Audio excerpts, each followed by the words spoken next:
And I'm hoping that you'll forget. Remember me. Oh, remember me.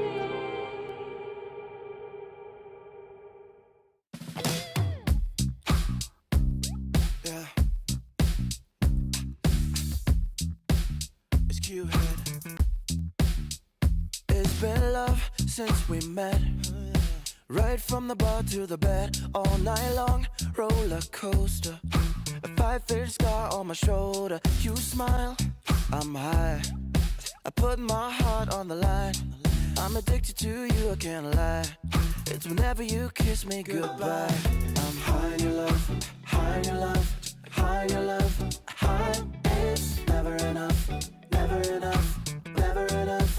I'm so high in your love, high in your love, high in your love. I'm so high, I can't stop thinking of you. When the world is going down, I won't be there, won't be there. I'm in heaven with you, I'm in heaven with you. We'll be up and losing ground into the air, to the air. I'm in heaven with you, I'm in heaven with you.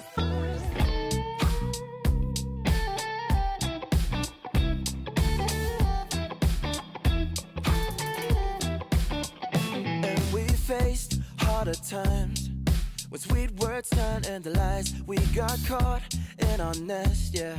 I put our love on a rest, hit the brake, I turn over.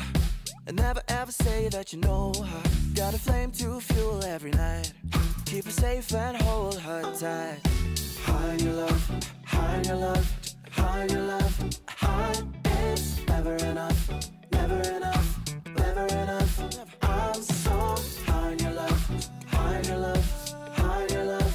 I'm so high, I can't stop thinking of you. When the world is going down, I won't be there, I won't be there. I'm in heaven with you, I'm in heaven with you. We'll be up and losing ground into the air, to the air. I'm in heaven with you, I'm in heaven with you.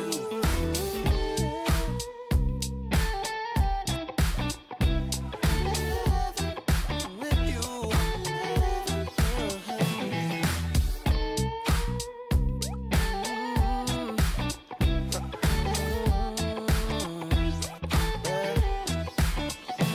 When the world is going down, I won't be there. I'm in heaven with you, I'm in heaven with you. We'll be up and losing ground into the air. I'm in heaven with you, I'm in heaven with you.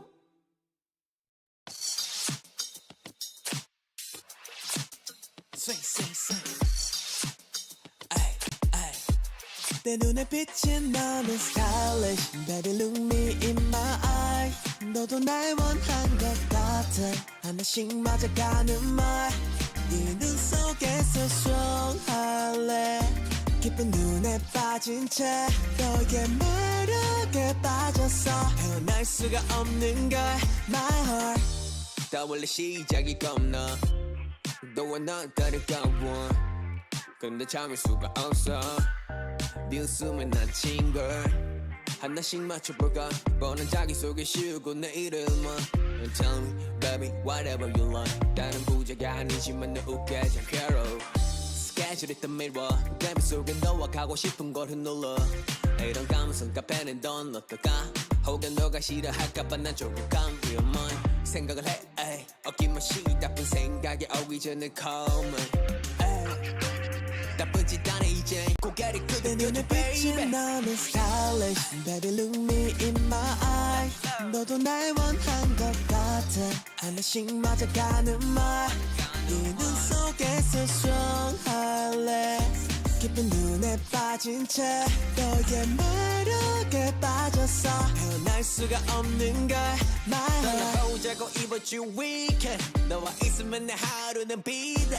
친구들이 말해 너 요즘 왜 이래 바보같이 웃으면서 다니는데 단순해 너랑 내한테 빠져버린 나인 걸 어쩔 수 없으니 너를 위해 바치게 내가 가진 모든 거 내 시간 새 선물까지 내 눈에 비친 너는 stylish Baby look me in my eyes 너도 날 원한 것 같아 하나씩 맞아가는 말 네 눈 속에서 strong 할래 깊은 눈에 빠진 채 너의 매력에 빠졌어 헤어날 수가 없는 걸 My heart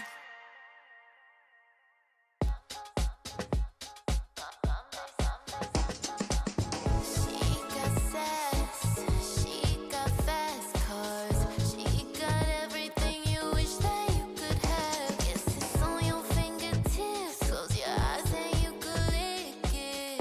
But that place is your imagination. He don't call me pretty, he know better than that. Take a flight to minus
my share of change.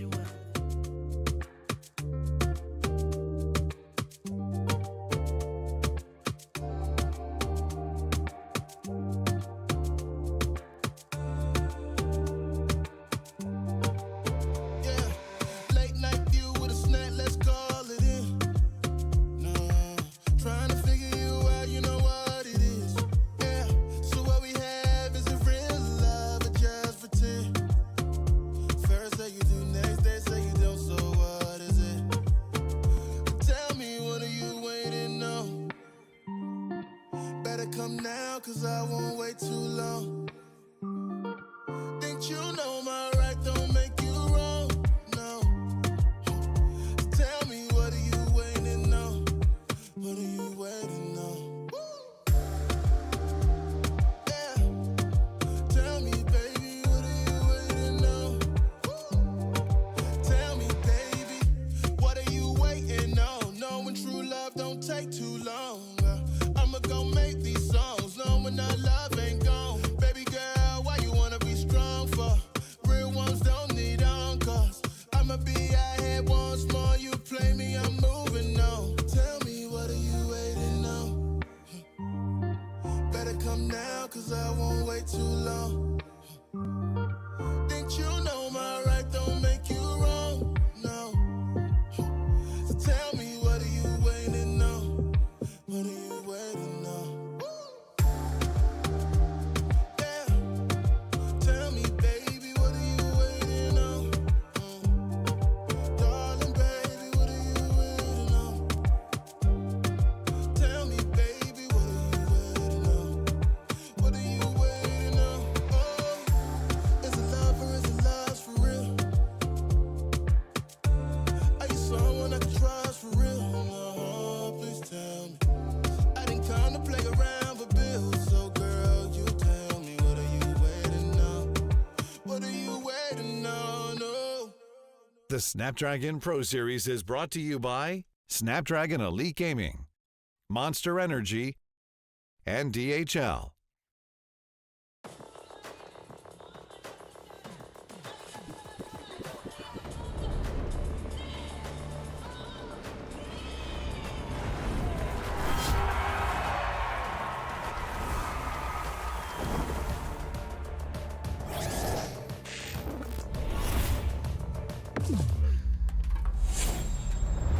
Let the weak melt away!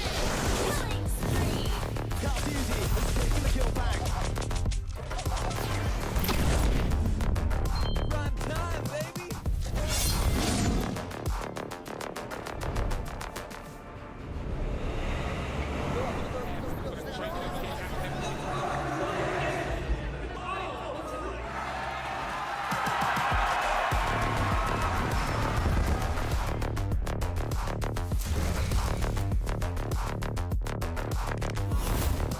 Looks like the players are ready.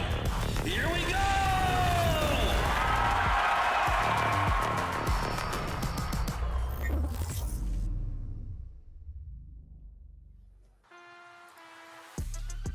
Welcome everybody to day one of Snapdragon Pro Series by ESL. But before we get into the thick of things, I'm your caster, Moman, and joined with me will be the one, the only, Fasya Bunny. How are you feeling today? I'm feeling nervous, but at the same time super excited to see all the teams battle it out right here for the Open Finals, because we got 16 teams trying their best to be inside that challenge group stage. Only 4 slots for them to fill in, Mo. Yeah, so there will be 16 matches total. We have 16 invited teams together with 16 qualified teams. And of course, if you are unfamiliar with the Snapdragon Pro Series, we will be having a Swiss system. So all matches today that you see will be best of 3. So whoever wins the best of 3 series, they do get 1 point. And afterwards, the 1 point team will be playing with that 1 point team. But before that, we have the calendar for you. What's going to happen is the Open Finals from 4th of November all the way to the 10th of November. Yes, sir. Started out right here. This is the open finals. That's why it is what you guys seeing right now. We'll be living straight away the whole entire week for you guys to check out all the 32 teams to compete for the top 4 slots. Now, those who manage to go into the top 4, they will fight off in January 2025, which is on the challenge season. They'll meet off with the invited teams as well. Started out from the 6th of January until 12th of January, and the challenge finals will be held at the February of 2025, started out on 10th of February. So there's gonna be 3 months of this SPS tournament to be held. December will be hold off for a while and will continue on January 2025. Now, this is the format of SPS ESL. Started out from the open qualifiers that we did not able to actually witness the power of those teams who was able to be qualified to the open finals. But this is where we see those who are invited from the ranking on themselves and those who actually managed from the open qualifiers mode. Yeah, so these are based off of last season's rankings. What you're watching now is the second half that it's being broadcasted right now. It will be the open finals where only 4 teams will be advancing to the challenge season. And in the challenge season itself, they will be facing off against the 12 invited teams that await them. And total, there will only be 6 teams to make it through. So in total challenge finals, there will be 6 plus 6. 6 from the challenge season and 6 invited teams, which are the champions of their respective regular seasons in their own region, to face off in the round robin. Then we have the playoff, and finally we will crown the winner at the end of February 2025. And as we said, right now we're watching this open finals. We have a lot of different regions lined up for you guys today, and the regions that we will be seeing, of course, where I'm from, Singapore, and of course the other side of Cambodia, Malaysia, Indonesia, and the other regions as well. But today, the first game, you see it up on top of us. Riff Esports versus Team SV. I'm so excited for this, Bunny. How about you? I am. I'm definitely looking forward to see what they're gonna actually put out for their first game. I mean, we don't have much of the statistics. Why? Because like we talked about, Riff is definitely from the invited from their last ranking, and then moving on to Team SV itself, they are those who qualified from the open qualifier. But on the other note, let's take a look again into in depth more on the teams that is already inside our open finals itself. Started out from the Malaysian region, we got the team of GMXA, we got JP9ers, we got Team MV, OD, Team Vamos, VPX, as well as Yacht.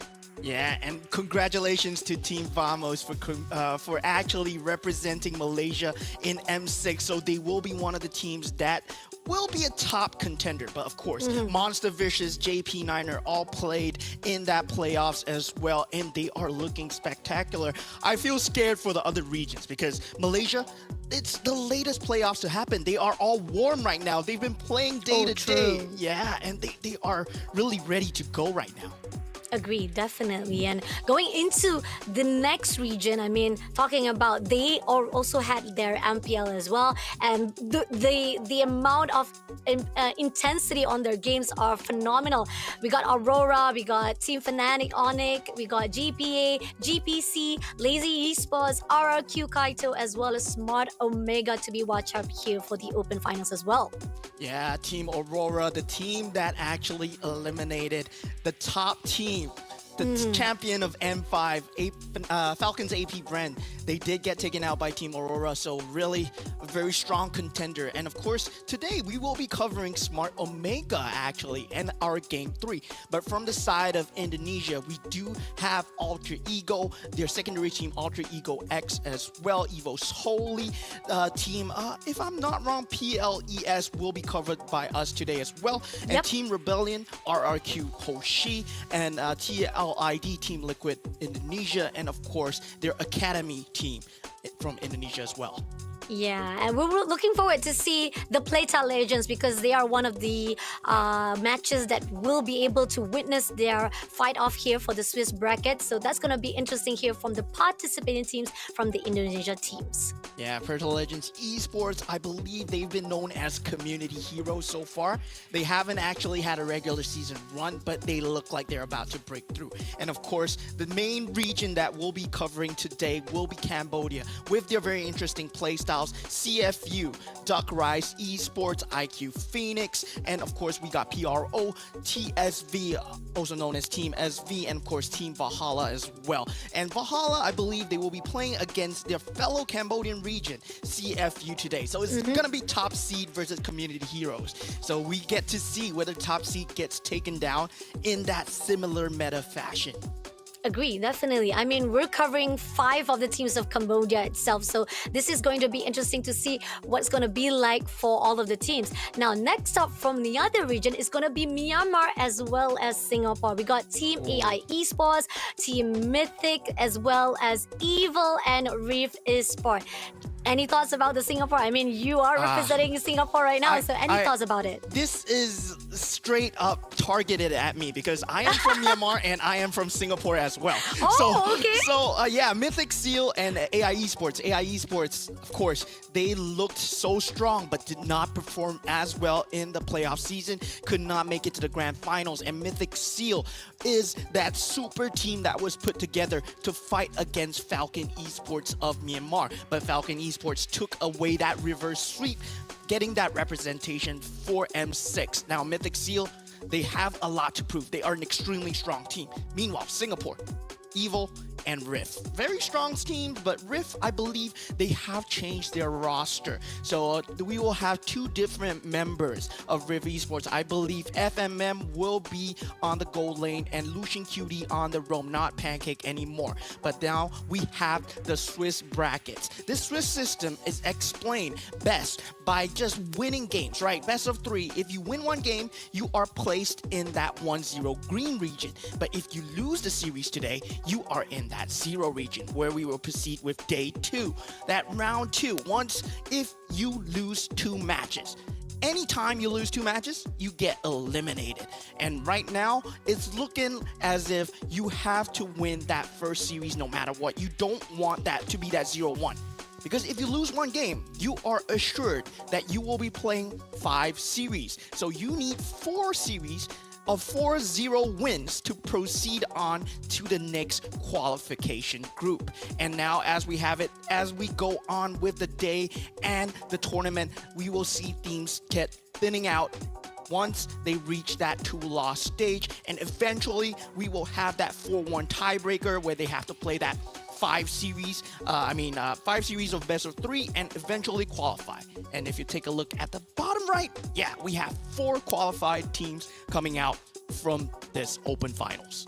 Yes, sir. So pretty much the short version of what we've already explained. I know it's definitely a lot to take in. Probably most of the viewers are having a little bit of struggle. I myself also had a lot. I don't know about you, Mo, but I had a lot of study when it comes to the tournament brackets itself, whereby I wanted to understand how much of the fight they had to put up with. Pretty much the simplest way to put it out for those of you guys who are watching SPS, you just gotta win 4 matches. If you win 4 matches, you're already good to go to be the qualified teams into the challenge group stage itself. But if you didn't make it, you gotta go through 1 after 1 rounds, and you gotta meet with those who also didn't actually manage to win the rounds themselves as well. And even though you didn't manage to actually put out a really good fight on the first round, at least you will be able to redeem yourself on the second match. Just make sure you don't lose 2 times, because if you lose 2 times, that will guarantee you an ultimate elimination straight away here for the open finals. And yeah, I mean, we do have the teams to watch as well that will be appearing on my right. And these are the teams to watch so far, right? We have identified what they are capable of. Fnatic, Onyx, PH, a household name. And meanwhile, Team Aurora taking out the champions of M5. Meanwhile, Team Famos, really proved themselves just yesterday at the MPL MY playoffs as well. Even though they did not get the victory over Team SRG, they were the second seed and they were fighting the MSC champions. Agree, definitely. I mean, this is again fresh off from the MPL wise. We've already seen what these teams can actually do and what the achievement and even all the power that they have already put out inside the MLBB scenes. And talking more about how the fact that they're right here inside our open finals is going to be interesting to see what they're going to be able to actually do to those who are going out from the open qualifier itself. Right? You know, yesterday there were people saying in MPL MY's live chat, right? They were talking about the Demon Kite and Chibi rematch. Like, when will they meet? So they might potentially meet in these group stages here, even before M6. So we might find out what their face-off entails if Aurora is ever matched up against Team Vamos. Yeah, so it's really interesting. Yeah, Agree, definitely. Yeah, so the games for today, as we said, first game, the one that you see on top, Riff Esports versus Team SV. Second game, we have Duck Rice Esports versus Peta Legends Esports. And of course, game 3, Smart Omega or Omega Esports versus IQ Phoenix. And we have CFU Gaming versus Team Valhalla, KH represent. Yes, sir. I think pretty much for the Cambodian wise, they can definitely be really, really excited for all the 3 matches. And from the Philippine sides, as well as from the Singapore sides, and as well as Indonesia, they'll definitely be watching out from the side of Riff Esports versus Team SV, Peta Legends, and as well as Smart Omega Esports. And what's really interesting to me right now is today, Riff Esports versus Team SV. It's gonna be a clash of very different meta. Like, from what I understand from the other casters, what they've been telling me about the different meta differences, Singapore tends to go for a more macro-based playstyle where they play for the map, small advantages in terms of having that net worth lead. Meanwhile, Team SV, they are known for that KH playstyle. Really brawl, very heavy. But now, Riff Esports, we have the lineup. Bear will be on the EXP lane. Kev Swan coming in as the jungler. Melon on that mid lane. Lucian Coyote on that roamer. And FMM used to be Team Bleed, now on that gold lane as well. So we won't see the likes of Pancake. Canonial will not be playing today. And Chu will be replaced by FMM. And Riff Esports, this lineup, it looks very scary on paper, but they have not played together as 5 in a regular tournament. Oh, this is gonna be interesting. I mean, you got 2 of the new members into the Riff Esports, so it's gonna be an interesting fight off, especially to see how the chemistry will build out for this team of Riff Esports. Now, going into their opponent, it's gonna be Team SV. I think pretty much, I feel like Team SV, we've already seen them fighting off from their open qualifiers. It shows how they're potentially be able to actually put out a really good fight here with the team of Riff Esports itself. Now, moving on to the lanes of it. So we got Rebellion here for the EXP, Aizen as a jungler, Denzo as a mid laner, Wukong as the roamer, as well as Sad Boy as the gold lane. Yeah, and Team SV known for having Rebellion on that EXP lane. He specializes in all those high mobility EXP laners, and they have a very big brawl playstyle, right? KH region is known as the region that normalized the fighter mid lane meta. They brought out the Paquitos, they brought out the Martises, Terizlas, they threw them on the mid lane, and they somehow found that it worked. So it might be even shown today where Singapore has brought that kind of slow meta in. Like, they brought that fighter mid lane. We see NIP Flash. They did take out that Martis mid lane as well. But KH region, that's where it all started. This is going to be interesting. I think that pretty much it shows how different playstyle will definitely be put out here from the open finals itself, and how it's going to be like. Will it be a slow-paced game for both of the teams, or will the one who will be more giving aggression that will be put out here for the game itself between Riff Esports as well as Team SV? Yeah, so I got a very interesting question for you, Fasha Bunny. So, who do you think will win today? Who do you think is gonna win? Is it gonna be a 2-1? Is it gonna be a 2-0?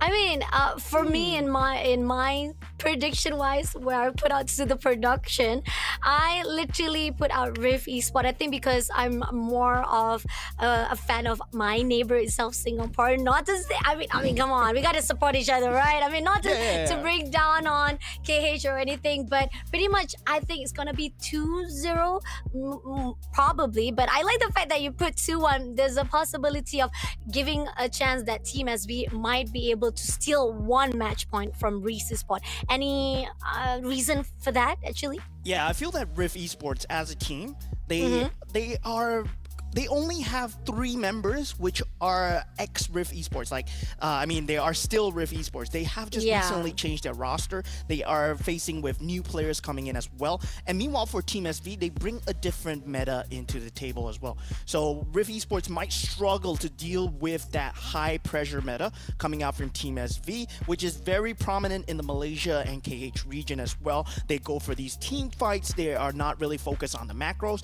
They will come at you as 5-man death balls, and Team SV, they are known for doing that. I've watched their MPL Cambodia, and everyone is running S5, so Riff Esports might struggle to get their macro gameplay going. Oh, I like that thought. Okay, there's a possibility that could be the reason why Riff Esports will have the difficulty. But I feel that maybe with the added members, or even with the transfers coming in, that could actually give them a little bit of beneficial. I mean, learning from a different region or even from a different team, that could actually boost up a little more momentum for the teams. But then again, that could also backfire. I don't want to jinx it yet, because the fact is, I know there's a certain amount of time that you get a different experience or even learn new gameplay from a new member. It will boost up your team. But at the same time, when you don't click as quickly as possible, it could actually falter your teams as well. Do you agree on that? Yeah, and I believe there's a very good point that you put out, like a new team member that is coming in, right? Kev Swan, I believe, used to be from TSV. So, in Riff Esports, there is a member, the jungler, I think Kev Swan, right? I think he was wearing a TSV jersey, if I'm not wrong, in that picture. Yeah, so Riff Esports, they might have some information, some inkling of how TSV are going to play. So it's going to be very interesting moving forward in this series. But of course, we want to see how they adapt to the newer meta that has been introduced so far. Because in MPL SG, it was one of the first regions that played the regular season into the playoffs. So our Zusin and our Suyo meta came at a very later timing compared to the rest. So now TSV, they are used to using that Suyo. They are used to using that Zusin. Their meta was pretty much solidified already at that point. Whether Riff Esports, they can keep up with that meta is going to be very important. Agree, definitely. That's also another thought to be put out as well. I mean, the fact that we have to think about the drafting wise of each and different teams coming out here for the open finals itself, because the fact is, you talked about the metas, right? Suyo, are they going to actually bring it out, or are they going to actually take it out away? Because the fact is, there's a chance, the possibility that we've seen a lot of the teams that would not want to actually have that bear of the risk of having Suyo or Jushin into the lineup itself. They will probably ban it out first. So this is going to be interesting to be put out here for both of the teams from Riff Esport as well as Team SV. Yeah, definitely both teams, they have a lot of thinking to do. Especially, I'm interested in this kind of drafting, right? It's always a 4D chess move between the coaches where you want to take out their meta heroes as much as possible, whether they have studied Team SV, because both teams, they are well-known teams. They have played their MPL regular season. In terms of Riff Esports, of course, making it to the playoffs. Team SV might not have made it to the playoffs, but we are going to see whether KH region, they can prove themselves as a strong meta-defining team, because every region, they have their different play styles. And Team SV, they are known for picking their Terizlas, they're known for picking their Lapu Lapus. The EXP lane is completely different from the rest of what APAC is doing. We see in Malaysia, we have the Phobias, the Khalid being very much priority. Now the Suyo appearing as well, but now we will see it live on our screens below here. So right now, already Riff Esports already taking out the Hayabusa and Team SV taking out the Zusin. So that's what I was talking about. Definitely, you actually figure out that Jushin as well as Suyo is one of the metas, and we talked about how are they going to actually put it out as an option for the lanes itself. But turns out they're taking out Jushin. I think Hayabusa is pretty much one of the popular bands inside any other tournaments. They really don't want Hayabusa when it comes to the mobility wise, when it comes to the rage wise. You definitely don't want that capability to be put out in either side of the teams itself. Do you agree on that? Yeah, and what the Zusin band really wants me to highlight is that Zusin has been used as a counter towards Suyo multiple times. Like usually, if you give the team Zusin and Suyo, it's 99% of the time it's a guaranteed win.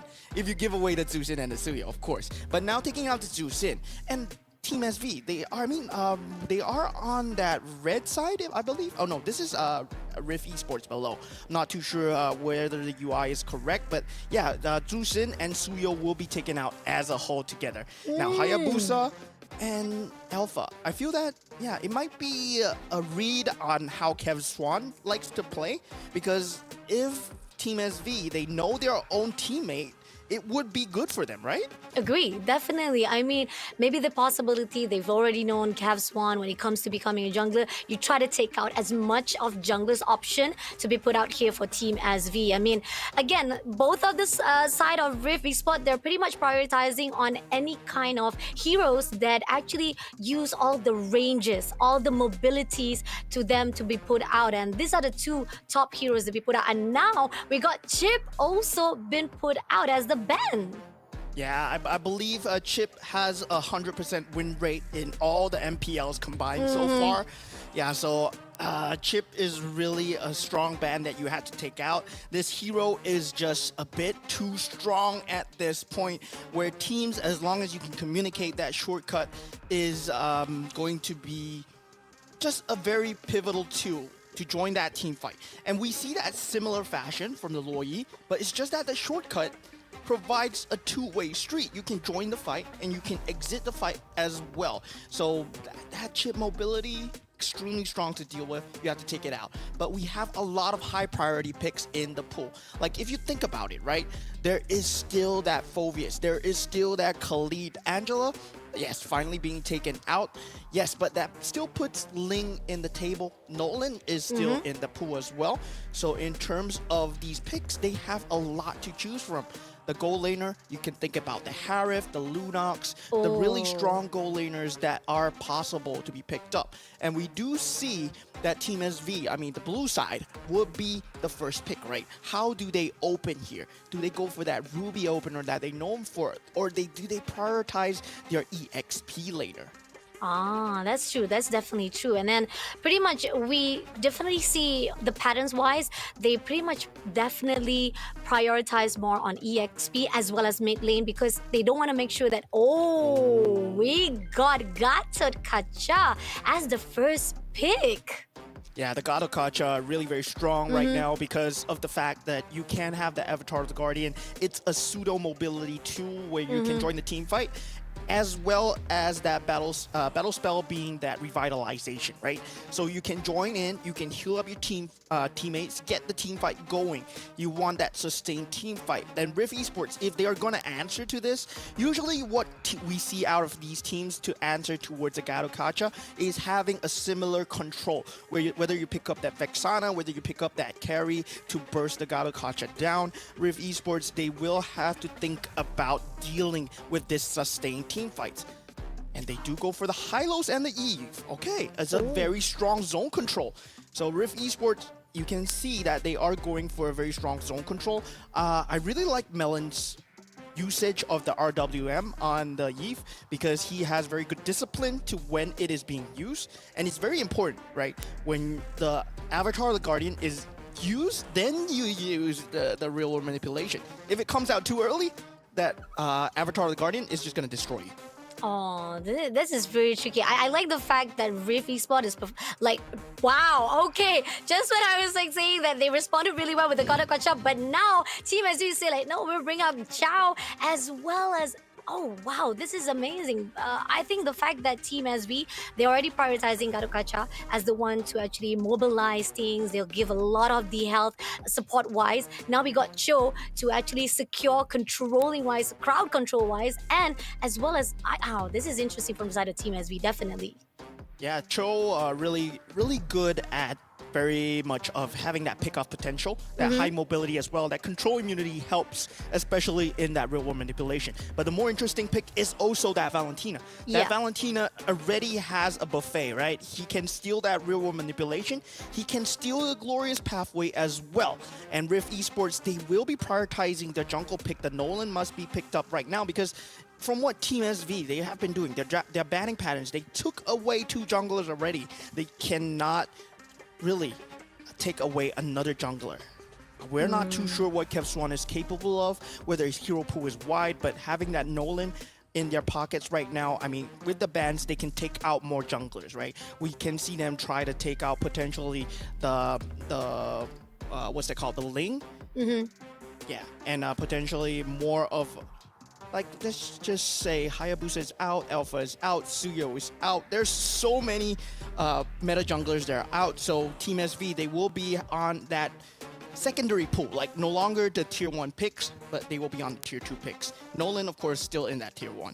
Agree, definitely. So at least with Nolan and the side of Riff Esport, this is gonna be okay. Production just decided to say like, oh, finally the faces of casters are not being covered up by the drafting. But anyway, looking on the side of the banning now, I think that pretty much Team SV has already got it down, and they know for a fact that Riff Esport having a little bit of struggle on the option size of the junglers itself. So I like the fact that Riff Esport has finally responded well with putting out Nolan as their option here. Yeah, and TSV, they might be looking to take out the premium Romos from Riff Esports. If there is a lot of Rome to think about, they need to worry about still having that Ruby in that pool. But instead, both teams are opting to just cancel out the gold laners. I mean, Beatrix, of course, very strong, but FMM, not exactly really a Beatrix user in the recent season, of course. But before that, of course, his Beatrix was very strong, but FMM, he's been a roam for the longest time. Finally, on that gold laner, might not have that similar meta shift in him. Meanwhile, Riff Esports, if they want to take out more gold laners, there's still the Harif in the pool. There's still the Moskov in the pool as well.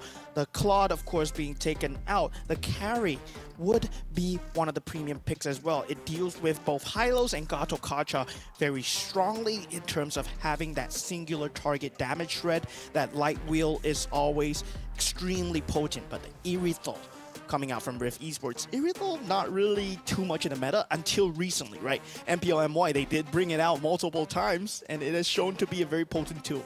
Oh, okay.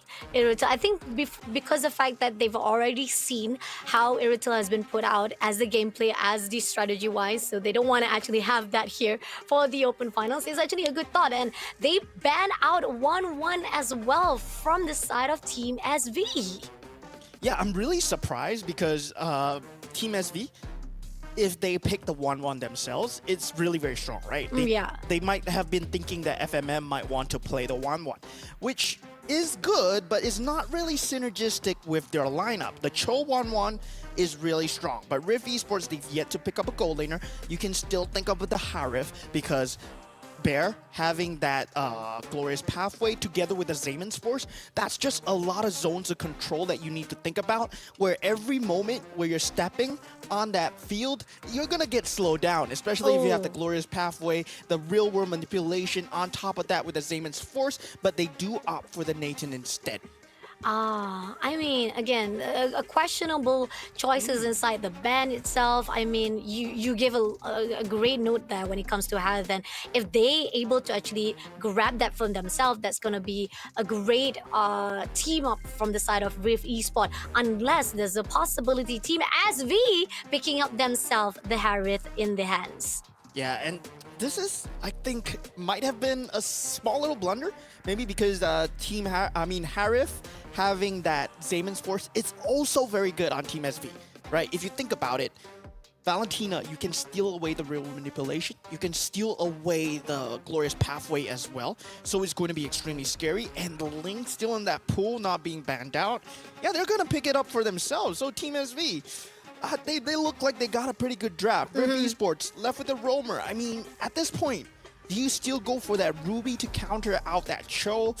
Or do you go for something tankier on that frontliners? Because Riff Esports, the only thing that you have on the front line is that Hylos, right? Once the Hylos gets chunked down, your backline is not going to be safe at all. And trust me, Ling will be on that backline with the Tempest and Blades.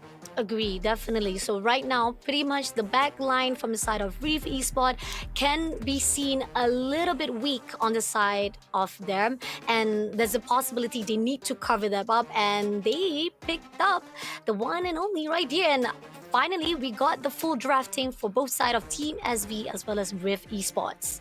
Yeah, it will be a roaming Hylos. Roaming Hylos, really good, but in terms of having that early game invasion meta, would not be as strong as a Cho, right? Cho has much more mobility, having that concussive blast as well. I mean, it's going to be extremely strong from Cho. And Hylos, you don't really get that much more of lane priority when you compare it to what a Cho has. But of course, you have a Eve. So yeah, maybe you're working with what's right, but I really gotta favor Team SV's draft here. What do you think? I gotta pretty much favor more on Riff Esports wise because it's a little bit challenging on them. That could be a little bit interesting. But then again, when it comes to security, I do agree that Team SV has it got it down. The question is, with the idea that has already been portrayed for Team SV, will it be the same inside the game right here? And this is gonna be our first match of the day, guys. Team SV versus Riff Esports.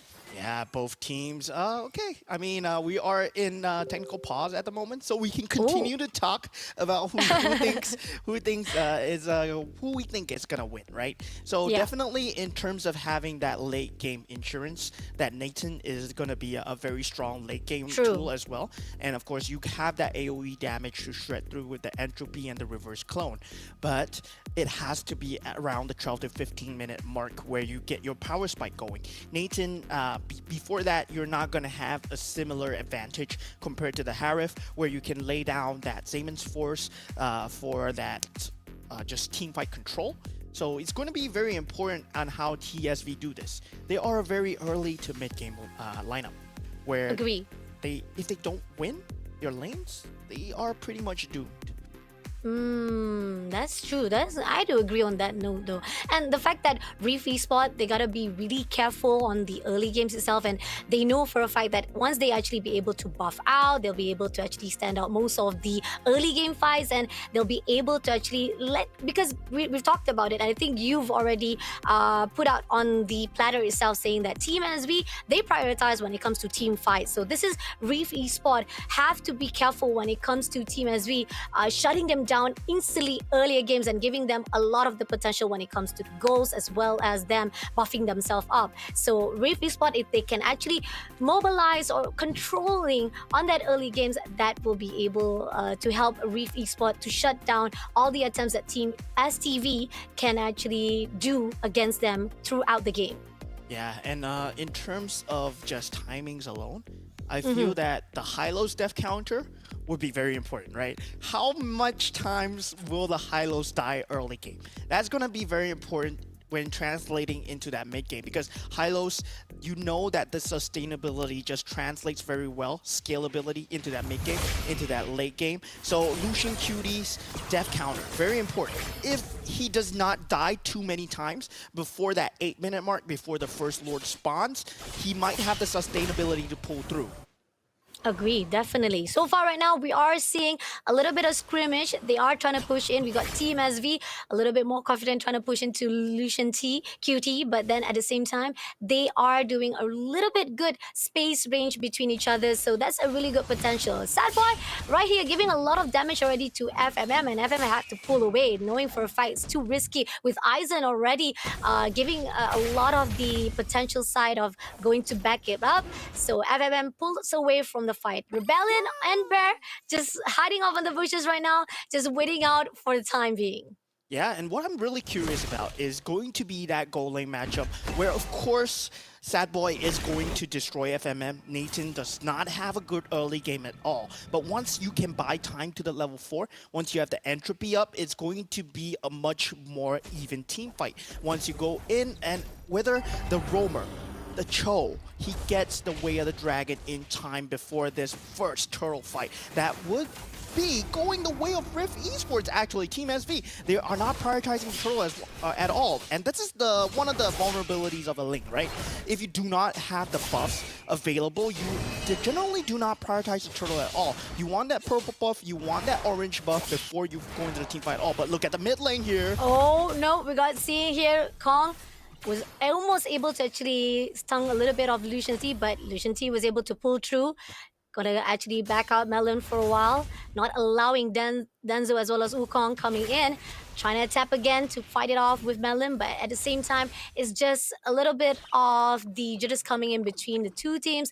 Not much of a bad fight to a point that they're gonna actually put out any potential of first blood in the scene. But Danzo almost close to now trying to go in, pull through to Melon, but at the same time, we do see Kong has already been stunned by Lucian QT, going in for the push for Danzo, but this is 3v2 situation. Is it going to be enough? Nope, but TSV still holding off their guidelines right here between the fights from the team with esports. And what I'm really worried about right now is the fact that it's still 0-0 at 3 minutes in. Because TSV, they went for that link pick. Yes, they have that late game assurance. There might be a slight skirmish, but it does not matter right now because Team SV, they are also having that late game assurance, right? But Riff Esports, they have the hardest scalability. When you go into that team fight, that Infernal Pursuit is going to be scary. But Melon, in a bit of trouble. No, coming in, airborne come through. Melon will be the first to be first blood by Aizen himself. Now punching through to the side of Aizen. Aizen will be traded off by Lucian QT. Moving on to Wukong. Wukong unfortunately getting a lot of shots coming through, but at the same time pulling through away from those fights. Managed to actually get a hold of the situation with Lucian QT. We've shut down, but FFM comes through with Rebellion as well. Now Sadbomb will be the next victim, pushing through, but as Denzo coming in to back things up, they will not be able to take off Sadboy in that pursuit. Yeah, in the end, it's even Stevens for both teams, right? Yeah. Both teams neck and neck of net worth as well, 2-2. But of course, Riff Esports, they do secure that map advantage. And the fact that Kev Swan, he had more HP, he's able to get out alive, it would mean that he gets his turtle right here. And Kong might just be too late to go in. They have to cut their losses right now. TSV, they need to look for an opportunity, an avenue coming in from Kong on the Cho. And Cho, I mean, it's just very telegraphed towards Riff Esports that Cho would be the main initiator. All they have to do is avoid that way of the dragon, and they are safe. But Rebellion... Oh, Bear coming in with the 4 obvious shots come through, but Rebellion will be able to pull through away from the fight itself before he was tagged out by Lucian TQT. On the other note, coming in for a fight with Denzo. He had a lot of damage coming through, but here's out. Skirmish comes through, shots coming through, takes down. Wukong will be able to take off first of all, but Kev Swan comes in, takes him down, and Melon will be the next victim as well. Now, Lucian QT unfortunately was tagged off by Rebellion itself to cover things up. The backup comes through, and now Team Riff Esport will be able to get at least 1-1, but at the same time, Team SV having a little bit of struggle, at least with the help of Rebellion comes through. The scrimmage has already been done.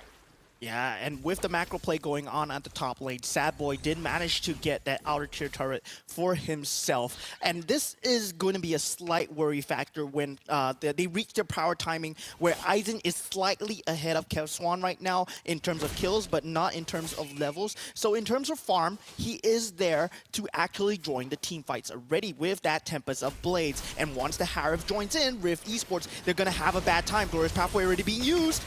Oh, everyone comes through right here as they pushing in straight to Bear first of all. Aizen slays it off. Now coming into the side of Kevswan. Kevswan having a lot of damage. He pulls through away. And as Team SV saw the opportunity but ended up having Team Riff coming in for Denzel. But Denzel pulls through and it is still a 1 win to the side of Team SV. Yeah, and very good call by Team SV.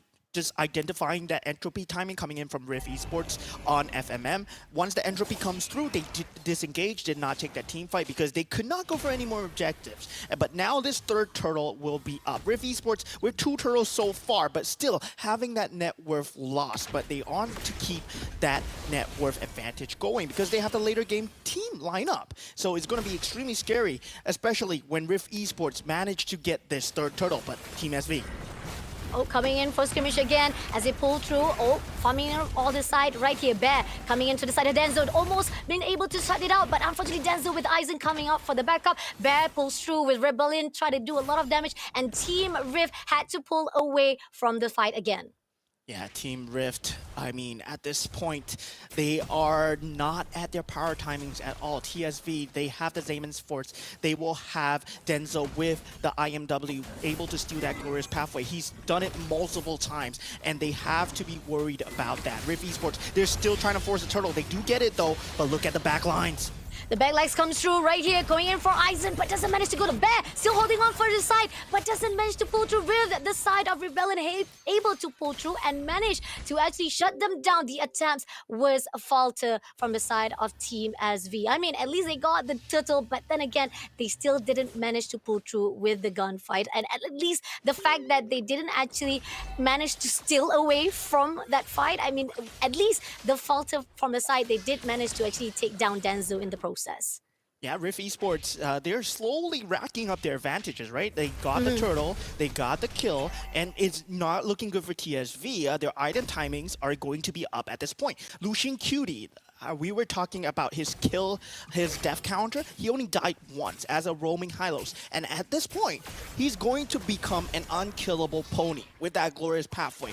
And you do not want to put that damage onto him, especially with the revitalization. So it's going to be on Aizen to find that key target. If he can take out Nathan, that would be key. But of course, FMM, his positioning, and him having that Purify is going to make it a lot harder. Melon, I don't like him dying twice, but then again, his RWM timing is very important. Rift Esports, they have the stronger team fight. Meanwhile, TSV, they will have to capitalize on the mistakes of Rift Esports to find the singular pickoffs on the Cho, possibly on the Ling as well. So Cho, I mean, I haven't seen a Way of the Dragon getting a kick on to Kev Swan or FMM, so might be getting harder as we head on into this mid stages of the game. Agree, definitely. And as we progressing, it seems that despite the fact that Team SV was supposed to have a really good guarded-wise when it comes to the backline, or even as the one who has the most potential, but here Wukong coming in to fight with Lucian QT as they try to pull him away, but unfortunately with the backup coming in from Kevswan, still Wukong gets a lot of damage coming in. And this is where the fine line where Team Riff Esport, they have win a lot of those micro fights to a point that Team SV having a little bit of struggle to actually point out or even to actually catch off guards anyone from the team Respawn as well to maintain to at least have that potential of those fights. Oh, the Athena shield coming out from Fovey is a very nice itemization coming out from Bear just to deal with Denzo and Sad Boy. And usually we don't see the Athena shield on the Phobias that often, so we can see Bear just being even more untamed, right? He can just jump in because all he has to worry about is that higher damage. But it would be just scary in that late game where Aizen has the damage to burst him down. So Bear, he needs to get his third item for that true power strike. But now the Lord would be danced around. Oh, Lucian QT almost close enough to take down Denzo, but Wukong comes through for the backup. But at the same time, they're having a lot of struggle. Now, Aizen managed to actually go in for Lucian QT first of all. He takes it down first of all, and coming in with Denzo, back things up. But at the same time, FFM takes on double kill with that true-on fight. And now, Team SV, even with the one win, Riff Esports managed to come through, and the Lord will be in the hands of Riff Esports. Yeah, Lord going their way, team fight going their way, 3-1, 3k gold advantage, right? And you can see how much damage Bear is able to deal, because currently that damage point is only coming from Sad Boy, and it's nullified by that Athena shield that he built. So now he can go in just not to be scared of Denzo at all, and he's going down. He is going down, and he takes down as well, but Wukong managed to pull through, did manage to bring back a little bit too ambitious coming in from Bear, but it's okay. He did what he needs to do to shut down Denzo first of all, but this is going to be an opening for the side of Team Respawn as Lord marching through into that lane. Yeah, and cycling through that Zaman's force would be very important for Riff Esports. They don't want to fight when the Zaman's force is up. But now Aizen might be a little bit of trouble. Lucian Cutie does find a little stun on him. But Aizen, he does manage to get away. But with the Lord marching down on that top lane, can they sync up the lane priorities? Only bottom and top so far. So they might not be able to take an inhibitor turret, especially since they're not in position. Lucian QT trying to spot out Denzo. Coming in for Rebellion first of all, as Melon, FMM, is going to be Lucian QT to be taken off by Sad Boy himself first of all. But as the time goes by, here and out, they're going to go in for Melon as well as FMM. Wukong spotted out Wukong first of all, but Rebellion comes through, taking down FMM first of all. And as we see, the progress comes through with Rebellion, having a lot of damage taken down by Caps 1 as well. Now Sad Boy looking for a way out to pull through with Bear pushing in, but unfortunately, the fight has already ended as Team SV at least managed to actually protect themselves and having a lot of win from their sides. Yeah, still net worth advantage on the Riff Esports. They might have lost 2, but they give up Rebellion's life in the process. And that's what I was worried about, right? Lucian Cutie becoming unkillable, wasting so much of the resources. And it just felt like that was a very disjointed fight coming in from Riff Esports. But if the team members were in position, Team SV, they potentially should have been shut down. It's just that Lucian Cutie was ahead of everyone else in that timing. And it just felt to me like, yeah, Team SV, they have lost their power spike so far, and they need to rely on Aizen getting that 6 items. Once he's able to jump that back lines, once able to jump Melon or FMM, that would be the key timing for them. And right now, it just doesn't look too good for Team SV. So far, we are seeing a lot of the fights been instigated coming in from the side of Riff Esports. Even so, it was a little bit a slow pace coming in, but here on out, Lucian QT goes in for Rebellion. Shots coming through with at the side of Caps 1, comes through with a kill, and now they're pushing in. But we do see that Harris come in with Wukong, having a lot of damage. Wukong will be the next victim. Now Denzo pulls through. Sad Boy also had to pull away from this fight, not allowing any more of the damage coming in from Team Riff Esports. Yeah, and that was a very well-placed team fight by Riff Esports, because that timing is essentially 6 seconds, right, before that Lord spawns. And this is where a professional team like really shines in terms of experience. Riff Esports showing that the team fight timings are still on point, despite that little disjointed team fight that we had before. Now that we have all 5 members going in with that glorious pathway, they become unkillable, unstoppable, and just super fast to deal with. Team SV, they could not answer at all. And it's going to be extremely scary for the next few minutes, especially if they have nobody that's able to jump the back line. I mean, Melon, he's going to get a free RWM, and Lucian Cutie, he's just not dying at this point. And now FMM has shot up in terms of damage just because of the pure peel potential that Lucian Cutie brings to the game, where he is taking away so much aggro from Team SV, and this might be the final push coming in from Riff Esports as they are looking to cut them by the throats here. Riff Esports are going in. We got the second lot coming in. Lucian QT as the one to pull through. We got FMM also backing things up. Rebellion having a little bit of slowdown damage coming through. FMM will be in. And we do have a little bit of micro fights as well on the other side, as we do see that Cas1 having a lot of damage, but FMM will be the one to take down Danzo. Now pushing in with Sad Boy as well as Rebellion, trying to shut down those lot, but at the same time here, Bear, Melon as well as Lucian QT shuts down Wukong first of all, and now pushing in with Sad Boy. Sad Boy giving a lot of damage, but he did manage to take down Melon before FMM shuts him down, and now leaving only Aizen as well as Rebellion. Rebel will be the next one, and Aizen doesn't know what to do anymore. As damage comes in, he will be the one to survive and try to hold on to tower, but this is a done deal for Team Riff Esports as they are holding on to the lifeline as they are the one to win this round. Yeah, 6,000 gold advantage. Riff Esports did an extremely good job of pressing that advantage, right? That last team fight, you saw what FMM was doing in that back line. His positioning, his spacing was very key, but what I really liked about him was his entropy discipline. He did not use his ultimate despite the fact that he had it, right? He could have potentially bursted them down, but he was waiting for more members of Team SV to spawn in. Once they go for the team fight, he set up the entropy and then he just bursted them down, and that was the winning move from FMM. Wow, Riff Esports, very micro intensive as well. Agree, definitely. I think a great job coming in from Riff Esport, even despite the fact that Cavs1 having a lot of damage and he was almost close enough to be shut down. He managed to pull through, and Riff Esport focusing on one goal itself. They had their mindset already. They say like doesn't matter, even though Cavs1 was having a lot of potential to be taken down, they still maintain a really good composure, shutting down most of the players of Team SB. And at the end of it all, the Lord managed to pull through a lot of already damage into the tower to a point that there was nothing to be done for Team SV. A great job coming in from Riff Esports. Yeah, and they knew their power timings really well because, of course, in terms of having that Harif, in terms of having that Ling, it just brings a different ball game, right?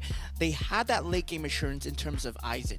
Yes, but in that early game, I felt that Cho had to be the one to start everything, and they shouldn't have been scared to jump on Lucian Cutie in the first 5 minutes of the game, because at first 5 minutes of the game, what is a Hylos to you is just a very oversized creep that can properly stun, because you don't have that glorious pathway. All you have is that revitalization, and you have a lot of damage coming through.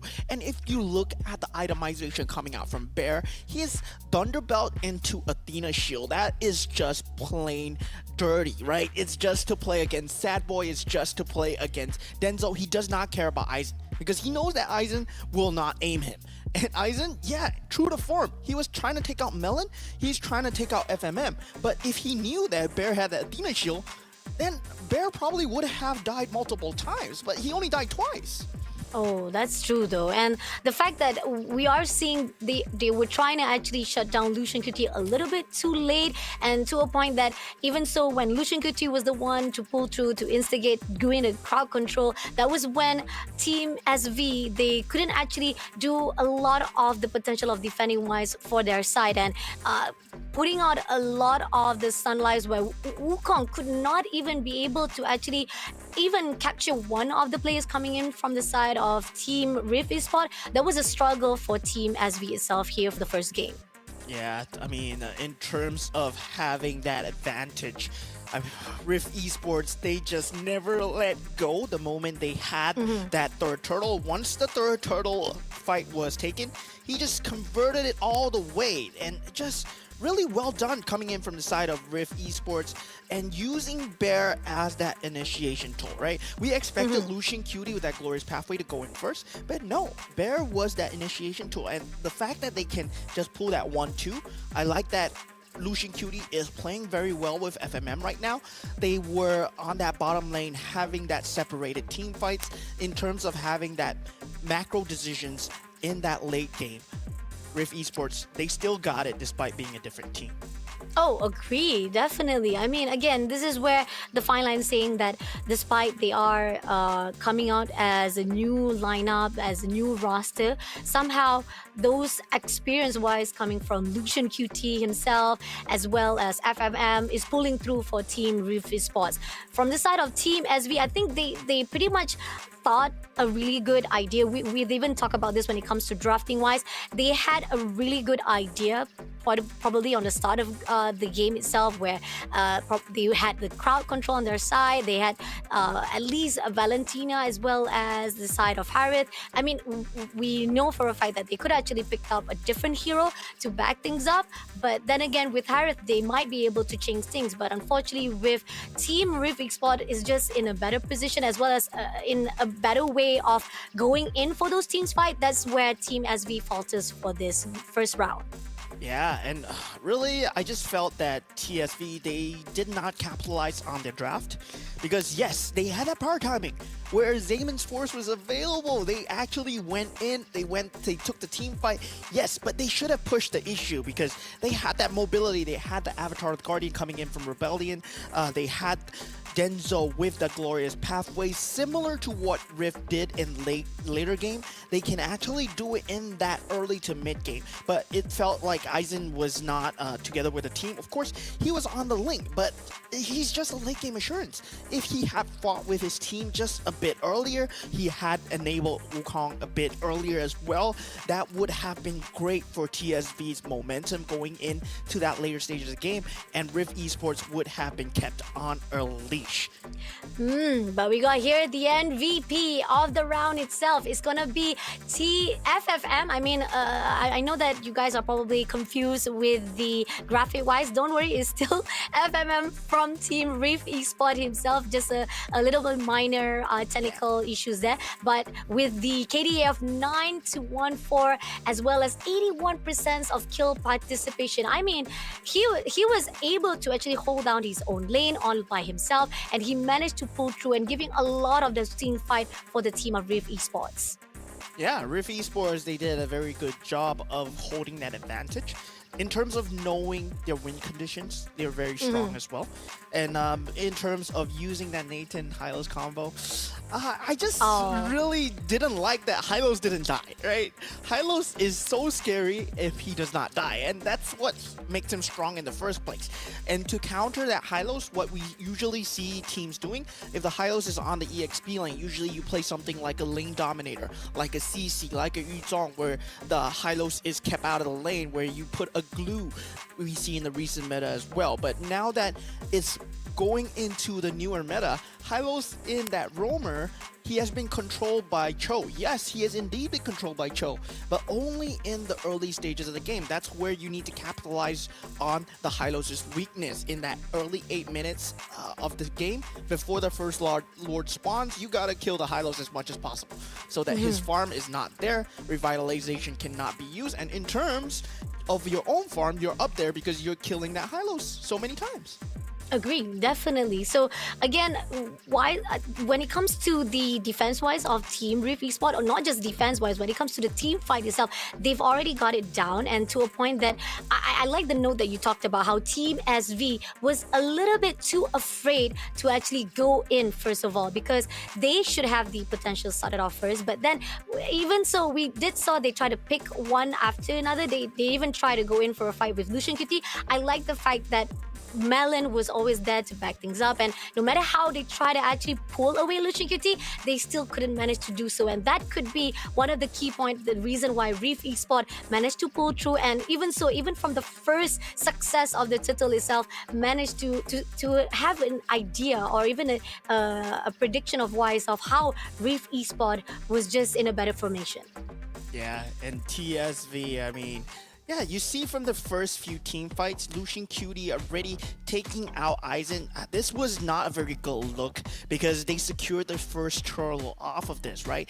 TSV, they did manage to get even Stevens 2 for 2, but the fact that Kev Swan is alive, and now their power timings, yes, is through. Aizen is fighting as well, and this is what they should have been doing. They should have kept on pushing that advantage, kept on pushing that pace, especially at this 5 to 6 minute mark where the Zamin's force is up. But look at this, they're too afraid to fight the next few team fights. And with the 5-man not available and the entropy being there from FMM, they're just going to fall one by one because Denzo was that main target coming through. This segmented team fight, very beautiful coming in from Riff Esports, taking fights on both ends, even though Aizen was trying to get the backline away, he just couldn't do it because at that point you just don't have enough damage because your team isn't there. And now the entropy usage by FMM comes out to clear the rest of the team. He had that ultimate the whole time but used it when Aizen joined the team fight because he held it just for Aizen. And the fact that we keep on seeing Wukong was a little bit late off trying to pick up one after at least one of the tide of the Team Riff Esport, and that's a struggle coming in for Team SV because the fact is, if you have one to not be able to actually go in for the goal itself to shut down Riff Esport, that is where Team SV could not do anything, and Team Riff Esport found the potential, shut them down for good, not allowing anyone to come in from the bad line itself, and to a point that no matter what they do, Team SV just fails in the contempt of trying to fight off for those micro fights itself with Team Riff Esports. Yeah, and I really want to see Team SV succeed, right? Because they need to bring up the tempo. Like you can see that their team fight, they're meant for this tempo. They are meant to just push the advantage, keep it going, just choke away the enemy resources, take away the enemy's jungle, and they were doing a great job in the early game where Riff was taking out the towers, joining in team fights with the Zangman's force. Aizen was present in all the team fights, but once it got to the mid stages, they began to show a bit too much respect, where Denzel was getting shut down and Denzel had to retreat, but the rest of the team did not collapse. They just were trying to usher Denzel away, trying to save him as much as possible, but that's not the premium KH style that I'm so used to seeing, right? Because KH is known for, if you're gonna take away my team member, I'm gonna take away yours. I'm gonna jump into the team fight, I'm gonna force a team fight and keep it going. And that's what their lineup was all about. That's what I wanted to see from Team KH TSV. Agree, definitely, because again, there was a lot of potential for screams. There was a lot of the point that way they were the one who instigate. Even Team Respawn was saying like, come on up, let's have a fight. But then there was a point of time where they tried to actually pull away, and when they saw that response from the side of Team Respawn, they ended up doing the same thing as well. So this is something we are seeing, that can they actually do the same case here for our second match? Because again, if Team Riff Esport pull through again with a success, they will be the first team to get a 2-0 to move in for round number 2. But Team SV, they gotta do something. They gotta go back to the drawing boards of what they've seen. Coming up for the banning, back again with Hayabusa out of the picture. We do see from the side of Riff Esport as well, Jushin, Soyu, the typical, as well as Alpha coming out as well. So this is a typical banning off, as well as Chip taken out from the process from both teams. Yeah, but there are still a lot of premium picks in the pool, right? You can still go for the Nolan. You can still go for a lot of the premium junglers. If you think about the roamers as well, the Matilda is still there. But Alpha Suyo, it has been taken out. But so far, you can work with a premium fighter as well. If you want to go for a fighter jungler, you can bring out the Roger as well. So for TSV, they have a lot of choices available. And they choose to open up with the Hylos. Very strong pick indeed. But let's see how Riff Esports just replies to that. Because Hylos, yes, you can shut him down easily, but you have to figure out where he's going first. Like if he's the EXP laner, usually we see teams play the Glue, usually we see teams play the CC. If he is on that roamer, you see usually more disrupt, where a Kaja comes out, where that singular target, Jawhead potentially, and the Cho as well. So these three might be coming out from Rift Esports, but of course, they can go for the flex pick still. I like the fact that they stole Hylos straight away from Reef Esports. The fact that they know how they don't want to actually allow it. But on the side of Reef Esports, they ended up stealing Gato Kacha from Team SV. And they also bring back Eves in their hands.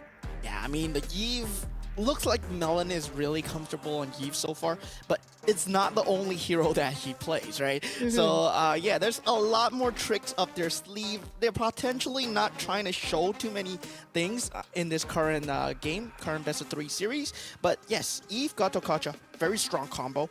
But how does Team SV respond to this team fight? Whether they can shred through the defenses of the Gato Kacha, where we saw Rift Esports, they did bring out the Nathan. The gold laner would be very important here for Team SV.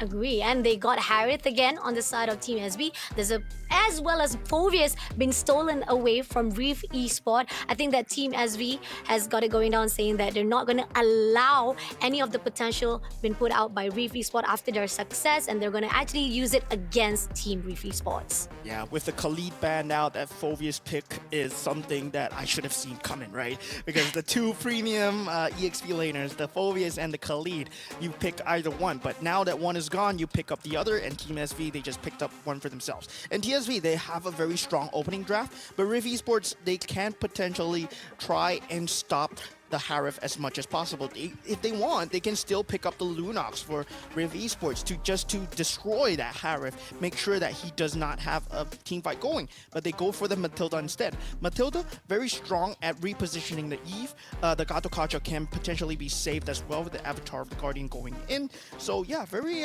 just strong overall pick, but not showing their game plan yet. Okay, interesting coming in from Riff Esports. Now we're looking for to see. Oh, okay, Angela will be banned off for the next one from the side of Riff Esports. I think the possibility of the mobility-wise to be put out to Team SV is very tricky. So I like the fact that they take out Angela because you already have Harvard as well as Forbius, a lot of the potential of giving more support for themselves. They don't want Team SV to have much potential of defense mechanism or even to have a choke on the side of Riff Esports itself. Yeah, I totally agree. I mean, Angela would have been a very strong pick, especially with the shield from the Harif coming through.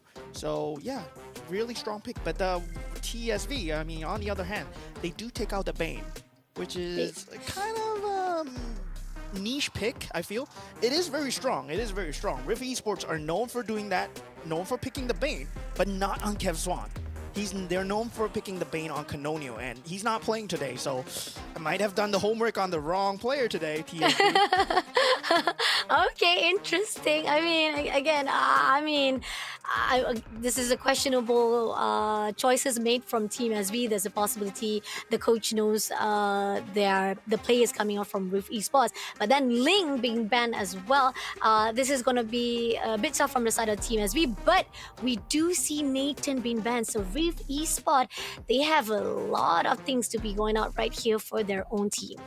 Yeah, I mean, potentially if you want to kill two birds with one stone, you can pick up the Moskov as your gold laner. Of course, they go for that Nolan as well. Yeah, you can pick up the Moskov to just deal with the Harif. It's still a very even 1v1 situation without the help of the Roamer, and you can join the team fight whenever with the Spear of Destruction.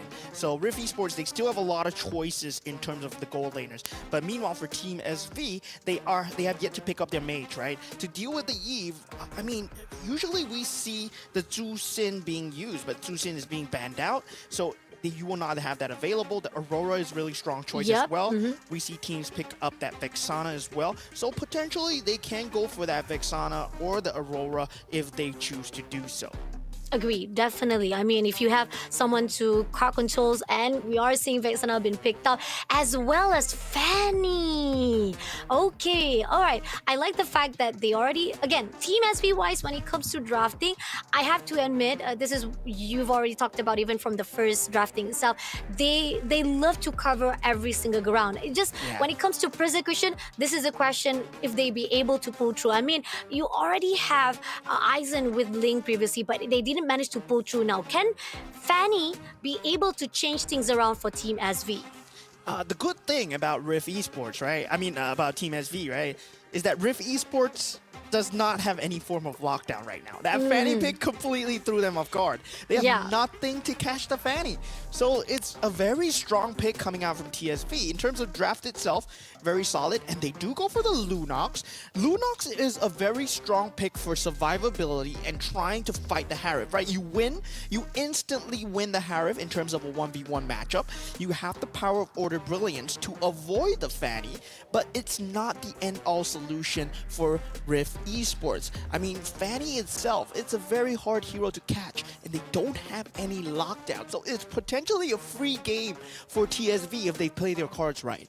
Agree, definitely. If they are a different team that been put out, because again, remembering back on the first draft itself, it was perfect, but they were a little bit too scared to pull through. Maybe this time around, if they have a really good drafting already, if they can pull through with a really good persecution, there's a possibility it's going to go into 1-1. I'm actually, in my favor right now, I'm already seeing side on Team SV. Previously, it was Riff because it was a little bit unorthodox, but there was a lot of potential to be put out because they were a little bit more aggressive side and they were able to pull through. Even when the team fights comes in, they were they were really good in timing off whether or not they want to actually pull out from the fight first of all, or they want to actually go in. So coming in right here is going to be game number 2 for the team of SV versus Riff Esports. Yeah, will they tie things up, or will Riff Esports run away with the 2-0? And that map advantage. Let's see. Somehow we do see that Melon as well as Lucian QT trying to find a way. I mean, the fact that we have Vexana as well as Hylos on the mid, I do think that I'm in the favor of their teams because you have a lot of the crowd control on the side. So this is something that Team SV, they gotta actually really potentially do a great wonder for their persecutions. Now going into fight already, we do see on the mid lane a lot of damage, but Denzo a little bit too jittery to a point that almost been taken out, and with Rebellion managed to come in for the backup. At least Team SV is safe for a while. And Fanny already going in with the execution. Malin finds himself extremely low here. Bear, though, might be able to catch Aizen here. Oh, coming in, but nope, it doesn't. And Wukong on the other note, try to actually shut them down, probably slow things for Team SV, as well as it seems that Team Riff esports managed to actually pull through. I mean, despite the fact that there was an engagement, there was a point that Aizen was trying to come in, still it was not enough to go in for that first blood. Yeah, I mean, and this is where the snowball effect of the Fanny is very important, right? If you manage to get a kill, like right now, he does manage to go through, but not able to find a kill, but does find the finish. Oh, finally comes in, takes down Lucian QT first. That's the first blood for Fanny. And that's not going to be a good opening coming in from Team Riff. But as they try to actually pull the turtle, Wukong back things off, giving a lot of damage to Bear. Bear pulling away from the fight itself. As Melon coming in, they're trying to actually make sure at least this turtle will be open up for themselves. Yeah, Riff Esports, I mean, with that Nolan, you expect some form of early game advantage, right? You want to get that early game advantage, that snowball going with that Nolan as much as possible. But we have not seen Kev Swan fight in that early game as much as he can because he knows that there's no lockdown for Fanny, so there's no damage being dealt to him. So Riff Esports, they will have a lot to deal with. Their RWM has to be used at that perfect timing to catch that split second where Fanny is available to be caught. Contest coming in from the side of Total. Aizen will be the first one to take down, but at the same time, pushing it to the side of Melon, but they don't really go in for the fight just yet. They know for a fact they already got their win. That's a really good composition on the side of Team SV, to a point that no matter how much they try to actually contest that Turtle, it's still on the side of Team SV. Oh, Kev Swan trying to find the fracture on the sad boy. Not able to do so, but in that back line, Kong. Wukong comes in for the backup, but at the same time, he's having a lot of damage going in. But it seems that Team Respawn saying that they're not going to be too tricky or even greedy to go in for a fight just yet. But here, Aizen pulling it through the side of Melon. He goes in, shuts down Melon instantly. Lucian QT could not do anything now. Kev Swan, find a way, try to actually bait, but he's a little bit too late as Aiden already done a lot of damage. Yeah, and that Fanny pick really proving to pay dividends for Team SV right now. Riff Esports, they're struggling to find an answer. I mean, what do you do? Throw a circling eagle in, throw anything in. There's no lockdown for the Fanny. He's still gonna be able to get that cable away, and there is really nothing present for the side of Riff Esports. They have to capitalize on the other members, right? You have to take out Rebellion, you have to take out Sad Boy, but all they have to do is play safe. And TSB, they're doing a great job of trying to funnel the farm onto Aizen as much as possible. Meanwhile, not giving their own lives in vain. It's still a 2-0 scoreline. As long as TSB, they try to keep it as even as possible, they will eventually win in that mid to late game stages. And the fact that they are very aggressive now, this is where we see Team SV finally pulling through. 3-1 coming in right now, and then Lucian QT trying to actually mobilize. It's going to be the fight 2v1. Sad Boy managed to pull through away without any casualty. That was a really good move coming in from Sad Boy. But here, Wukong comes in. He goes in for a push, but it's not going to do anything as they stun in straight Bear, and they managed to actually pull away with no sort of fights pulled through. But here on out, Team SV, it seems that they want to actually contest for the next turtle as Team Riff. It's going to be Lucian QT who goes in for a fight as we go Wukong. But Rebellion managed to steal away. Denzel takes on Cap Swan, and now they're going to push in Sad Boy coming in for Bear as well as Lucian QT. But Lucian QT managed to go in for a fight. But as we progress, Denzel takes on Melon, and FFM managed to trade it off with Aizen, also managed to steal away the tower as well. But Denzel getting another double kill, and with another taken down by Lunox now, it's going to be a maniac for Denzel as Team SB looking better than ever. 7-1, Team SV with the first Maniac of SPS, right? You don't expect that from a Vexana because in this stage of the game, the Vexana should have been chased down by Kev Swan. But Yeah. TSV, they did an extremely good job of target prioritization. Once the jungler is out, then Denzo, he can come in with that Nether Blast free of charge. But Aizen in a bit of trouble, but still, once again, they have an extreme lack of lockdown for Riff Esports. They cannot go for this lockdown plays. They cannot go for the pickoffs. All they can rely on is that 5-on-5 fights. And Kev Swan, he cannot be the first one in. It's going to be Bear or Lucian Cutie. They have to initiate. I don't really like the play from Riff Esports where they're sending Kev Swan in now. Okay, this is it. We do see Team Riff Esport will try to steal away the buff first of all, but it's gonna give them at least some of the shots for a while. But still, it's not enough to pull through as team fights wise, it still looks very strong on the side of Team SV. Now, they know for a fact that they've already lost some of their towers, so this is a really potential from the side of Team SV to pull through for the next turtle. It's gonna be the third turtle coming up next, and Team Riff Esport is looking very, very weak. Yeah, Riff Esports, in terms of that farm, not too far behind, right? 3K, 7 minutes, but still, they lack the lockdown to deal with the Fanny, but they require the farm to do so. So Riff Esports, if they can get a 5-on-5 team fight going where Kev Swan is not dying, FMM is not dying, they might be able to pull through. Their circling eagle has to find that perfect mark onto Denzo. If he's taken out of the fight, the Avatar Guardian lands, Riff Esports can have that perfect dream team fight going. You have to take out that Vexana, you have to take out that Harry. Okay, let's see if they can do it. Bear pushing on Wukong first of all. It's not gonna be the real target that they needed to pull through. Sad Boy as well as Denzo looking for a way. It seems that Denzo already put out a target to the side of Melon.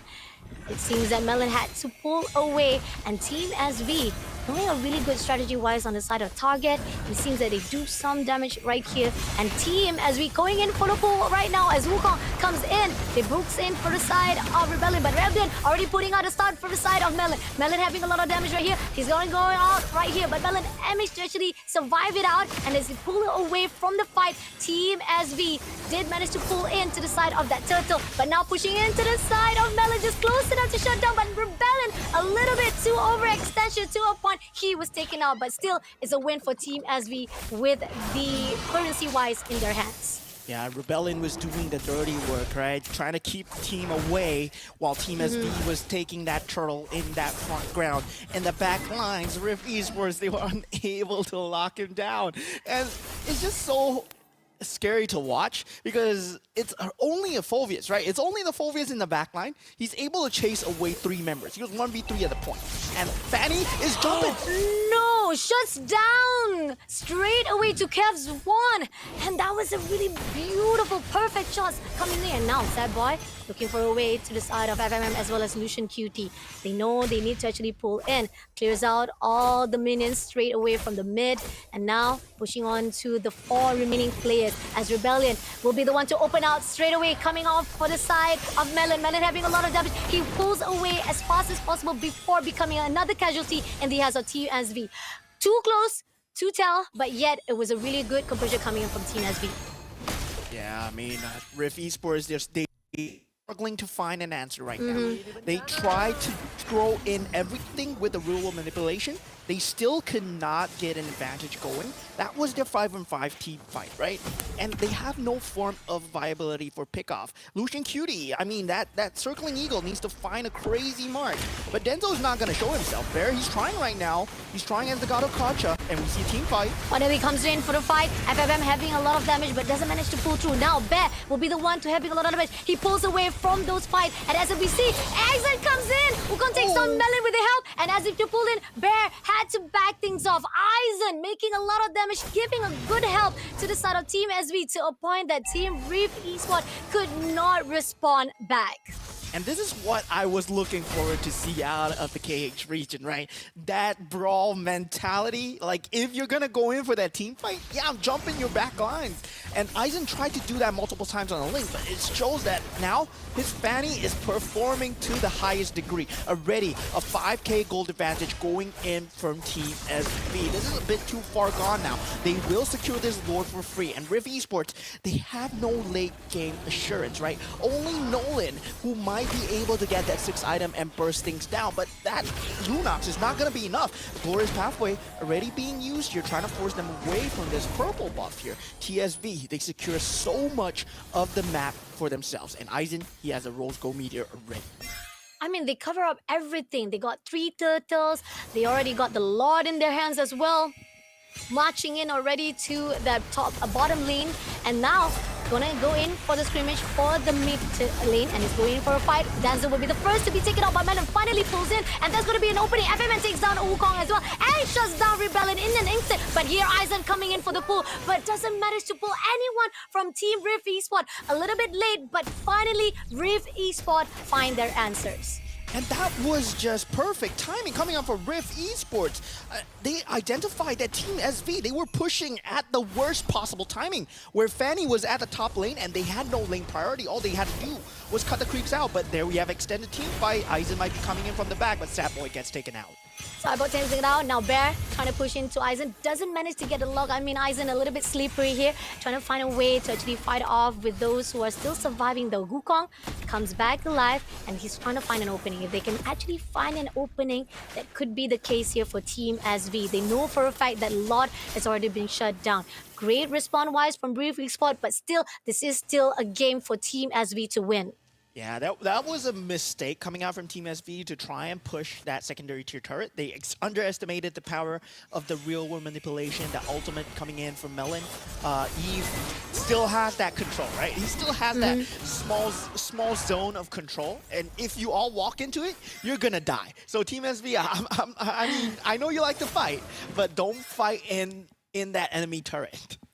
Okay, let's see. So far right now, the first Lord was taken out already. They still have the second Lord, and team looking away to actually go in for the scratch on the top lane. Spotted out, first of all, Aizen, pulling in straight away, but he's going to be a little bit slippery. And Wukong finds an opening, goes straight away for a fight, shuts down Lucian a little bit too slow, but he's going to be the first one to take down. Takes on FMM as well. Now looking for Bear. Now it seems that Cave Swan managed to pull through, but Bear will be the next victim by Denzo himself. And now leaving only 2 players for Team Riff Esports. And that's the problem with Riff Esports lineup, where your damage dealers need to be all the way in front, right? FMM, he has a very short range where he's able to deal damage. And Team SV, they capitalize on that because you're going to jump into the Zaman Sports. You're going to jump into that Eternal Guard where you're going to get controlled. Even if you have that Power Order Brilliance, it's only for a split second. It's not going to be enough to save you from the team fight with that flicker even. So TSV, they capitalize on that really well. Now, with the Enhanced Lord spawning on the map, they will be able to secure this for themselves. And Riff Esports, they will either have to fight or hold. Let's see. Seems that Bear and Lucian QT goes into front side. They're not going to allow them to steal that lot, first of all. Rebellions looking to find a way, as we do know for a fact that Aizen is just on the back line, waiting for the right time, getting the info that he needs, first of all. And Rebellion goes in for 1v1 with Bear, first of all. Melon comes in. It's going to be Aizen who spot them out from a distance, looking for a way to shut down Team Riff Esports. They got to be careful here. Now comes in for a fight with Kevswan, first of all. Kevswan having a lot of damage, but at the same time, they pull in. Aizen having a lot of damage. Great support comes in, and it seems to be Sad shuts down Bear, first of all. Even though they managed to shut down Aizen's attempt for the backline, it is going to be Sad who goes in for the front. Yeah, so many resources being used for just Aizen alone. Then Bear, he had to fight the front line so that the rest of the team SV could not collapse onto Riff Esports. But now they might have a slight timing window here if they choose to go and fight. But they cannot see the team that the map vision that we see. Of course, they see just the fog of war, and Melon would be choosing to just provide some vision here, and they just lost that timing window that they had. Let's see, going in for the Lord, Wukong Gonna actually bring into the side of Melon as well as Caswan. It's gonna be an opening. Slot has already been slain, and as FMM shuts down Wukong, coming in, Aizen will be trying to push into the side of Bear. Bear having a lot of damage already. He's going to be the first one to be attacked by Denzo as they go in for the progression. Unfortunately, they pull away from the team fight, but FMM as well as Yukizi not gonna actually pull through because they wanna actually continue on, but Team, as we say, is done deal already. They don't need to do any much more further. Just gonna wait for the lot to march in, as they only need that for them to pull into the baseline of Team Riff Esports. Yeah, Riff Esports, they will have to do the same thing again, where they have that lane priority going well for them, and Aizen needs to clear out that lane. And then they can potentially take the team fight. But now the enhanced ward is up, and Aizen is going in. Aizen going in for a fight with Luchiguti. Does have a lot of damage. It's not going to be enough though. He's not going to go in. Spotted out Luchiguti. Oh, but Luchiguti managed to pull through. The Lord was already being taken out a little bit too slow for the fight. Instead, they could have actually utilized it, but in the end, Team Riff Esport, a great defense-wise, and now they have a reset that they need for their team. Yeah, Riff Esports, they do a very good job of clearing that Lord, knowing that TSV, they do not go for that macro, right? They do not go for that 3-lane priority when they go in. And that's the first mistake that TSV made, where Riff Esports, they won the team fight. Because the rest of the lanes, they were not shoving in the same time. And this is what KH Meta struggles a bit with, like that lane priority, where the rest of the lanes, they do not need to worry about it. So Riff Esports, they can cast their eyes on just that singular lane alone. And this is what separates one of the top few teams from maybe just a good team. Like the best team from the good teams always get separated by this level of macro.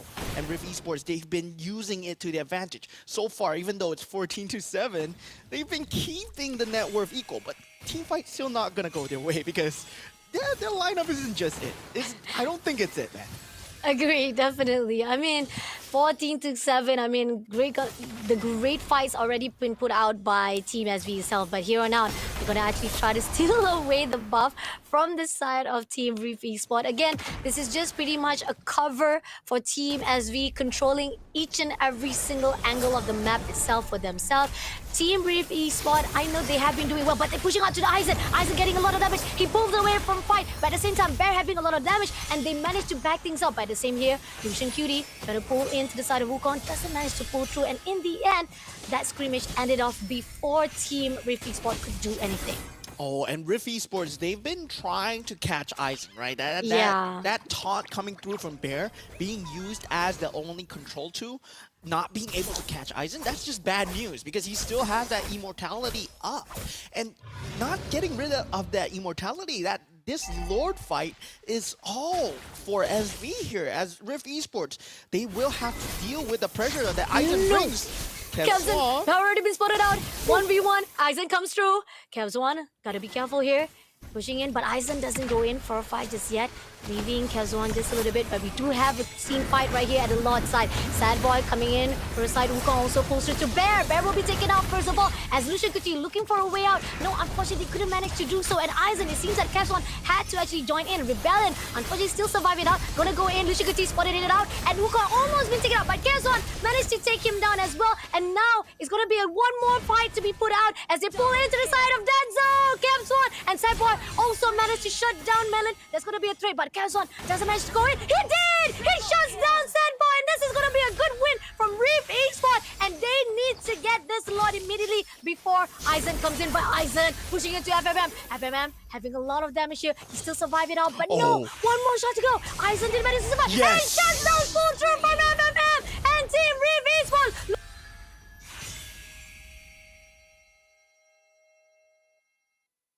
Oh my god, Rift Esports, they might have done it here. The rest of Team SV, they're nowhere near spawning. No! Wow!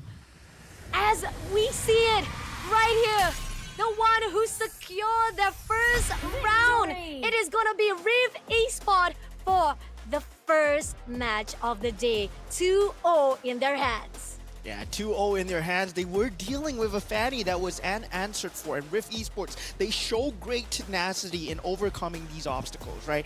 They wait for the mistakes from the opponent, and they are playing that very clean macro game where they identify that, yeah, there is no push coming through, because if the Lord comes through this side and the rest of the lanes, we don't have to worry about it.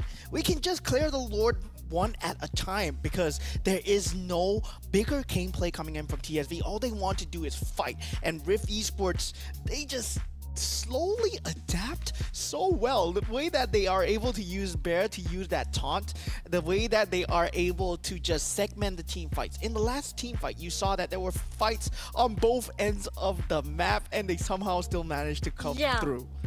I think that was actually the mistakes comes in from Team SV. We keep on seeing a lot of the mistakes was done by Team SV because, I mean, they are well known when it comes to the macro fights, the team fight itself. That's where they will be able to rise out top as the one to contest, or even to be the one to raise off to the top.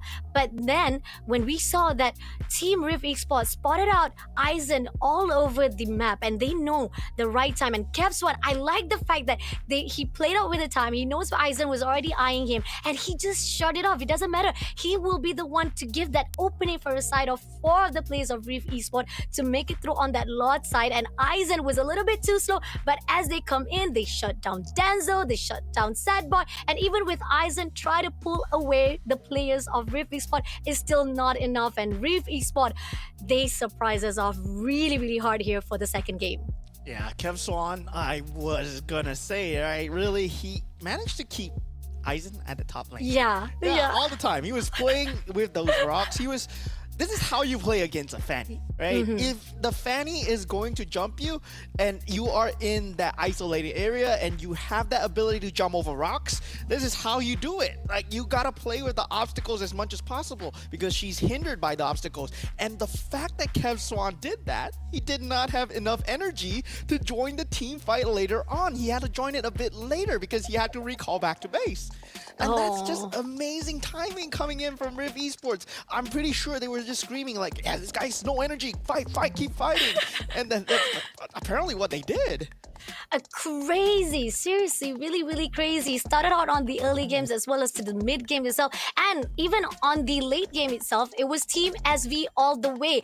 But with one pull through coming in from Riff Esport on that Lord match fight, that was when we see all the patterns fall through for Riff Esport. I mean, talking about when it comes to the currency wise, it was more on TSV. They had the better upper hand. They had a lot of the advantage on the side. Look at this. They got 3 turtle on their side. They got 2 of the lords for themselves. And then they even managed to clear out most of the towers. And yet, the win goes out to Riff as those micro decision making was done by them. That was reason for Team SV in defeat here for the second match. Yeah, and it goes to show, right, how these decision makings can really change the pace of the game.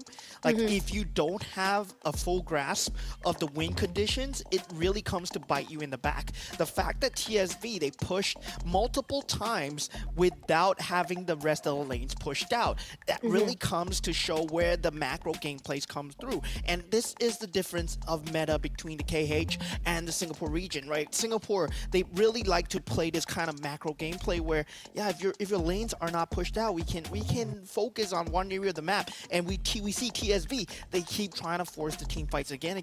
I'm not saying that's a bad thing, but I'm just saying that Riff Esports, they've been getting your number time and time again. Maybe it's time to change up the play style where you have Aizen at least waiting in the back lines. But I gotta say, Kev Swan, he did an extremely good job of keeping Aizen occupied.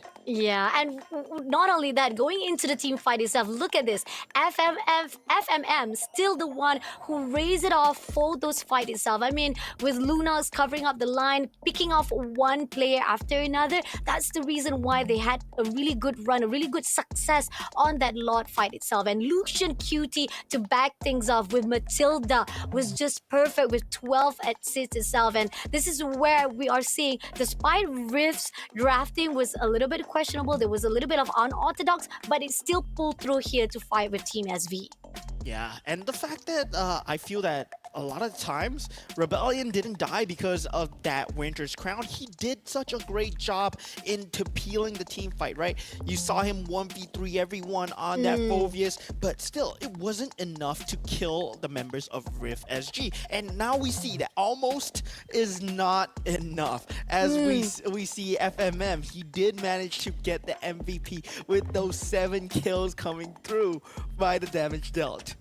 Wow, and we got Eisen as honorable. I mean, he deserved though, because he was definitely the one who really covers up or even controlling throughout the early games to the mid games itself. There was a lot of those early picks from Team SV itself that was making a lot of the idea that we were thinking that Team SV had the a great idea for shutting down every single attempt of Riff, and Riff Esport was having a struggle as well. Even Denzo itself with the crowd control, I mean, talking about how managed to get Maniac on the first fight itself. That was just beautiful for the team of SV. But again, when it comes to the late game, Riff Esport was just a little bit better.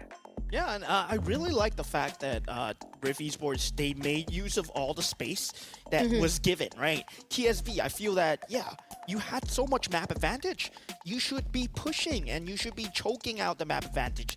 You should be taking out the turrets. You should be taking out the buffs as much as possible. Make Riff Esports scared to play on their own side of the map, especially after you get that Maniac onto Denzel. You had so much things going for you, but they were unable to convert because they just gave Riff Esports too much space. They just give them too much respect. And that was similar into game 1, where Riff Esports, they had so much respect as well. And the fact that you had the better team fight team does not matter, because Riff Esports, they're gonna take every ounce of respect and shove it back at you. Agree, definitely. And looking on the damage that was dealt, look at Melon, 71,632. Even despite that MVP-wise is FMM, and we do see how much amazing support coming in from Lucian QT to cover FMM up. It is all by Eve itself that was used by Melon that gives so much potential for FMM to shut down every single player from Team SV themselves. And with 75% of kill participation, I think that FMM, with adding on into Riff Esport as well, and we talked about how we have 2 new members here for Riff Esport, with the experience-wise from Bleed Esport, FMM is a great addition here for Riff Esport SG. Yeah, FMM showing why he was one of the top few goal laners that was available from the side of Singapore, right? You got Vanix, then you got FMM, and now he's back. He's back, man. And with that Lunox played, I mean, in this early game, we see already TSV, they had so much map advantage. Denzel with that triple kill into that Maniac. Meanwhile, Eisen, he's doing so much in the back lane, and the fact that Wukong does not die is just extremely scary for the side of Riff Esports. I mean, this is a fight where real world manipulation was already used, and Eisen finds the chop on to Melon. He could not survive on that backside at all. Zayman's force was used here, but they were all in that box, and this is where it went haywire.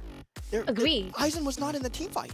Agreed, definitely. Those 2 team fights where Eisen was a little bit separated, that was giving a lot of Riff Esport an opportunity. And here on out, we do see that Eisen a little bit late because he was covered up by Kev Swan, but at the same time, coming in for a fight already, we do see the full troop come in. Wukong will be the first victim to come in, and then they push into Rebellion as well, and they managed to actually shut him down instantly. Another pull into Sad Boy, as Sad Boys try to survive it out. He takes down Melon in the process, but at the same time, the win comes in from the side of Kezwan as well as Lucian QT, and FMM just shuts down every single player of Team SV and making a really good comeback for Team Riff Esports. Yeah, and if you take a look at that last fight, right? You saw that Eisen, he did not have energy to fight, because that was just Kev Swan just draining all that energy on that top lane with that little skirmish that was going on, and making sure that, he does not have energy. I mean, he has immortality, but he needs to die to use it, and he will be extremely vulnerable if he has, if he's going to go in. But the rest of the team is already dead. So Eisen, he did not have that opportunity to go in as well. So Riff Esports, really well done on that. great timing, great idea. There was a lot of the timing that it was put out by Riff Esports. The fact that they know how to actually slow things down, and they know how to actually pull out all of the resources, all the skill wise that was been put out by Team SV to a point that they could not do anything. That was when I think that this is where Riff Esports shines the most for this first match up for itself. And 2 rounds in the hands of Riff Esports. I mean, did I foresee it? Yes, I did. Yeah, you predicted it, man. I You did. predicted it. No, but then again, just a heads up a little bit. I was expecting Team SV to pull through because I was already preparing myself. Okay, I'm gonna say that, hey, you won first point of the caster leaderboard. But no, it seems that I am the one who's gonna win the first point for the caster prediction leaderboard because Riff Esport, again, it was really surprised. It was not expected at all because again, those early games was so much. It was not hard, it was so hard to see or witness how much of Riff Esport trying to pull away or even try to survive those fights against Team SV to a point that we were thinking that there was no way out for Riff Esport. They couldn't even pull out it because they know for a fact that Aizen was just all over the place, pulling one after another, even with a really good guard from the backline. Like that was the first lot they would try to contest it out. They cover really good backline, but that was where Sad Boy comes in to shut down Lucian QT all the way for the front line itself. And Yeah, and this is where MLBB is such in a good state of the meta right now, where you see these comeback potentials happening, where teams are able to capitalize the mistakes. It gives teams hope, right? Yeah. It gives everybody the hope that anything can happen. Your favorite team might be losing right now, but there is a potential with a good team fight. You can get yourself back into the game. And for Riff Esports, they proved it. With 2 good team fights, they managed to shove down the mid lane and straight away end the game onto TSV, given the stellar disadvantage that they had over Riff Esports. And that was just crazy to watch.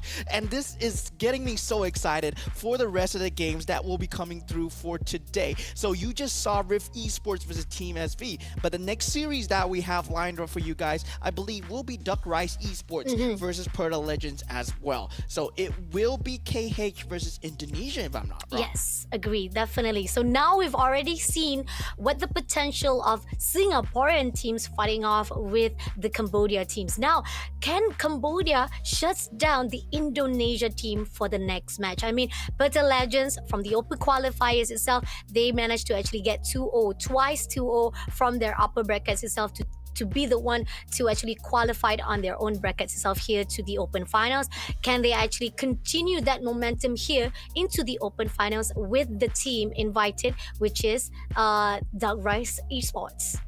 Yeah, and I believe we have the co-current matches as well that have already concluded. Riff Esports, of course, they made it into the 1-0 pool, right? They are in the winners pool. And joining them in the winners pool would be Team Evil from Singapore as well. And I believe Rebellion Esports from ID and Fnatic Onyx PH. And if you look at the right here, the rest of the matches that will be happening today, Duck Rice Esports versus Peta Legends, Omega Esports versus IQ Phoenix, and of course the last game of the game will be a Cambodia versus Cambodia action, CFU Gaming versus Team Valhalla.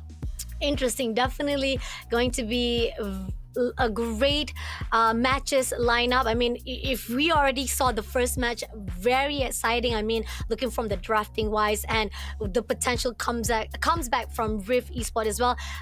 It's going to be even more amazing once we pull into match number 2 as well as match number 3. And we know for a fact that Smart Omega Esport is one of the fans' favorite from Philippines itself. So this is going to be interesting to see what they're going to actually put out here with the team of IQ Phoenix itself.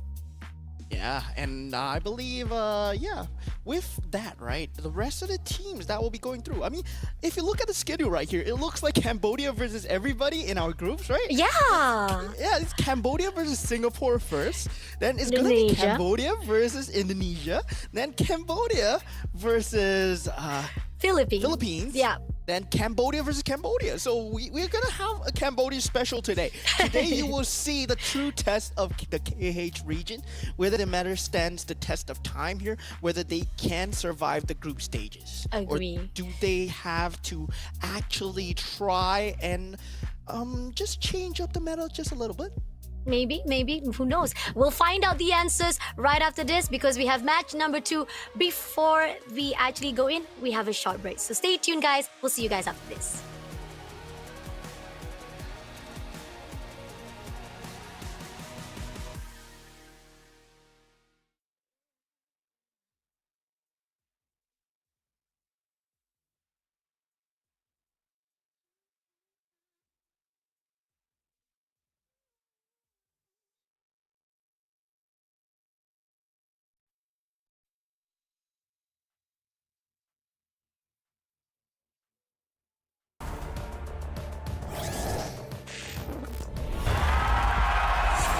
Here we go!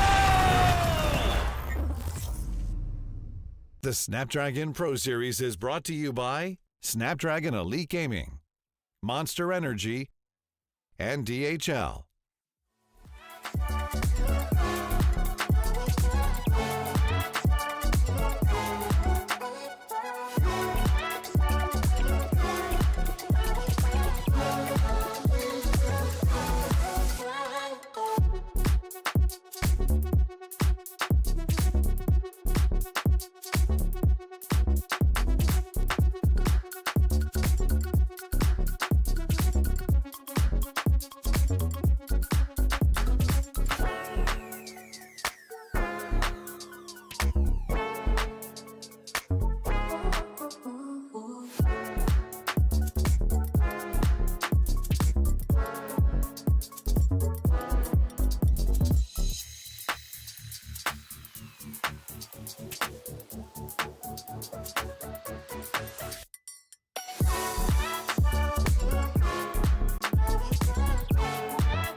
Let's go. Put it in motion. Baby, we're going faster, faster, faster, faster.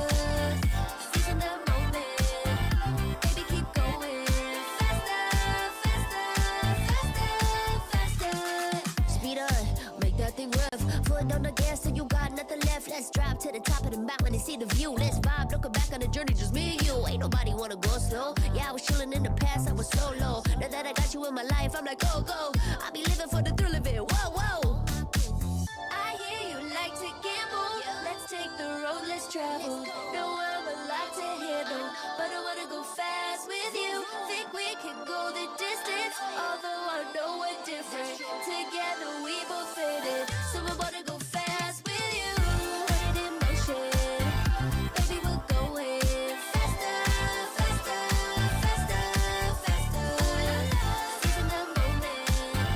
Baby, keep going faster, faster, faster, faster. It's like they never even seen us, and nothing will ever get in between us. I'ma ride by your side every season, and if anyone try to stop us, we just speed up. Yeah, always keep it at 100. Top down, pretty face, so sun-kissed. Know it's scary, but I swear I really love this. Big shades on, summertime in London. I hear you like to gamble. Let's take the road, let's travel. No, I'm a lot to handle, but I wanna go fast with you. Think we could go the distance, although I know we're different. Together we both fit it, so I wanna go fast with you.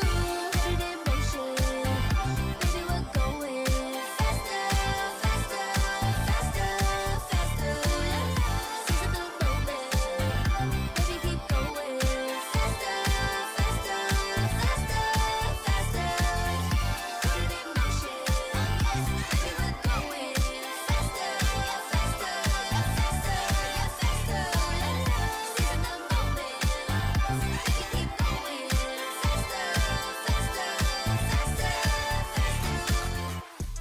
Welcome back, ladies and gentlemen. We will have the second match for you guys of the Swiss round 1 really soon between Duck Rice Esports and Peta Legends Esports. Yes, sir. We got the team Cambodia versus Indonesia, and this is the invited team from the Cambodia side. And we know for a fact that with potential coming in from Duck Rice Esport, they are well known with their own success achievement. Peta Legends, on the other note, they're also quite well known as well from Indonesia side. I mean, previously they had achievements from Pertamina Patra Niaga, as well as from the Champion Discord community itself, from their own success stories to be on whole here for the open finals. So it's going to be interesting. But those who actually missed out previously, I mean, we've talked about how Riff Esport versus the team of SV. When it comes to the fights or the drafting wise of themselves, it was more to Team SV, to be honest. But then pushing into the to all the team fights itself, Riff Esport was the one who managed to book the first slot, or even the slot, into 1-0 here for the Swiss bracket itself on open finals. And now let's see if Team Cambodia will make a change, because so far right now we are not seeing Team Cambodia be able to shut down teams from other region. Will it be a different story here, where we are seeing Duck Rice Esport meeting off with Peta Legends? Yeah, so in terms of Duck Rice Esports power levels, you compare it to Team SV, right? Team SV, I would say it's the last seed from MPLKH. So it's one of the teams that got relegated. So Duck Rice Esports, they are 5th, 6th. So there is increase in power level as we go on throughout the day. And finally, we will have the last match, which is CFU. That's the top seed of Cambodia. So yeah, we're really increasing in power levels of Cambodia as we go about the day. And now that we have Peta Legends, what I really like about Peta Legends is they are community heroes, right? They are fresh out of nowhere. And who are these players? I mean, this is their chance right now to actually make it big, and they are very hungry. They are on the rise, and they can potentially take down Duck Rice Esports. I mean, I'm looking very forward to this. I'm not too sure what you predicted, but yeah, later when the prediction screens come up, might be a bit of a surprise for me.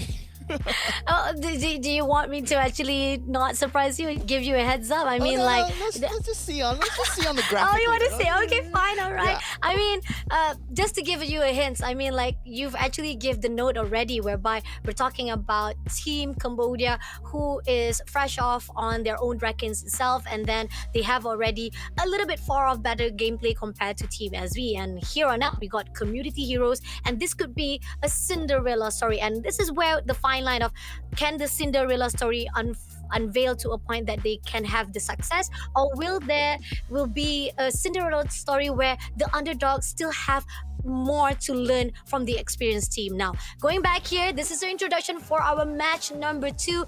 It's a best of 3 for both of this team. It's going to be Duck Rice Esport Cambodia versus Peta Legend Esport Indonesia. Yeah, and on the left side, we will have Duck Rice Esports with JFat on the EXP lane, Dark Side on the jungle, Chen Chen in that mid lane, Yamikaze on that roam, and Super Riddics on that gold lane. I mean, this is a very familiar team with me, because they were one of the representatives for MCC M3 under a different moniker, I believe. And Darkside, Yamikaze, Super Riddics, I've seen them play in their game styles as well, but they were on different teams with JFat and Chin Chin. But when they are put together in this so-called Duck Rice Esports roster, I believe that their playstyle has shifted a bit, right? We see JFat actually leaning towards a lot more on the Lapu Lapu, on the Terizla, and Chin Chin is one of the players that can actually play the Terizla mid as well. So that's what I'm looking forward to see out of Duck Rice Esports here. Oh, interesting. Okay, let's see what will it be like for Team Duck Rice Esport here. Fighting off with their opponent is going to be Peta Legend Esport. Zokovic will be the one at the EXP, Jay-Z Man as the jungler, Sun at the mid lane, and we got Glizzy as the roamer, and Casper Winata as the gold lane. I mean, pretty much again we're talking about the community heroes, right? They already had success run achievement on their side, but this is just the minor league to be uphold into the open finals itself. And even on the open qualifiers, that they are the teams that had a journey. And compared to Duck Rise Esports, they are the invited because of their well-known success from the rankings. Compared to Peta Legends, they had a long run. So there's a possibility the momentum coming in from the open qualifiers can be upheld here for Peta Legends. In fact, they got 2 wins, meaning they got from the upper bracket itself, pulling in, going in straight to top 2 is already a success story for Peta Legends. But can they actually continue that success streak moving into the open finals? Yeah, it's gonna be the rookies versus really, experienced players. They were playing against MCCM3 as well. Then 4. Then moving on to MPLKH, they played in the regular season as well. They made it to playoffs, but did not finish really strong. They were at the 5th and 6th seed, I believe, for Duck Rise Esports. Meanwhile, Pearl Legends, they are at an all-time high, right? They won 2 community tournaments. Now they won the qualifiers. They won the right to represent Indonesia in that qualifiers. And now that they are here, they are feeling hungry, right? And they have a lot of medal to prove. They are wanting to show that they mean business. I mean, we might see them in MPL ID if they are successful here even. So this might be where Pearl Legends Esports, they go on the rise. Agree, definitely. And coming into the gameplay style itself, like, I mean, let's just talk about this, because I love how you talk about how each and different region has their own style.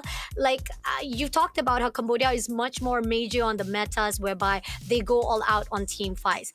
Peta Legends Indonesia, do they actually fall in line with how Malaysia is, because they are also our neighbor itself? Are they actually, when it comes to micro fights, they go in all out for team fights, or they prefer more on those pick and fight on split push itself? What do you think about this? Indonesian playstyle really has its own flavor, where they have these units where they have different power timings in their draft, right? They like to play this mid trio where there's a mage, there's a jungler, the roamer, who is the initial, like for the early to mid game power spike, and then they have the secondary power spike coming through from the EXP laner, who's usually for that mid stages. That's where we saw the Phobias coming from. ID was the one who actually just generalized that together with PH, and they have the Khalid as well. These are very strong mid-game power timings. Then we have the goal laner. They are always that late-game assurance. This is how the ID draft usually goes. They go with these easy scalable teams and easy executable teams, where the mid trio is usually the first thing that is very important to them. Then we have the EXP laner. Then we have the goal laner for that insurance going in. But meanwhile, I mean, we see from the side of KH, right? They really like to go for only one late game assurance in terms of having that Fanny, in terms of having that Ling. Maybe for Duck Rise Esports, it's slightly different because they are a very team fight heavy team. So we might not even see a late game assurance at all. They might even be going completely for the mid game, and we got to see whether that gamble actually pays off for them. Agree, definitely. I mean, like, talking about when it comes to the drafting wise, I feel like you've talked about how different the game style again. This is where the fine line of how Cambodia, they have that meta they uphold wise, and going into Indonesia, this is where can they actually be able to shut them down from all those play style, because Riff esports, they proven wisely, they be able to actually take at least one of the Cambodia scene to actually go in. But here, this is the caster prediction that you talked about. I already wanted to surprise you off, but 2-1 for both side of Team Peta Legends. I mean, I'm not really surprised at all. But again, we want to give all the high off rises of momentum coming in from Peta Legends towards the side of Dark Race. Even despite that Dark Rise eSport, again, the invited teams. But because of the momentum that has already been put out by Peta Legends, I think there's a possibility this is going to be a tough fight between the two teams, but it will be more favorable on Peta Legends if they can actually adapt very fast to Dark Rise. Yeah, and I believe the current meta for me, it's not really leaning towards that brawl style that KH likes to play, right? We see that the meta has shifted already towards that assassin late game meta, where if you have that insurance in that goal laner, where Indonesia actually likes to do, they will actually scale you harder in that 15 minutes if they can hold on to their base. Well, meanwhile, Duck Rice Esports is going to be a big gamble if they choose to go with that similar meta where they are still going for that Lapu Lapu, where they're still going for that Terizla picks. And yeah, it's going to be really favored for ID for me, actually.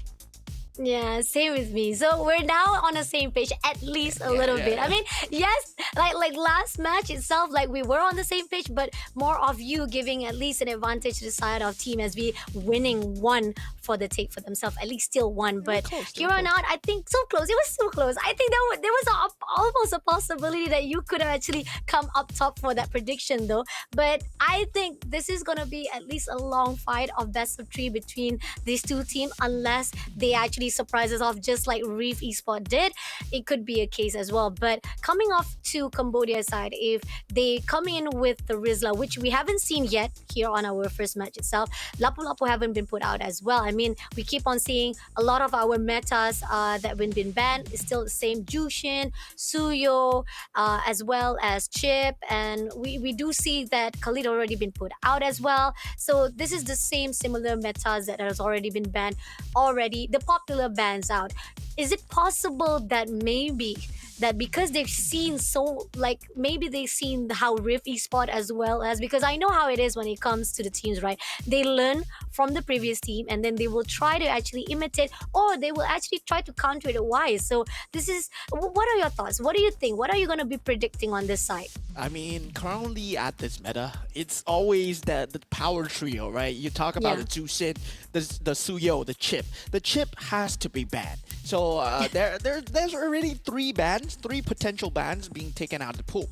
And one of the key factors that we saw in the previous meta was that high-lows, the rise of high-lows with that Thunder Belt. It brings so much scalability with that revitalization battle spell as well. So that's one more potential ban being taken out. So this leaves so many more heroes in the pool to be able to be played. And with currently only 3 bans each for each team, there's a lot of shifting metas that can go towards each team, and different regions, they have different ways to respond to a pick, right? In Singapore, like for example, if you pick a Hylos, we might pick a CC, but in PH we see that you pick a Hylos, they pick a Glue. So there's different ways to respond, and whether they respond in their own region's metas or whether they respond towards the other region's metas, that's where the coach's decision would come in, and it's going to be very key, right? That scissors, paper, stone, rock, paper, scissors coming out from all the region's metas. It's really very interesting to see as we reach this international stage. Agree, definitely. I mean, that's already the 3 main ban that we've seen so far. Even Hayabusa also already been prominent to be banned out as well. And that's going to be another thing that we want to talk about. Jungler. Right now, Jungler has already been one of the main ban, been taken out from the option wise for both side of the teams itself. So coming off right now, we do see that at least things that can be put out, even though with Lean being taken out, they can be able to actually shut down with, at least with Nolan, as well as we do see that previously from the side of Team SV itself, Fanny coming out, and that was a really good decision making. And only if they be able to actually persecute properly with those team fight that was needed in time, they could have actually pulled through as a win for themselves. So I still feel like Fanny has been one of the popular jungler for their side, because when it comes to going in for as well as mobility wise, Fanny is one of the picks that even though people might forget, but it's still very dangerous to be as an option in any other team. Yeah, a good Fanny player is always scary. You have to watch your back.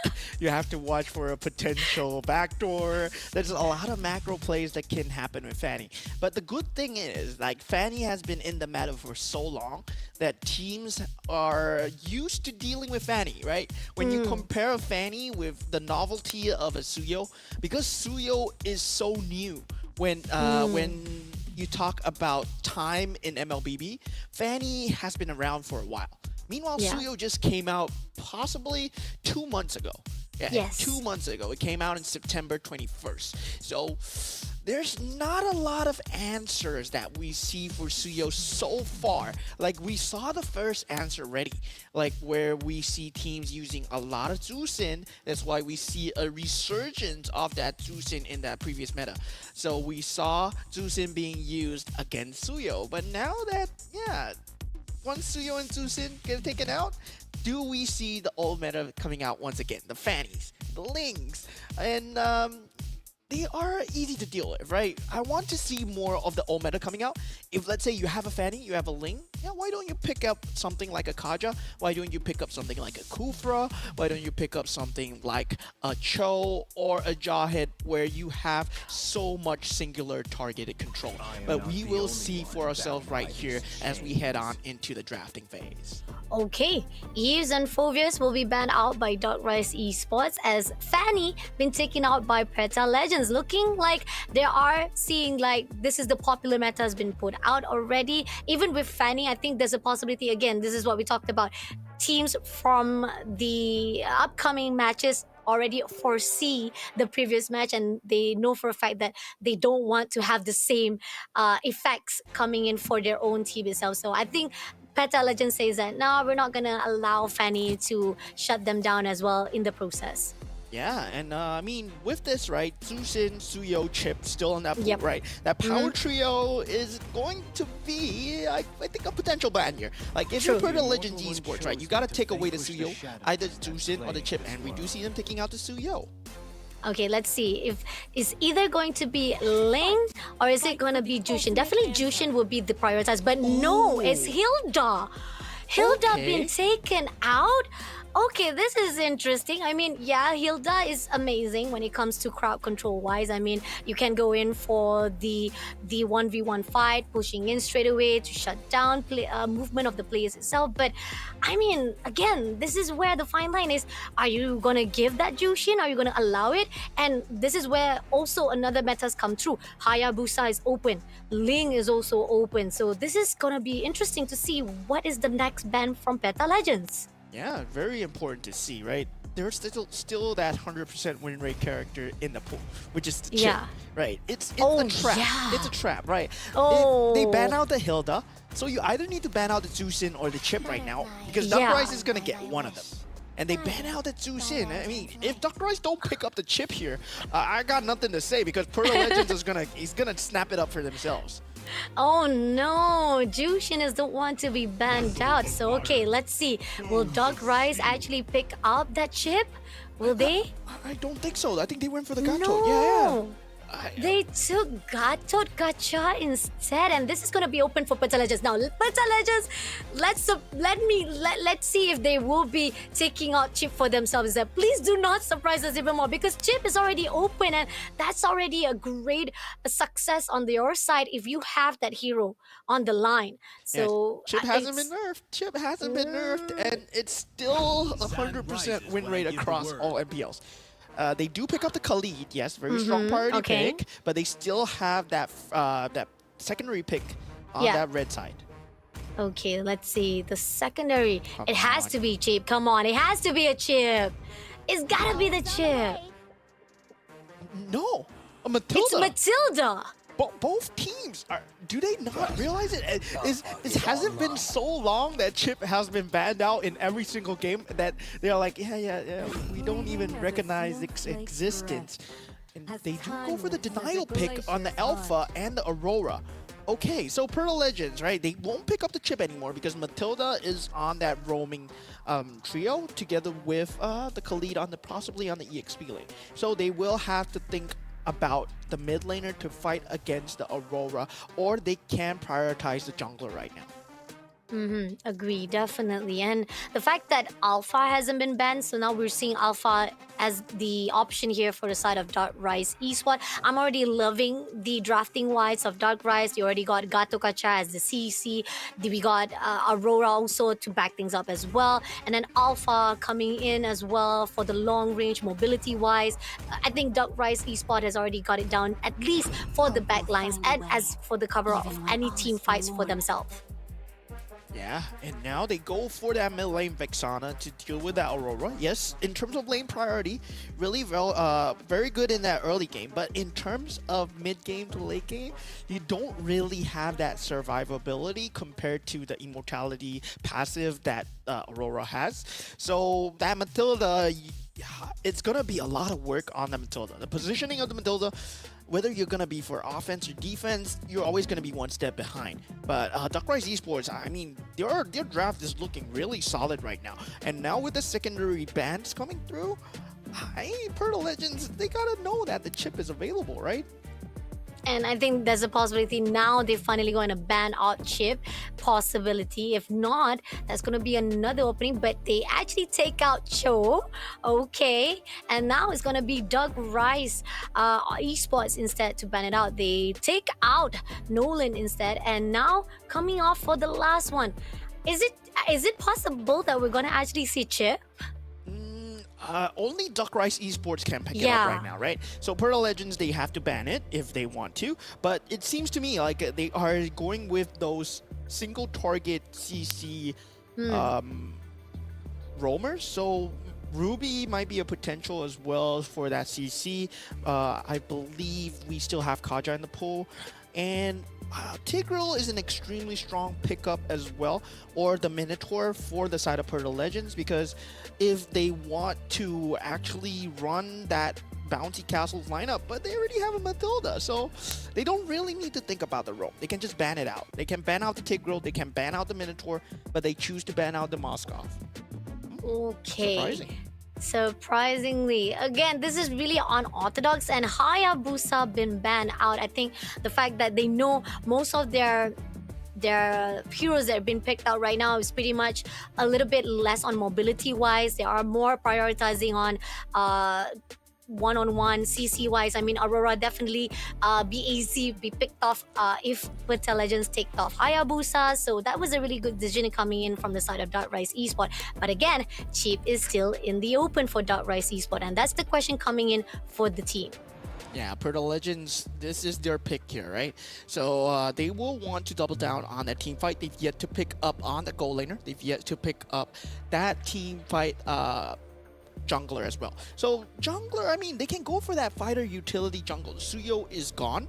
So if they want to go back to old school, they can pick up the Fredrin. Yeah, they do pick up the Fredrin. Yeah.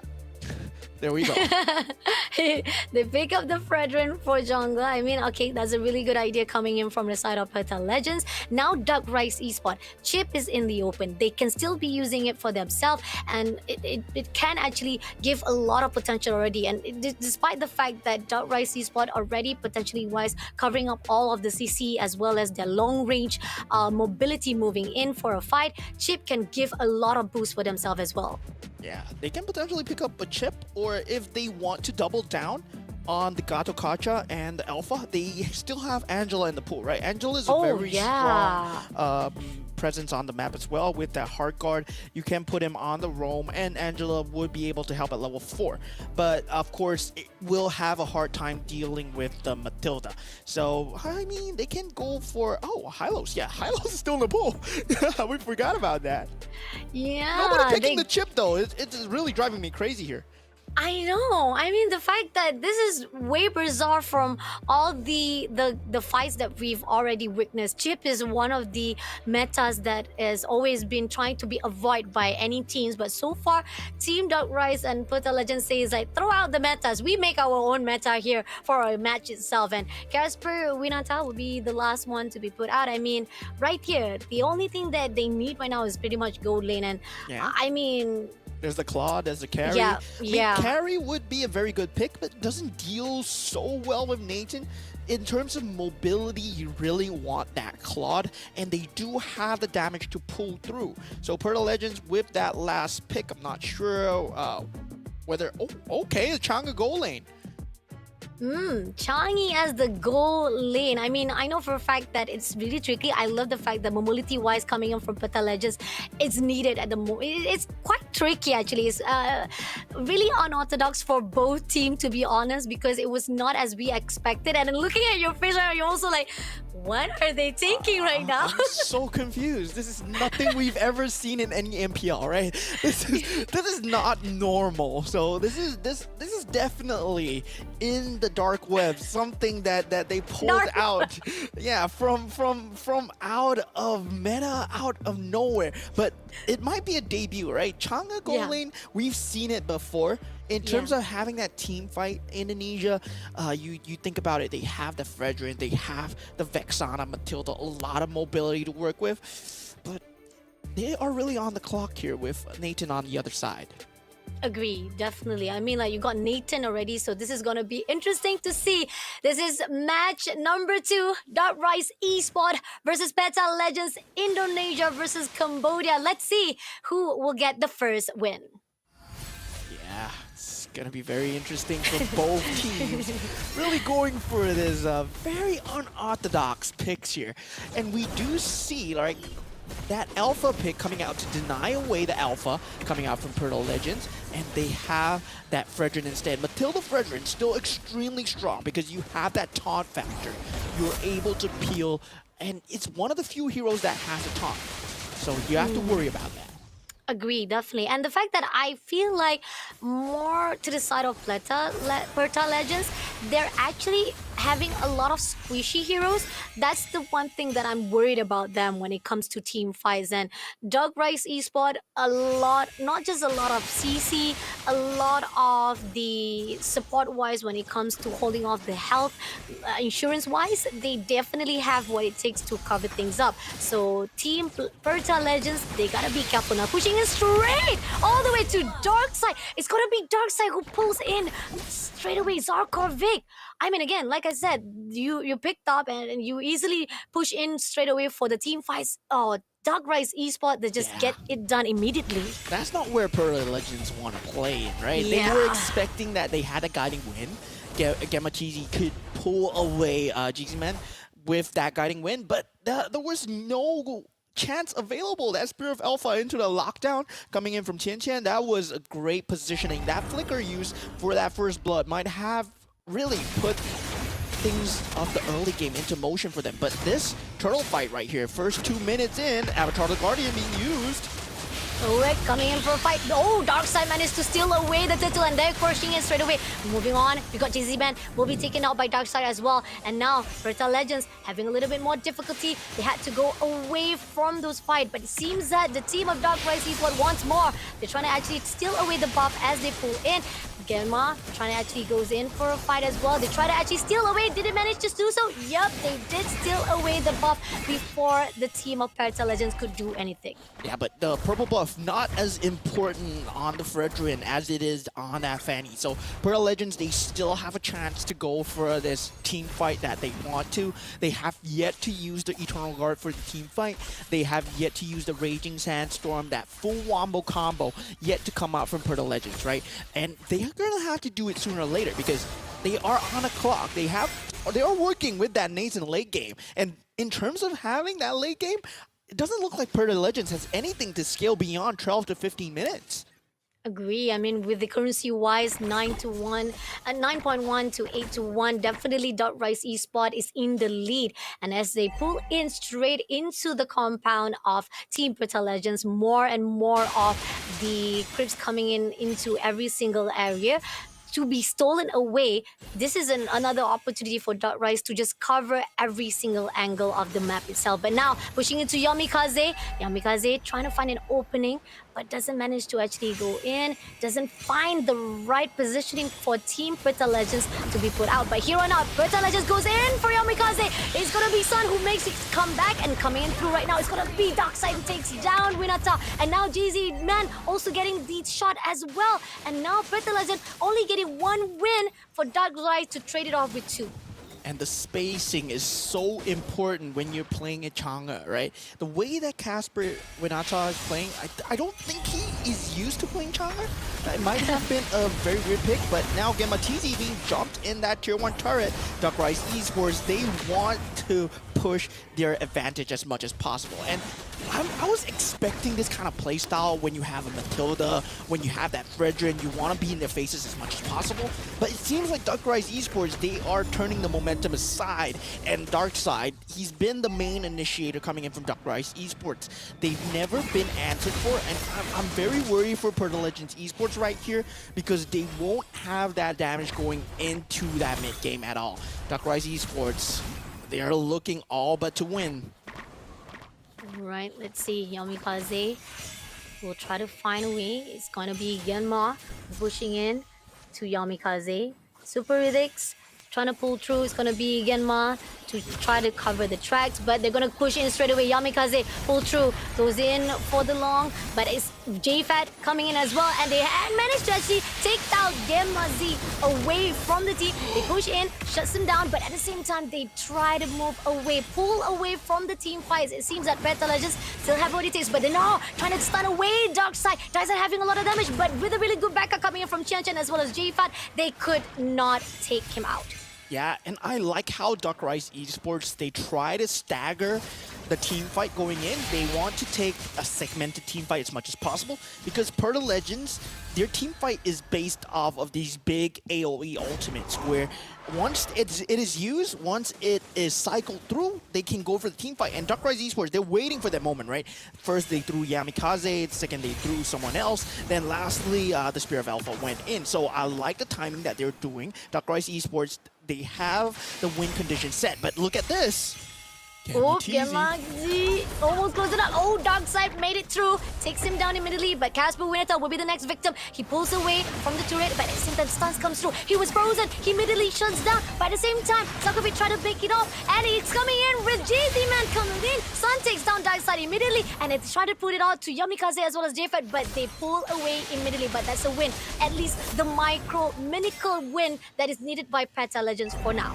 Yeah, and what I want to see out of Duck Rise Esports right now is to focus less on these team fights because Peta Legends, they have reached their power spike, right? We were talking about having that Eternal Guard, having all these skills available, and JFAT in a lot of trouble.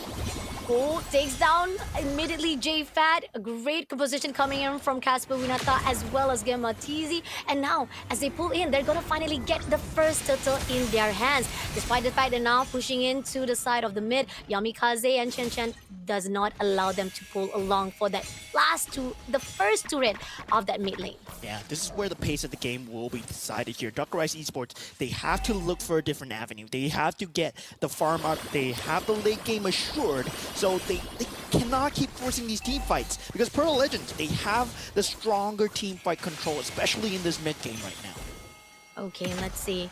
They did try to actually pick off Casper all by himself, but Casper, knowing where to pull away, and they let it go, the turret, for the survival-wise, and that was a really good decision-making coming in from Peta Legends. But at the same time here, it seems that Duck Rise moving from one end to another end of the map all together. This is where Peta Legends, they gotta be careful. This is where Duck Rise Esports still prioritizing on those team fights. But Sarkofi going in for the push. It's gonna be JFAT having a lot of damage coming in, but still not gonna be enough as all the players comes through. And this is where Duck Rise said, if you wanna go in for a fight, we are here for a fight as well. Yeah, it's all about the ultimate discipline right now. Whoever goes in first might potentially lose the team fight because it is not an initiation, right? There's a lot of counter initiation to think about. From Duck Rise Esports, there will be the Avatar of the Guardian and the Spear of Alpha as well. Whoever uses the ultimate first is actually at a disadvantage, so it is a weird stalemate. And Super Rhythix, with the entropy being popped already, just to clear out this creep wave here, we are at a very weird stalemate, right? Where the counter initiation is really so much stronger than the main initiation from both teams. I mean, it's crazy that it's 6-3. Yes, when it comes to fight wise, Dark Rise Esport was a great betterment, a better form when it comes to the early fights. But currency wise, they're not far behind. They're not actually very leaving off far behind Peta Legends itself. So Peta Legends still have what it takes. But here, this is coming in for the first slot itself. They tease a little bit, and Dark Rise seems like going to actually take the bait as well, and they're pushing in for a fight. Yamatizi going in for the long range, pushing in straight away to already turn out Yamikaze having a lot of damage. Zarkovic goes in for the overextension, but having a much loss, and in the end, it's gonna be the one to be taken out. It's gonna be J-Fat, but not pushing in. Yamikaze will be the one to be shut down. 3 more plays out, and this is gonna be an opening for Team Peta Legends to get the lot for themselves. Beautiful team fight execution from Peta Legends. That raging sandstorm into 3 members, right? Zarkovic was preventing the rest of the team from just falling through. He's just buying so much space, and look at him just being irritating to Darkside. And the way that he is the guiding wind, Gematizi, he is proving to be an irritation factor for Dark Rise Esports. These members are not dying, and Peta Legends Esports, they show that whoever first goes in, the Avatar of the Guardian, you use it first. Yeah, our counter initiation is way stronger than you guys. The fact that Peta Legends has been really slimy to be picked off by Dark Rise Esport is giving a lot of the opportunity for Peta Legends to win those fights itself. And here on out, with Lord marching through, they were the one who managed to clear out the first top lane, the first top mid as well as bottom lanes now. And now this is going to actually cover up more of the angles of the map itself. A great composure coming in from Peta Legends. They don't need to worry much. This is pretty much them allowing Lord as well as the minions to give a lot of pressure for Team Rise Esport, and now they're trying to find a way how to actually pick off Peta Legends. And again, Dark Rise still prioritizing on moving as one is not giving them the potential to pull through or even try to actually fight it off with Team Peta Legends. Yeah, Peta Legends unable to sync up the waves, but still, they will have 2 waves that will be crashing through together with this mid lane. But Dark Rise Esports, their priority is to fight here. Coming in for a fight right now. It's going to be Zarkovic pushing into J5, but doesn't pull through. But now, at the same time, we do see the taunt comes through from the side of Darkside. Darkside comes in. Silveritics takes down 1. Zarkovic having a lot of damage, but Darkside takes down Sun as well. As they go in, GZ Man will be the victim of J-Fan, and that's the win fight that is needed by Dark Rise Esport to slow down Peta Legends' effort.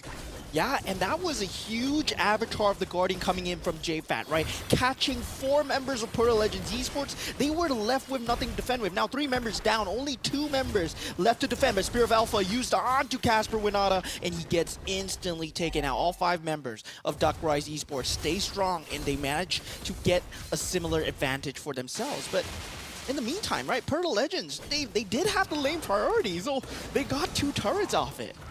I mean, they got the 2 turrets off, but they still having a little bit struggle to win those team fights. Now, pushing it right now, Zargovid trying to actually pull through to Yamikaze. Sibiride will be there to back things up. And here on out, Dark Rise finally form a really good rhythmized, a really discipline-wise coming in for themselves. They don't want to allow anyone to be picked off. But here's Zargovid pulling in a little bit overextension. He having a lot of his lifeline to be pulled out. He has to pull away to the fight. But at the same time, Gematizi pushing into Dark Side. A lot of damage coming. Sun also trying to pick it off as well as back things up. But it's not going to be enough as they manage to shut them down. And Team Peta Legends, they're not giving up. They're trying to push it to J-Fat instead. But still, it's still not a win for them. And Team Dark Rise looking so strong and steady to a point there's no way for Peta Legends to break.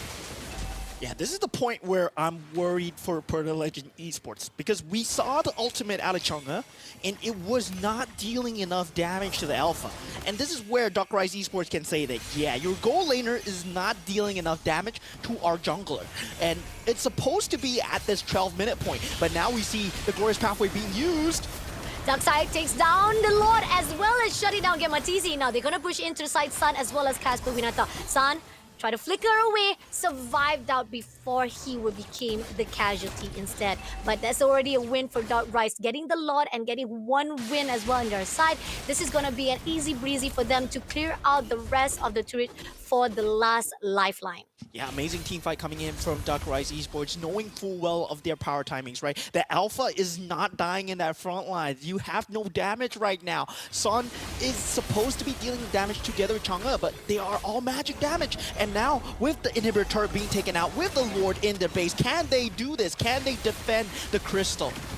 Coming in right now, pushing in. Lot will be taken out, but at the same time, they're not pushing in straight away. We do see Geography coming through. Jay-Z, man, already spotted out Dark Side. Doesn't manage to. It's going to be Genmatizi who will be taken out. But at the same time, trying to push away to Karspler. Karspler doesn't manage to be taken out. But at the same time, Geography, a little bit overextension. But Yamikaze will be taken out for the trade-off for Peta Legend. But still, not a win. It's just a defense-wise, a little bit of slow pace for Peta Legends. But still, it's just small, minor victory on their side. Hopefully, it's gonna be enough. But at this moment right now, Dark Rise Esport already clear out all of the turrets, leaving off the base already open for them to take down. Yeah, the base is just bulb. There's nothing Yeah. left, only the Crystal. Dark Rise Esports, they use that singular enhanced Lord to take away 3 inhibitor turrets. Right now, Zarkovic, he needs to be the counter initiator. He cannot be the initiator anymore. He needs to let GZ Man go in first. And Peta Legends, I mean, it's still a long shot for them to win the game because they scaled too far already. And now GZ Man in trouble. Jizzy Man in trouble, coming in. Oh, managed to pull away before he became a casualty. But the Sita Zogophy, a little bit of overextension. He went for aggression to the side of Darkseid, but Darkseid will be able to give a lot of damage. A little bit coming in for the Immortal Wise, but he will pull through. Shuts down with Super Riddick to be taking him out, leaving 3 more players to go. And now, with all the crystals to be open, Super Riddick takes down Casper Winata. GZ Man having a lot of struggle. The next one, Maniac comes through. Super Riddick Savage. shuts down Casper Winata. And GZ Man will be the next one to shut down. With the win comes through, Dark Rise Esport open up the first win. And what a fashion as well, right? Savage on Super Riddics, showing full well why they were the top few teams in the KH region. Peta Legends, you might be hungry for more, but we are more experienced than you, and their experience really shows. Agree, definitely. I mean, experienced teams versus rookie is, even though you are high rise coming in from the momentum of the success you have done previously, it's still not enough when it comes to the experienced team. And we've talked about it not only because of the experience wise, going into the drafting phase as well. I mean, drafting phase, this is where Peta Legends, we question a lot of the decision making they've done, a lot of the choices they put out. And I'm like, why Chang'e? Why there wasn't even any chip between any of this team? Because chip was supposed to be the potential game changer, game maker for both team itself. But going into the drafting wise, even without chip itself, Dark Rise Esport has already covered up a lot of the angles. I mean, CC wise, you got Aurora, you got Gato Kacha, and then not only that, I mean, it was amazing coming in from Darkseid itself. He was the potential game maker itself. He was the one who goes in for the initiator. He shuts down a lot of players. It wouldn't be a surprise when it comes to down on MVP wise. Darkseid will get the title himself. Yeah, and it was very surprising, right? I was thinking that Peta Legends Esports, they have a lot of control. If you think about it, they have the taunts, they have the Eternal Guard, that's the pseudo tank coming through, who can soak up so much damage. And yeah, they have the Raging Sandstorm as well. There's so much AoE, but it just wasn't enough damage coming through. They can control Dark Rise for days, but if you're not able to kill them, that's where it gets very worrying, because you have nothing to finish them off with. There's no damage coming through from Zakovic because he went for Thunderbelt into Radiant Armor. You only have the Feather of Heaven into that Holy Crystal. Yes, there's a lot of damage from that Holy Crystal, but for JFAT and for Yamikaze, if you take a look at the build, all they have to do is build that magic damage going through. As long as they can build that magic defense, the Athena Shield, the Radiant Armor, there's no way you're gonna be able to penetrate that when you only have magic damage. Oh, this is tough coming in from Peta Legends. I think this is definitely an eye-opener for themselves. The decision-making, the build they put out here for the fight itself.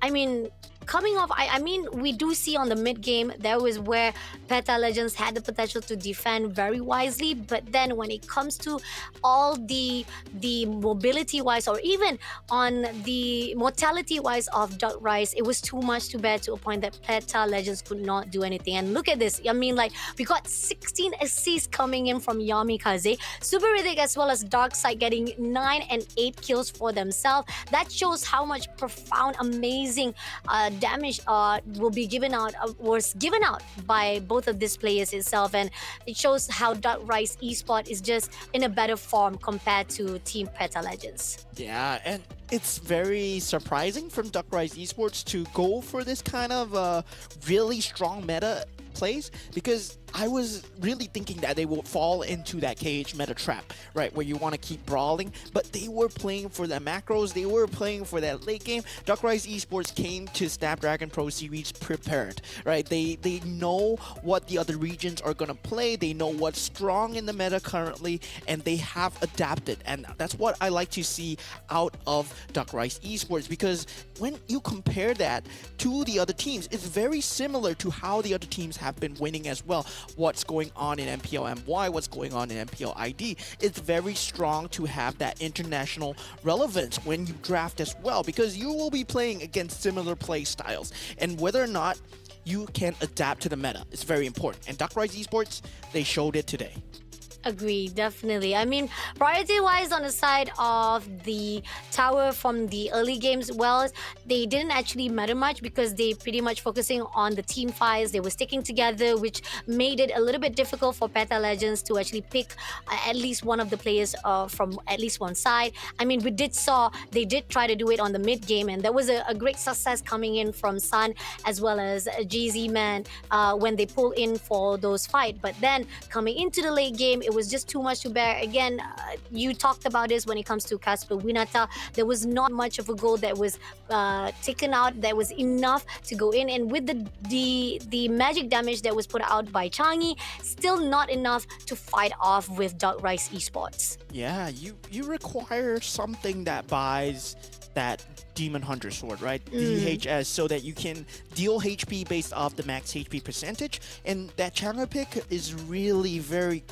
just niche to me, because you're not gonna damage the Gato Kacha, you're gonna tickle the Hylos. And once Darkseid is online with his items, yeah, you're not gonna be able to kill him at all. I mean, with the damage-wise coming in from Subaritics, I mean, started out really good on the side of Darkseid, but as the late game, this is where we see the Nolan was the one who made a lot of the change, and you already also talk about this, whereby you have to be really careful with Subaritics, because as time goes by, as he managed to actually go in, he gets the MVP with 8 kills. He damaged so much to a point that Team Peta Legends could not do anything. Yeah, that was too much damage coming in from Super Riddick, right?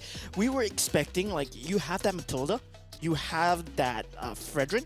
You're supposed to be able to jump the Nathan down, because Nathan, you struggle when you don't have that entropy. And he went for a Purify, so you have to cycle the Purify as much as possible and try and bring his farm down as much as possible. But the fact that Super Riddick did not die, 0 deaths in that game, I'm not too sure if that GPM is correct, but that's just too high of a number. 2,925 GPM, maybe it's 925 GPM, right? 2,925 GPM, I mean, I don't know how much gold he's getting. That's just unheard of. And him getting a Savage at the end, oh my god, that's just icing on the cake right there. Agree. I mean, that the fact that Team Dark Rise Esport like allow Subaritics to be so comfortable on his own lane without anyone obstructing his way. He managed to buff out so much to a point that at the end of it all, he came out alive for Dark Rise Esport was just super. This is where the fine line we see from Dark Rise Esport itself, whereby they let Subaritics to be so buffed out and so comfortable. That was where now we finally see the correction coming in. Is 865 gold per minute. Yeah. So the emblem wise, if you see the emblem that he went for, usually the Nathan goes for the weakness finder so that you can slow the enemy down. But if you can see the adjustment that Super Riddick made, he went for the quantum charge so that he can have that sustainability and that survivability. That quantum charge giving him that HP and that movement speed so that he's able to be at key spacings, key positioning. And now we see the replay, the highlights coming through from the side of Duck Rise Esports. Just how they managed to secure this early game, I'm not too sure, but now we see it in 4K, right? They are able to fight with the help of Darkseid And the way that they are able to jump the towers with the help of Yamikaze having that revitalization, this is why the revitalization is so strong on having it on JFAT and Yamikaze. And we see even teams picking up Benedetta to pick up that revitalization because there's so much sustain. And if you don't have the burst damage to go through that, you're not going to be able to kill anyone. I mean, and you see how so much effort been put out by Zarkov himself. He was the one who tried to initiate. He tried to go in for the rush himself. He tried to go in for the fight, but then it was still not enough. And this is where we see Subaridix finally at the best performance because, I mean, you even ask yourself, like, what happened on the earlier runs? It's all dark side for the show. He opened up so much space to a point that Subaridix was just comfortable to be fighted off on the end game. And this is where we see Darkside still performing very well. He shuts down, and I think that's the part where Dark Rise Esports, they know for a fact that they allow Subaridix to be so comfy on his own zone, and once he is already at a really peak, he will be able to rise off and shine the most at the end. Yeah, and the Savage coming through, right? This is just surprising to me because every single team member was at full HP. The only damage they took from was from the Crystal, not from the enemy team members. There was no damage done by the enemy team members in that last fight because they did not have the damage to tear through that revitalization. Wow, what a statement coming in from Dark Rise Esports. All right, that's just the first game, and it's looking good so far for Team Rise Esports. I mean, again, we put it out again, the fact that they are the experienced team, they are the invited team, so it shows on their potential-wise. And now moving into the first match itself, drafting, they're perfectly securing it. Peta Legends, can they actually reform again when they push in for the match number 2? Because again, they were high rise from the momentum of their success, but it's not showing off here for the open finals. A lot of the decision making they've done, it's a lot of mistakes pulling through, and the unorthodox speaking doesn't seem to actually do a good damage wise or even good fight into the open finals of match number 1 itself. So hopefully now coming into the match number 2, they will learn back all the decision making, all the mistake they've done, and they'll be able to actually do at least all the research. And again, I'm questioning the chip again. Are we going to see chip finally be banned, or will we see chip again being pushed aside, not being used at all here for our match number 2? I don't know what's happening, man. Both these teams just let the chip go, and yeah, that was just plain wasted, right? We could have seen the debut of Chip in Snapdragon Pro Series, but of course, this is where I believe the mentality of these players are tested. Like when you are a rookie team coming up into the big leagues, right? When you are finally playing in these open finals, and you finally have a chance to perform. This is where your mentality is tested, especially you're down a game, you made some bad decisions, you made some bad drafts, but whether you can bounce back, that's very important, because when you are a professional team playing in the big leagues, there will be times where you are down 1-0, you are down 3-0, you are down to a point where you have to reverse sweep. But we see the champions, they manage to do it every single time, right? We saw the likes of Falcon Esports in Myanmar, they managed to do it as well, and we saw the likes of Selangor Red Giants who managed to drop into the lower bracket and then still pull through as the champions of MPL MY. And this is where we see whether Peta Legends, they can fill the shoes of their seniors in this league, where we have Team Liquid Indonesia who is in the same pool as them. Can they fulfill the same destiny? Wow, this is gonna be hard. It is. It's going to be hard. I'm wondering if the teams have been able to actually figure out all the situations now. Going into the drafting of round number 2, and it seems that back again with Fanny to be banned out. We do finally see Chips and Jushin been banned out. Gato Kacha, on the other hand, Peta Legends ban it out because they don't want to give it away again to Rise Esports. And what I'm curious to see, right, is whether Peta Legends, do they still go for these cheese strats? Do they believe in their, this ube strats, like where they bring it out and teams have never seen it before. Changa Goling has been so hard to deal with. in ranked gaming, not in competitive, because teams, they know how to deal with Chang'e. It falls off in that late game really hard, and we did see it just now. And now with that Eve being taken out, Suyo, the holy trio being taken out from Duck Rise Esports, they don't want to give that first pick over to Peta Legends. Okay, so far right now we do see all the metas been picked out already. So now let's see for the side of Peta Legends, how are they going to respond wise? Because so far we see started out they actually take out they put out the Fredrin on the last chance and for the ultimate respawn coming in from the Rise Esport, right? So now they have the potential to bring out Matilda again. I think there's a possibility they probably have seen how the fight was occurring on the side of Peta Legends. But then again, I was seeing a lot of the success rate coming in from them was not as good as we thought. They want to actually pull out to Dot Rise Esport. Do you agree on that? The Hylos is still in the pool. The Phoveus is still in the pool. Khalid is still in the pool. And they pick up Phoveus in Alpha. Duck Rise Esports, if you're going to give Darkside the Alpha again, and now you give him a very premium EXP laner, one of the top few in the meta, Duck Rise are going to pick it up. And that Matilda is not going to be able to answer. It's not enough. Yeah, I mean, again, Peta Legend was supposed to be the one to pick it up, and Matilda is the prioritization, still questionable on the side of Peta Legends. But now they stole away Aurora in their hands. Okay, finally a good question, a really good respawn-wise from Peta Legends. But again, they gotta be careful. They finally picked up Hylos. Now, finally, we see a little bit of secureness coming in from the drafting-wise of Peta Legends. Despite we were curious on how they put out Matildas, but still, when it comes to Dog Rise Esport, they have Phoveus, they got Alpha in their hands. Still, most of the damage come out from them, and they have Valentina as well. I know for a fact that Peta Legend had a really good respawn-wise, but still, I'm still on the side of Duck Rise Esport right now for their drafting.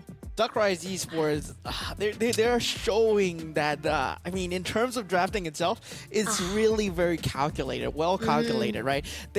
Yeah, you might be able to pick up that Hylos. You have that glorious pathway, but we can take it for ourselves too. We have that IMU from Valentina, and that's gonna leave your glorious pathway null and void. So they want to double down on the team fights. They are picking to their strengths, and that's what I really like. When you pick to your strength and you do not care about what the other team is gonna do, because you can do it better than them. Agree. Now, band-wise, they take out Bruno as well as Nolan. So, okay. I feel like a great position respawn coming in from the side of Peta Legends. But, oh no, that's just troll. I know for a fact that Rise is just trolling off with picking off Chang'e right now for the last ban. They know for a fact that there was not a lot of effects coming in. But, I mean, that Rise Esport, I think pretty much is just like a friendly banter coming in from them.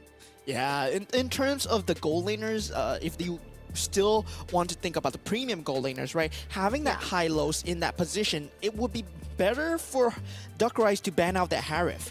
Because that Zamon's Force together with the Guiding Wind, a lot of AoE will be coming through from Peta Legends if they really leak out that Harif. But of course, they can pick it up for themselves if they choose to do so. But Peta Legends is their ban right now. Do they take out the Harif? They take out the Cho instead. Okay, now this is where the fine line of Dog Rise. Are you gonna actually allow Harith to be given out to Peta Legends, or are you gonna take it off for yourself? Since that they got Moskov in their hands, and look at this. This is gonna be giving more mobility-wise for them. But we got Bane as well as Izia in Peta Legends. Okay, in terms of team fight, Peta Legends got it, right? There's so much team fight. Like Delia's Catch together with Glorious Pathway. You can lay down that that Glacier as well, that Frigid Glacier from Aurora. And yeah, you can reposition the Ixia really well with the Matilda. On paper, yes. But on execution, it's gonna be very hard. Duck Rise Esports, they're gonna have to lag for 5 seconds and not move, because there's no setup for your spells right now. There's no main initiator for Peta Legend Esports if you think about it. Meanwhile, Duck Rise Esports, they have a very easy execution with that Spear of Alpha, with the Valentina, with now that they pick up the Raging Sandstorm on the Khalid as well, there's just one more layer to worry about. Duck Rise Esports, they can go in left and right. Wow, okay, this is way out of my my analysis wise. I mean, like Peta Legends again surprising us off with the drafting phase. I thought that they learned from the first drafting, but the second drafting, I mean, started out really good. I mean, again, I questioned Matilda wise, but they picked out Aurora as well as Hylos. That was a really good move. But then Bane as well as Isia. Now, this is where Peta Legends, again, they're going to be a little bit squishy. They're going to be easily targeted, and they're not going to have that mobility-wise to actually lock on to Dark Rise Esport itself. So, I don't know. What are Yeah. your thoughts on this? I mean, my brain is freezing here because yeah. Not because of the aircon, is it? No, it's not because of the air conditioning. No, it's not that. But now we have it, game 2, ladies and gentlemen. It looks as if, I mean, Dark Rise Esports, they have a very good draft. But in terms of holding that high ground, yeah, I mean, Pearl Legends, they can do it for days. But let's just find out as we head on into the Land of Dawn. Let's go, guys. This is match number 2, round number 2 of match number 2. Peta Legends Esport Indonesia versus Dark Rise Esport from Cambodia. Can Peta Legends elongate this match up, or will Dark Rise Esport make another 2-0 donut? But now fights coming in. Sun comes through. Yamikaze giving a lot of damage coming in, but he did manage to pull through. But no, Sun takes him out immediately. Looking good for Peta Legends so far as they move in for the team fights. And as they pull away, they did manage to at least secure Glizzy to pull away before becoming a casualty for Team Dark Rise. Yeah, and Dark Rise Esports, if they keep going into the meat grinder, that is Pearl Legends, because they have a lot of AoE damage. They are not going to be able to survive, right? Dark Rise Esports, you know that their key factor will be that Spear of Alpha, that dark side going in. Spear of Alpha, if you manage to burst someone down, you take a team fight. But if you're not, you don't do it. Glizzy in a bit of trouble, but he's a Matilda, right? You're not supposed to be able to die in this situation, but he goes back in.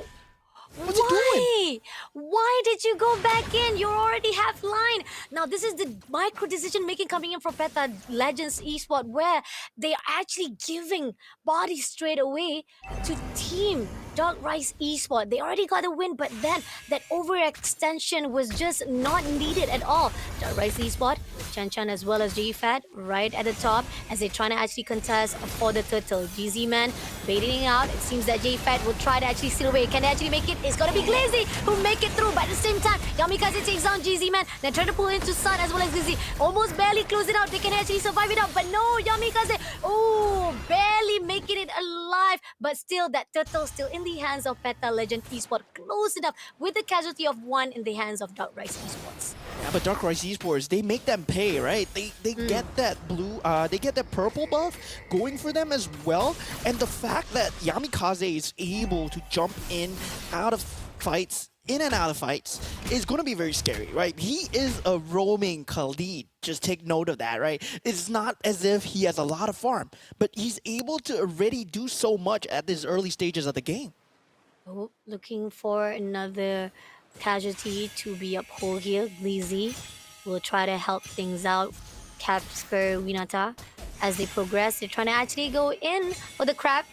Okay, but at the same time, Super Take is already in the side as well, so he's still away for himself. So not to worry much, Dark Rise still covering up all the bottom lane for themselves.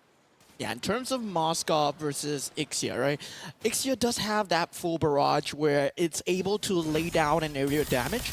It's very good for high ground defense, very good for just securing a team fight zone. But if Dark Rise is able to jump your backlines, that's it. And look at the Raging Sandstorm.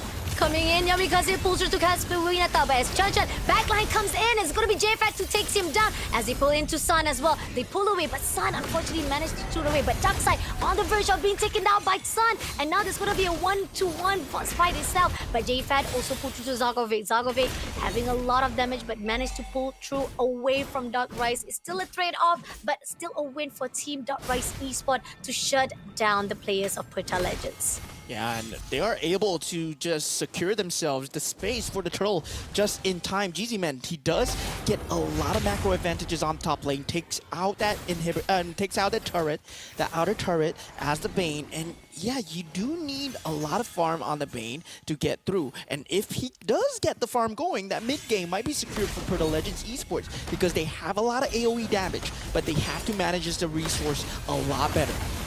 Okay, coming in, Frozen on the side right now. It's gonna be GZ-Man to take down J-Fight with the help of Sun. But Sun, having a lot of damage, had to pull through. That Pierce comes in for the side of Super Ridix. Now Yamikaze pull into the side of Sun. Sun managed to survive it out, but unfortunately will be shut down instantly by the side of Chan Chan. But Darkside takes down GZ-Man. One more player to go. It's gonna be Zargovic to be the victim of Yamikaze. 3 wins in the hands of Dark Rise Esports. And now they're looking more sturdy than ever. And Peta Legends is out. Yeah, Casper Winata, he just revealed his locations. Needs to run for his life right now. He might potentially die if they are able to find him, but team member's not there. Wait, he can actually go in for a fight with Yamikaze, but nope, unfortunately, that's not going to be the case. Even with the help, a little bit too slow for the backup. Still, the team of Dark Rise Esports, they already had it done. They already actually calculated every movement coming in from Peta Legends. Now Darkside try to actually go in for the back lane, fighting off with Glazy. It seems that it's gonna be GZ-Man stealing away another turret. I like the fact that they are losing all those team fights, but we have at least GZ-Man stealing away. But Chechen comes in for the fight. It's gonna be a Frozen side pushing it straight to Peta Legends. One player down is gonna be GZ-Man as they go in for Zargovic as well. Glazy was shut down. Casper Winata moving away from the fight, leaving off Zargovic all alone. So now they're left with 2 more players to go. There was no way Peta Legends survived that alive. They were 3 men stunned up beneath their own tower. And that was a stolen Frigid Glacier coming out from Tian Tian. This Valentina plays has been out of this world, right? He's been initiating team fights again and again with his IMUs, and Peta Legends, it looks like they have no response for this because yes, they have a lot of damage, but they have no way of sustaining the team fights. There is no sustained damage. It's always on their big ultimates, and that is the drafting flaw of Peta Legends that Dark Rise, they are just abusing time and time again. Agree. Now they're going to actually stall off the second turret coming in from the top lane, and they're pushing in straight away. J-Fat is going to be super everything to manage to pull ill. Now as we pull it on, it's going to be an overextension coming in from GZ-Man who shuts down J-Fat. Did manage to get a double kill. The overextension of Dark Rise Esports has been a little bit rueful for coming in from Peta Legends, but even so, they clear out that turret for the sake of Dark Rise Esports. A bit of an overextension, like you said. Yeah. Like, it's 7 minutes into the game. You're not supposed to be diving the inhibitor turret right there, my friend. And now he will pay for it. But Dark Rise Esports, they still have a lot of map control because of that net worth advantage. 4.5k and 7 minutes is 1 to 2 items. And you only have 1 to 2 items on each hero at this point. So that's at least a 50% advantage going your way. Dark Rise Esports, they want to fight this.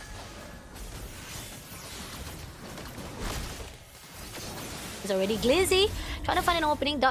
It seems that Dark Rise did manage to actually steal away the turtle for themselves. Not to worry, with no casualty whatsoever coming in for Peta Legends. They couldn't even do anything, as the fact that Dark Rise had a really good defense mechanism-wise to shut them down before coming in. So Darkside was just comfortable on his own zone. But as the process come in, now Team Peta Legends, they're trying to actually stagger the team fights on their own. They did manage to actually pull out to Darkside, did manage to actually froze him off, but it's not gonna be easy. It's not gonna be enough as Yamikaze comes in, and we do see Chen Chen also pulls through, and it seems that Team Peta Legends, as much damage they try to actually go in, it's still not enough. And what I want to see from Peta Legends Esports, right, is take advantage of the fact that Moskov does not have Purify. He went for Flicker. So you have to either catch him when the Flicker is not available or lock him down because he does not have Purify. So you want to catch the Moskov as much as possible. Once he's gone, there's no damage available. So there might be a semblance of hope here. Coming in right now, Super Ridix clears out the last last turret, the second last turret coming in as we pushing on. Hylos pulls out. Now they're trying to actually, but they're stunned out. Super Riddick getting a lot of damage there. That could be an opening for the side of Team Peta Legends, but as Super Riddick was able to be covered out and he pulls away from the fight, still Peta Legends could not find the opening they needed off. Darkseid slowly, casually trying to actually pull in and try to steal away the buff for himself. So still the team of Dark Rise Esport having a lot of the success on the rate on themselves, and Peta Legends still haven't found the opening they need. Yeah, and it just seems very disjointed, right? It seems like Yeah. the communications from Peta Legend, the full barrage was being used, but there's no Frigid Glacier to lock them in place. There's no Deadliest Catch to control them. They have so much CC, they have so much AoE control, and I feel that if they communicate better and use it more, they could have gotten that team fight to their advantage. But now they will have that available for this Lord fight. Let's see if they can communicate a level higher. Right, Glizzy pushing on straight to JFAT first of all. Zagovic going in for Chan, but nope, it's too late. Lot already been picked up, and that's gonna be a win from the side of Dark Rise Esport. Peta Legends still hesitant to actually pull out a really good team fight for their own potential of comeback or even reverse back this effect. Somehow, we are seeing Dark Rise having much more strong lineup for them to pull out and team fight for them to actually win it off. And this is the problem of Hylos EXP that a lot of teams have realized, right? You are missing that initiation factor. That's why we saw the resurgence of Phobias. That's why Kali became so high in the meta, because you can go into the fight, you can start the fight whenever, and you are guaranteed to survive for at least a minute in that team fight. Let's go in for the Lord as we push in for the last turret. They're gonna actually try to fall out to Zagovic, but Zagovic try to maintain it, clear out Lord immediately. Great push coming in from Peta Legends itself. They clear out all of the attempts to pull in. It's just a half line for the turrets wise. Now try to clear out the minions as well. Dark Rise on the other note, they didn't actually go into that team fight for that Lord. They actually just try to do as much damage as possible, but it's just not enough. They pretty much just try to actually not overextending themselves, but I'm wondering if that's gonna be a good decision making when the fact that they had the potential to just pull through. Okay, if Dark Rise Esports, they do not manage to sync up the waves when they get a Lord, there's no way that they will be able to push the high ground, because the high ground defense is off the charts. But now we do have a team fight. Coming in right now as we see that Darkseid haven't been frozen, he moves back away, and even so, Peta Legends finds the opening, yet they lose the window for them to pull through. And Dark Rise again looking very sturdy than ever, and they didn't matter much because the fact is, even they try to initiate it off, Team Dark Rise Esport was just too much. Yeah, there's only one target that they can potentially go for, which is Super Riddick's or Valentina, right? Chin or Super Riddick's, if they can catch them, yes, that's nice. But if they cannot catch them, you're not going to be able to kill Darkseid because he has a Spear of Alpha to get away, Raging Sandstorm to get away from Yamikaze as well, and you are not going to be able to kill JFAT. As long as he is able to get the Infernal Pursuit off, he's going to buy time, and the rest of the team members are going to come in. And Dark Rise Esports are testing in the mid lane right now. Pretty much saying that come in, let's fight. We're waiting for you here, right in the water. The water is fine. We're waiting for it. And as we move along, we do see that Lord is already going to spawn out within the 50 seconds. That's going to be an opportunity for Dark Rise as well to actually take up a notch for their team fights as well. But as we see, Peta Legends already setting up themselves as well. Now let's see if they can actually try to fight it out. Darkseid pulling in, try to actually do some damage as well to the side of Zagovic as Glizzy try to actually target out to JFAT, but now backlines come in from Chan. That could be an opportunity if Peta Legends spot him out quickly, but Zagovic pushing in for 1v1, but JFAT is also sticking with it, but we got Super Riddick giving a lot of damage to Glizzy. Glizzy almost open up to be chickened down, and that's a great push coming in from Dark Rise Esports. They know for a fact that the lot is already been taken up, so Team Peta Legends, this is the second wave that you need to guard up really, really strongly. Yeah, they do have high ground defense for days, right? They have that full barrage. They have the Frigid Glacier, Deadliest Catches available as well. There's a lot of blanket spells for the creeps. But the fact of the matter was that the previous fight, right? Super Riddick could play all the way in front, 1v5 as a Moskov, and usher Puddle Legends away from the Lord. Just him alone. That was just very disgusting coming out from Super Riddick. Yeah, agree. Definitely. This is going to be tricky as Peta Legends, they really got to know how to pick up the teams of Dark Rise Esport. Now, Lord's already marching in. This is where the Dark Rise might actually pull through. The turret has already been out. Now it's open for the next few turrets as well. Yamikaze try to actually pick up Casper Winata as well. And now clears out the bottom turret as well. Close enough. Now they're done.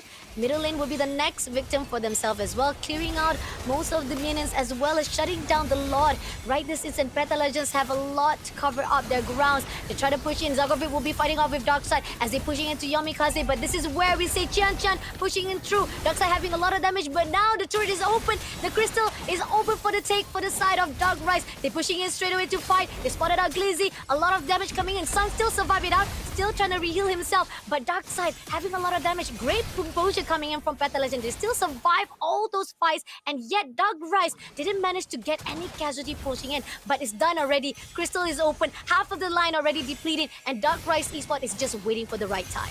Ah, yeah, Pearl Legends, they managed to defend there, right? Dark Rise Esports could have potentially ended the game, but still, getting all those inhibitor turrets, really very good for them. But knowing that the ultimates were not available for Pearl Legend Esports, they could have pushed that matter a lot further. But now they missed their timing window. Only the full barrage is not available. And Pearl Legends, this might be their time if they want to win the series back. Oh, JVAT already open. Frozen coming in. Zakovic comes through. Comes through with us and takes down JVAT. And now opening for the side of Darkseid. Darkseid will be surviving for the immortal, but Zakovic checks him down immediately. Now pushing into Super Riddick. Oh, Super Riddick almost close it up, but Zakovic will be chasing after him. Close it down. Takes him down immediately. And Yamikaze takes it down. JZ Man takes down Super Riddick, leaving only Chan as well as Yamikaze. Wow, what a really good comeback coming from Peta Legends. But is it going to be enough? Clear out the last turret for the side of the mid lane. Now Chan is right out open. Yamikaze pulls through for the defense wise. They clear out all the turrets for themselves, but at the same time Yamikaze will be stuck in the middle. He will be surviving it out, but at the same time JZ Man will not allow it all. Casper Renata shuts it down, but here Minion is doing their job, but Zargovic will be here to shut them down. What a great comeback coming in for Peta Legends, but is it going to be enough though? Minions needs to be covered up. No, Sun comes through, and now they need to do the double down work for them to defend it out. Okay, a little bit too scary, but the Lord has already been stolen by Peta Legends. Oh, the spears comes in, but it's not gonna hit anyone for Peta Legends. The double down game coming in for Peta Legends for the late game was just surprise, was not expected by Dark Rise Esport themselves, but still the question begs to differ. Will this Lord be the game changer for Team Peta Legends? Yeah, Pearl Legends, they fully took advantage of the fact that Dark Rise Esports did not end them right there. And now Circling Eagle being used, ready with a glorious pathway. Pearl Legends, I mean, they might have a timing here. IMU is not available for the side of Tianqian. JFAT is right in the open. GZ and Zogafeed will be teaming up. JFAT a little bit too ambitious. Overextension will be costing him life, as well as right now GZ Man takes down Darkseid, pushing into Chan having a little bit difficulty right here. They did manage to secure it up, but Yamikaze coming in for the backline, and we do see Frozen coming in for Super Rhythm, but the damage already been done. Peta Legends Esport shut down the Crystal, giving the first victory in their hands. What a comeback coming through from Pearl Legends Esports. I mean, Dark Rise Esports, it was completely in their hands. It was their game to lose. And yeah, I was saying that they could have ended things right there because they did not have the ultimates available, but yet they chose to go back and do what? Farm the jungle alone? Not together? Don't stick as 5? And of course, Pearl Legends, they are gonna take that advantage any day and turn that mistake into their favor. Agree, definitely. I mean, wow, that was a great comeback. It was like a deja vu of what we see from Riff Esports themselves. But I mean, again, it was tough to see. It was really, really distraught to see how Team Peta Legend was just struggling all in all. But I do agree on the note that the fact that they could have ended off already with that second lot. That second wave was already potentially to have that crystal on the left line already. But then they didn't even go in for the extension. They didn't even go as one to push in, and yet they allow so much space for Peta Legends to cover themselves up, and that's where they were punished for those decisions. Yeah, there was a lot of hesitation coming through from Duck Rise Esports. After they lost that first team fight, it's not as if they lost the game, right? They only lost an inhibitor turret. The crystal was still intact. They had 2 inhibitor turrets up, but they didn't want to take the fights in the same fashion as they did. They could have won because, I mean, potentially you have JFAT going in, but nobody to follow up, and JFAT just got picked off time and time again, trying to initiate for his team. But there was no Raging Sandstorm, IMU was used in vain, and of course, I feel that the Spirit Destruction, even though it was good, trying to catch that backline, that Bane was proving to be really a thorn in Super Riddick's back, because he was dealing so much damage to his Super Riddick. Half the time he was trying to get away, and he would be at like a quarter of HP. I mean, look at this, coming in from Peta Legends, they made a really good comeback. They were down by the numbers. Pretty much, the currency-wise was definitely on the side of Dark Rise Esports. Even on the mid-game of itself, they were down by the numbers of the bodies as well. From 10 to 4, now they got 11 to 10 to the side of Dark Rise Esports. And the game changer definitely goes out to the side of Bane itself. He made a lot of disturbance. There was a lot of damage pulled out for him to a point that Team Dark Rise could not do anything. But I think we've been questioning the decision making of them picking up Matilda, but I'm not gonna question anymore because Glizzy performed really well with Matilda. He really covered back up really well for Peta Legends to a point that there was not much that cover ground of Dark Rise could not do. Even with Super Rick try to actually go in for the backline, they still have Glizzy to cover things up, and Zargovi also covered the grounds really well. A great defense mechanism for the team of Peta Legends to a point that Dark Rise could not do anything. I gotta disagree you, man. I stand by my point, right? in an ideal world for Legends, true. your esports, your team fight lineup should not so be you're winning. saying it's luck? Is it a luck? I'm not too sure. I just feel that Duck Rise Esports, they messed up. They messed up big time. And I feel that Pearl Legend Esports, it's good decision making on the point where you capitalize on their mistake, but it's just Duck Rise Esports just messing up. Their draft should not have lost. True, agree. I mean, we talked about it because their draft-wise was just covering every ground-wise. But this is where the fine line of that micro decision-making, that when you overthink or you overconfident, and as well as, because those are the factors coming in from Darius. They overthink too much on that second wave. They could have actually go in straight away to the crystal-wise, shut down every players of Team Peta Legends because they're already down by the numbers. They're also having a lot of pressure to actually ground out that minions as well as to defend the crystal wise, but yet Dark Rise was overthinking and maybe a little bit too overconfident. I know this is too much to actually thrown out to them, but they deserve this title. They're overconfident. They think that they could actually just ground it out for the third wave because they thought they have it in the bag. But that's when Team Peta Legends pull in. I mean, GZ man goes out to fight with JFAD, and then we do see that's when the falter of Super Riddick as well. He was just a little bit too squishy to a point that Sun giving a lot of pressure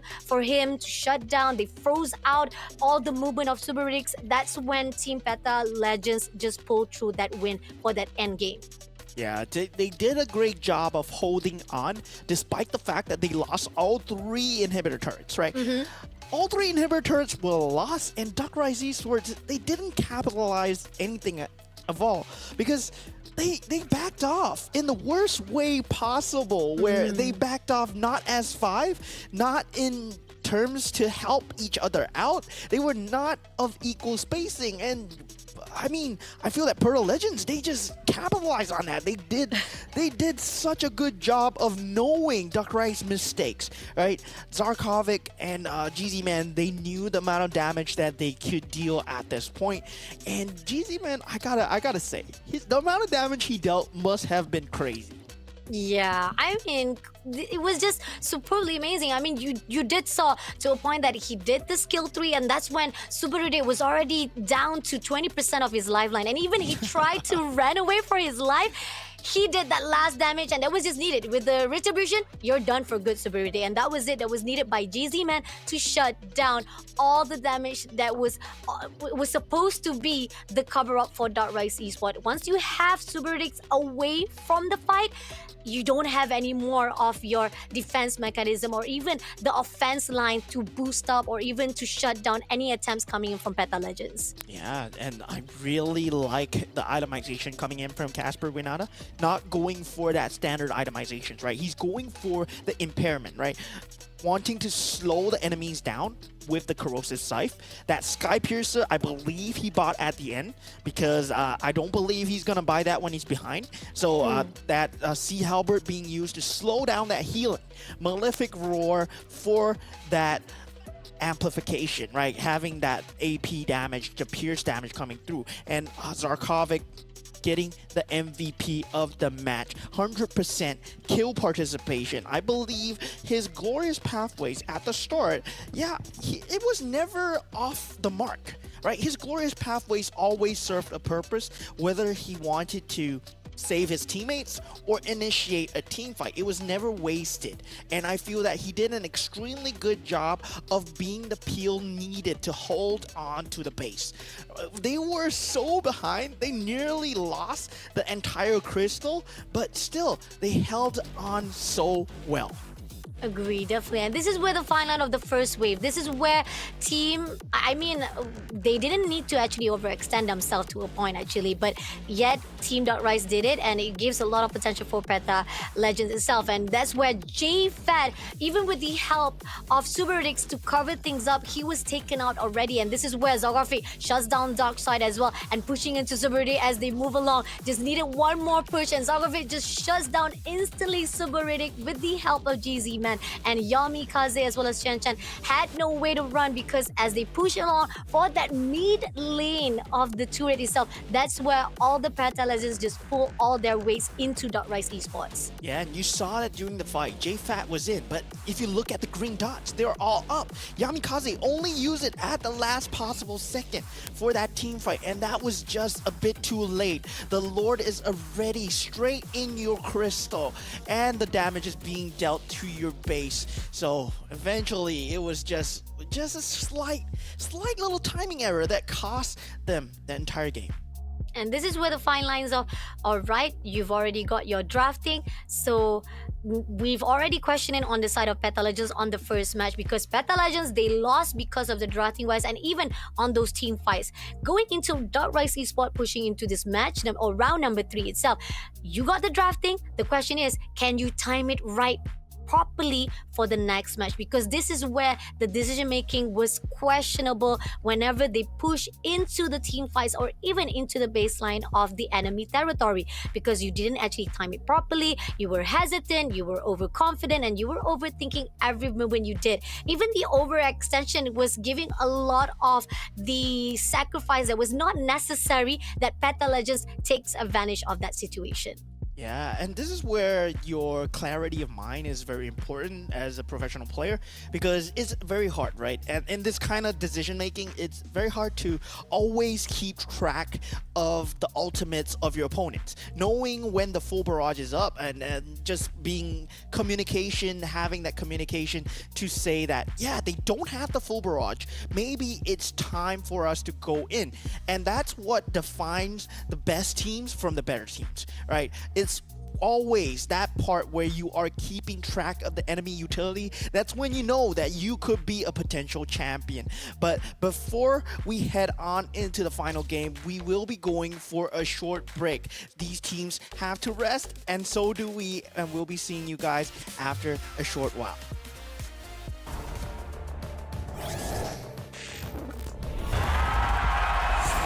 Here we go! The Snapdragon Pro Series is brought to you by Snapdragon Elite Gaming, Monster Energy, and DHL. Break another code now.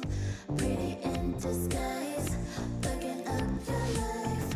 This is my syntax. 3, 2, 1, deploy. XOX code through code. Run it again.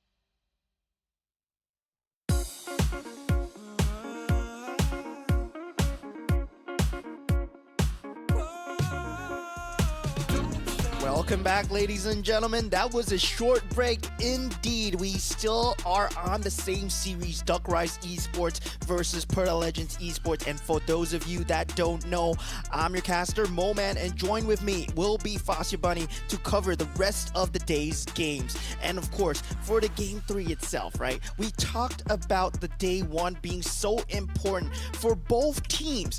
If you lose a game here, you are guaranteed to go a 5 series. You have to win 5 series to enter the qualification for the challenge season. I mean, okay, right now moving into the drafting wise, I think that we saw how the potential put out by both teams, and I still feel like Dark Rise Esport could have won it, and we agree on that wise as well. But now batting wise, it seems that we got all the metas been put out, but Chip. choose wise, Peta Legends not only just recently already stolen Aurora, now Alpha will be in their hands, and we got Gato Gacha back into the scene of Dark Rise Esports. The chip is still there. Oh yeah! Oh, and Hayabusa been picked off as well? Yeah, there's so much respect coming in from these teams. But Dark Rise Esports, yeah, they go for the Vexana and the Hayabusa instead. Yeah, Peta Legends, finally! We Yes! finally see Chief debut here on SPS! Whoa! No! This is not what we were expecting, especially from Peta Legends themselves. Oh man, this is interesting. Okay, we got Hayabusa. I mean, Hayabusa was already a great surprise, but Chip in the hands of Peta Legends? Now, this is gonna be tough. We got Alpha, Aurora. They're already gutting off a really good line for themselves. This is already a perfect drafting coming in for Peta Legends. Now, with Phobius as well as Eve, Matilda been banned off, they saw what was the potential coming in from Peta Legends. I like the fact that they shut down any potential of Matilda here in the hands of Peta Legends. And I like the fact that Peta Legends, they have that alpha, right? They have that secondary initiation factor in case the shortcut goes wrong. Because we see teams, how they answer towards Chip is having a lot of AoE damage. We see having that Guinevere, having that Vexana, having that Gato Kacha even, that AoE damage that to take out the shortcut. Because there's a mechanic that a lot of players have not realized playing against Chip. You can actually destroy the shortcut.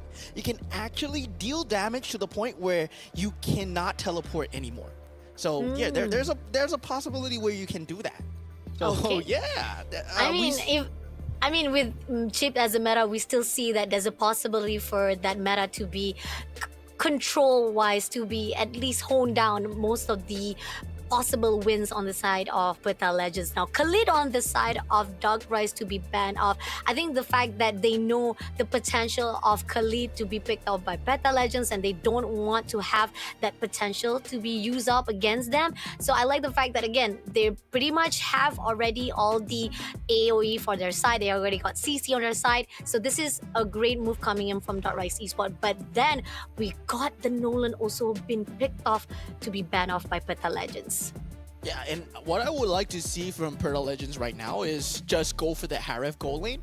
Just double down on your team fight so that you can make full use of that shortcut, right? Now you have the Frigid Glacier, you have Spear of Alpha, you have Zaman's Force on the floor, and there's gonna be so much inhibitor towards the side of Dark Rise Esports. They're not gonna be able to take a free team fight at all. Okay, this is interesting. All right, if they have Harith, there's already a perfect composition coming in from Peta Legends, but that is if they do pick it out. Another situation, it could be they actually throw out Harith instead. They actually pick out maybe Moskov. They steal away Moskov because that was also one of the strategy that Dark Rise Esports had a lot of potential where Peta Legends had a difficulty to buy fought, but they got Edith. I love this. It hasn't shown its face the whole day, and I was wondering when it's gonna come out. So Edith finally out. Very good team fight possibility for Peta Legends Esports. But Dark Rise Esports, you can't shut this down, right? You can't shut this down. Still, you can't go for magic damage. You can't go for some sort of burst damage as well. So yeah, I mean, Roger Gold lane usually that we see, but it's not really in that meta anymore. Yeah, the Sky Piercer though, it's really good on Roger Gold lane. Okay, we got Harith been stolen right there, coming in straight to Dark Rise Esports. Okay, I think that's gonna be a good case coming in for Dark Rise to respond well to Peta Legends. But now comes out to the both side of Dot Rice as well as Peta Legends as Tigreal been picked up. Yeah, and usually we see teams when you're going up against a chip, the only way to win is to double down on your team fight, right? You gotta make sure that your AoE CC is there. It's either you destroy away the shortcut or you take the fight to the face. And that implosion is really gonna help. But Pearl Legends left with their gold laner. I mean, they can go one or two routes, right? One, they can double down in the team fight, and they do pick up the Chang'e once again. I don't really like this though. It didn't work for them game 1. I don't think it's gonna work for them game 3.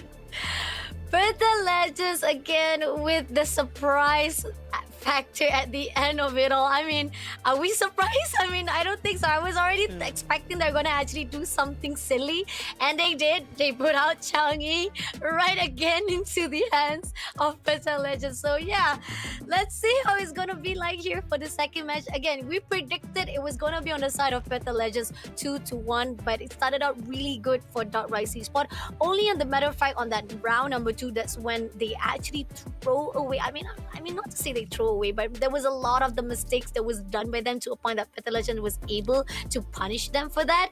But at the same time here for drafting number 3, I feel like again Dot Rice Esports has the better calculated movement to fight off with Peta Legends. The question is, can Peta Legends do the miracle gameplay again here on out on match number 3? Now let's take a look.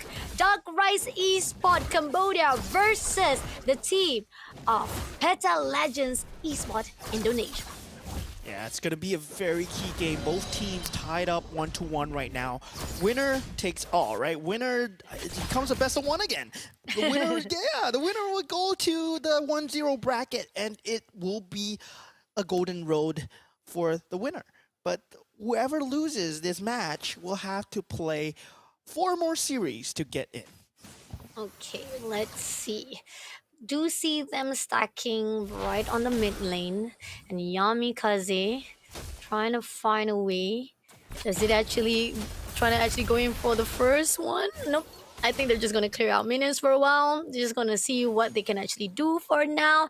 And it is trying to actually pull in for the buff. We do see the contest comes in. This is where Darkside will try to pull away. Glizzy comes in, but nope, it's going to be in the hands of Darkside instead. And we do see another potential of steal, but that's where we do. Glizzy stands out both at the side, and they're not going to allow it. Yeah. But they do get the buff that they need. But oh, Darkside shuts down Glizzy. At what cost? They get the crabs for themselves. Ended up losing 1 lifeline in the hands of Dot Rice Esports. Yeah, Glizzy trying to take that fight a bit too early. I was just going to say that Shadow Kill is available. Darkside is the strongest character on that map right now because he did manage to steal away your neutral creep. So he has that level advantage and the 2 buffs as a jungler. So, I mean, Pearl Legends, they will have a lot to answer for. And JFat might coming in right now. JZ-Man takes down J5 immediately, but as we see, Yamikaze try to actually pull away JZ-Man as well. But Darkside doesn't manage to pull through for the fight. JZ-Man pulls away without any casualties. So that's 1 win for the side of Peta Legends as well. But now they're gonna contest for the side of the Turtle. Volimos, Sun kills away Darkside, and now making a really good Peta Legends move for that Turtle in the hands. But Yamikaze still a little bit of disturbance. Chan also try to help things out. But Yamikaze being mobilized, and now they try to pull away. But Yamikaze a little bit too much to bear for the strength. It was not squishy enough for them to shut down. So he managed to pull away. But that's going to be a Turtle to be stolen by Peta Legends. The combo of utility there by Pearl Legends, right? If you think about how Hayabusa is, he had that shadow kill to get out of the way from the Frigid Glacier. But the fact is, Glizzy landed that stun just seconds before that Frigid Glacier popped. And then Darkside, he was unable to do anything because he already used that quad shadow for that earlier team fight. So he had no way to get away and does not have a flicker. He has a retribution. He's a jungler after all. So yeah, Pearl Legends, they really know how to play with this chip, and it's gonna really pay dividends, especially into these mid stages of the game. Because chip, once we see the debut of the shortcut, that ultimate ability from that chip, it's gonna be very hard for Dot Rice Esports to fight. Let's see. We do see 3 of them stacking off right at the top lane. gonna actually try to gang up against Super Riddick's, but as they move along, the minions already been cleared out, so still it's not a opening for the side of Peta Legends just yet to go in, and we do see a lot of the Dark Rise esports teammates also already covered the grounds as well, not gonna allow one to be bullied away. So a lot of the cover up coming in for the side of Dark Rise is what is doing well. But the Legends, despite a great win coming in for the two of the kills, yet we are seeing the potential of Dark Rise might be able to push it as Dark Side buffing himself off. Yeah, and very good use of vision here, just to prevent that chip from coming through. Glizzy in a bit of trouble, drops the shortcut though. Coming in for a fight, it's gonna be Tsunori takes down Glizzy, but as they pull through, Casper Winita shakes down also the side of Yamikaze, but as we pulled along, Dark Side was almost barely alive, but he did manage to take off Zarkovi for the trade of 2 for the hands of Team Dark Rise Esports. Yeah, and shortcut might be available, but there's so much damage, and all 5 members of Dark Rise Esports are ready in reach to help out. And this is what I want to see from Team KH, right? That KH meta just calls for that brawl, but then Dark Rise Esports, they mix in a lot of that macro decisions as well. They use your vision very perfectly, making sure that Glizzy is always kept tracked of. He is not unaware, and they are always keeping track of him. Oh, having a little bit of damage right now. Zarkovi has to pull away, but Glizzy pushing on to the side of Super Riddick as GZ Man already spotted out, freezing off Yamikaze. Yamikaze having a little bit of damage coming in, but they didn't manage to pull him off from the side, and unfortunately, he will be able to secure a lifeline before being tagged off. And still, it's a struggle for the side of Peta. Looking good previously, but now it seems that Dark Rise already portraying a great defense as well as a good layer of securism to a point that Team Peta Legends cannot break it down. Yeah, and Glizzy just can't find a rotation for the life of him. It feels like every single bush that Glizzy is in, he's been scouted out. Dark Rise Esports are showing what it takes to deal with that chip, right? Whether or not you have that vision advantage, making sure that you know where the chip is at all times, it just helps such a great deal so that you can position the rest of your teammates so that the shortcut does not catch you by surprise. And Dark Rise Esports, they are systematically making sure it's being taken away. Oh, Darkseid comes in for a fight with Zarkovic, almost close enough to close in with the ulti, but doesn't make through. But now, Zarkovic a little bit too overextension, giving a lifeline, but here JZ Man gets the call out right here. Almost lifeline, but no, he will be the victim to be shut down. And now, Zarkovic needs to be careful. He needs to pull away before becoming a next casualty to the side of Darkseid. But as we move along here, mid lane, we do see Sun being airborne, and Jianjian takes him down immediately. And now Glizzy and Zarkovic try to actually turn the favor to the side of JFAD. JFAD has already had a lot of damage, but Glizzy unfortunately could not get the lock on, and in the end had to pull away from the fight. Yeah, and Peta Legends, I mean, them not being on the front foot, them not being the key initiator, coming to bite them back in the back, because I mean, as a chip, if your team member is already dead when you drop that shortcut, you're coming in to that fight 4v5. Dark Rise Esports, they are perfectly dealing with that chip pressure right now, making sure the vision is there, or at least a team member is down. Dark Rise Esports doing extremely well. I mean, with Hayabusa giving a lot of pressure, he's all over the place. He's very, very slimy, not easy to lock on, and despite the fact that every time he goes in for a fight, he managed to actually pull through, and this is something tricky. Now he's gonna go in for Changi. Changi, a very slithery, he will be able to shut down with that lifeline, and now Casper will be taken down easily. Now pushing on to Glizzy as well as Yamikaze push on. They have the whole entire first lineup of the turret has already been secured. Yeah, I mean, Dark Rise Esports, they are securing the macro as well as the micro, but look at this.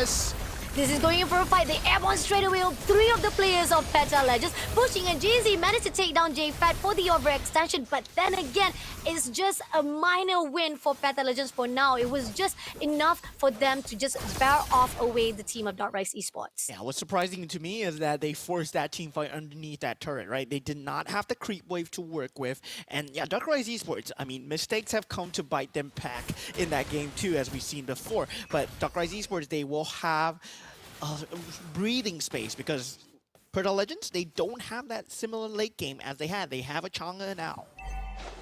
Oh, clearing out, and now we do see Yamikaze will be stunned, pushing in straight away, but nope, they just clear out the first two red of top and bottom.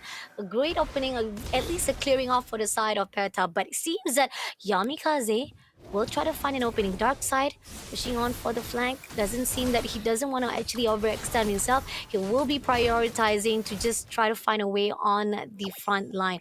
Once he finds an opening, that could be a case for Dark Rise. Chen also trying to find a little bit of opening to the side of Peta Legends. Still not enough. I think pretty much this is just an initiator waiting off to see whether or not they're going to actually go in for that team fight. Lot coming in already, and Yamikaze push through, stuns comes through, and now GZ will be the first one to be the victor. Darkseid comes in, he goes in for the stun and shuts down GZ Man. Opening comes side, Zarkov and his BC. Glizzy goes in for the team fight. A little bit overextension. Casper Winata was taken out, and Glizzy will be the next victim. Triple kill comes in already with only left the Maniac. Zarkov was shut down, and this is the opening of Dark Rise Esports to clear out everyone and shutting down onto that mid lane 2 race, and they can finish off already here on out for the Crystal. Yeah, I mean, this was a very clean game coming in from Dark Rise Esports. They managed to cycle that creep as well. And if you see how Dark Side was playing, yeah, that Chang'e, I mean, you had a chip, and then you pick a Chang'e. Come on, man. I know that you might be the best Chang'e in the world, but it's not really in the meta right now. And yeah, this is a game that shows why Chang'e isn't really in that meta.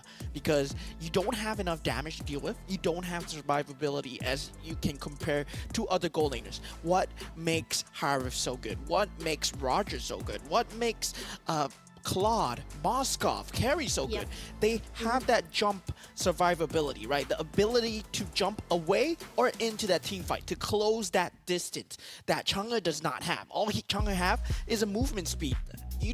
You can use that with an Irithel probably, and it will probably be better than a Chang'e because you have physical damage compared to magical damage. And that's why I don't really like the Chang'e at all.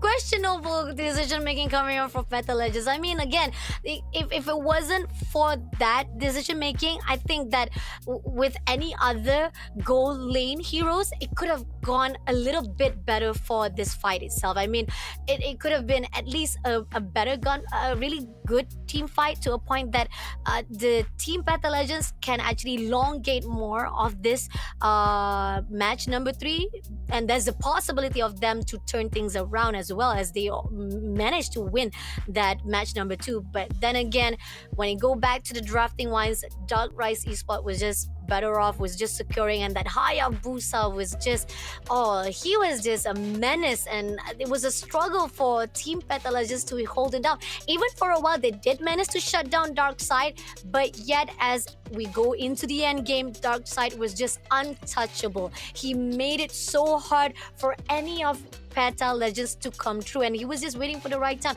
Even Yamikaze was the one who initiated for all of those team fights to a point that he pulls all of the players of Peta Legends in one corner to a point that they were punished on that side. And Dark Rise Esports, I mean, not to discount the fact that Peta Legends, they had drafting errors with that Chang'e, but I mean, Dark Rise Esports, they really showed everybody how to play against a chip, right? How do you play against a chip? You gotta keep that vision factor at all times. And they, even when they are not initiating on you, you gotta always be in a position to be the first one in. Yamikaze, we saw at the last few team fight, he would jump in with that flicker on that implosion onto GZ Man. As long as one member of Peta Legends is down, that shortcut becomes so much worse because you're only bringing in one less member, because one member has been taken out. And Dark Rise Esports, they completely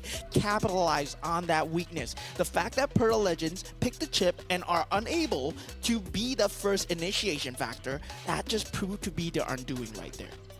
Agree, definitely. And I think that probably they hold off too much on the miracle gameplay. They expected that they can actually make 2 times miracle, but here's the thing, miracle doesn't happen just instantly and can be repeated over and over again, and this is where Peta Legends cannot expect more of an easy breezy or even a comeback that can be done on this side of the late game. And pushing on to the damage deal, we see how 111,273 damage was put out by Vice Esport. And Darkside, he was just so slimy. He was everywhere at every single moment of every single angle of map itself, to a point that there was nothing that can be done by the team of Peta Legends themselves. Yeah, and this is why Hayabusa is so feared, right? It's one of the top priority picks in the assassin meta.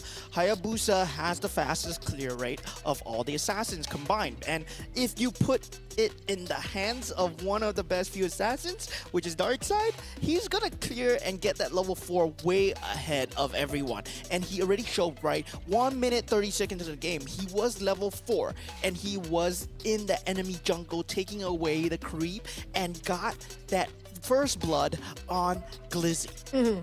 Agree, definitely. It was really fast move coming in from the side of Darkside. Pushing in straight away to Glizzy was just a perfect positioning, shutting down with the help of Super Riddix as well to clear it out, to end it off already, and then shutting down GZ Man as well. That was a great win coming in from the side of Team Vice Esport as well. And even so, here we do see that JFAT overextending himself, try to push in, but it was just not enough. But there was a lot of defense coming in for Peta Legends, and that was at least some of the potential coming in from Vice Esport was shut down a little bit. But then as they push in straight away here on out, this is where the overextensions of Zarkovic, Glizzy, there was not much to be done, and Darkside was just punishing one after another, getting that maniac for himself. Yeah, and the fact that Sun actually got away, but went back into that shortcut and then appeared behind him and gave Darkside that triple kill? Oh my god, I mean, talking about misplacement. That was just unfortunate coming through from the side of Peta Legend Esports, but Rise Esports showing that why they are one of the more experienced teams in this league, and Peta Legends, they will find themselves at 0-1, while Rise Esports, they do progress to the 1-0 group. Not to worry, for those of you guys who are viewers are questioning what is going to happen to Peta Legends, they're still in the lead. They're still here on the Open Finals, but they only have day 2 for them to cover back the mistake. Because again, elimination-wise, they only have 2 lifeline. If they lose for day number 2 as well, this is where we will say goodbye to them. But so far now, it's not a goodbye for them. It's just them going to the lower round for them to fight off with those who are also from the lower round as well, whereby Riff Spot taking down Team SV. So it's going to be a possibility, not to say there will be a possibility of Team SV meeting off with Peta Legends, but as we move on to all the matches today, and we'll see at the end of it all, once they actually schedule every single teams for their own matches from the 1-0 and 0-1 brackets, that is where we see who will Peta Legends meet off, those who are at the bottom. And for game 2 itself, results have been decided. I mean, Cambodia showing that they are somewhat, they still got a meta going, right? They still got the semblance of having that team fight, having the ability to deal with the Chip. I find that very impressive, because Chip is one of those heroes where, yeah, if you don't know how to deal with him, you don't know what's going on, you're just gonna get rolled. But Rise Esports, they found the correct answer. We saw in one of those team fights where the shortcut was there for the team fight, but it looked like everybody was going into the damage zone because they had so much damage in the team fight for Rise Esports. But of course, that's the end of game 2. We will have match 3 for you guys later on, but not before a short break. I'm your caster Moman, joined with Fasibani, and I'll see you guys later.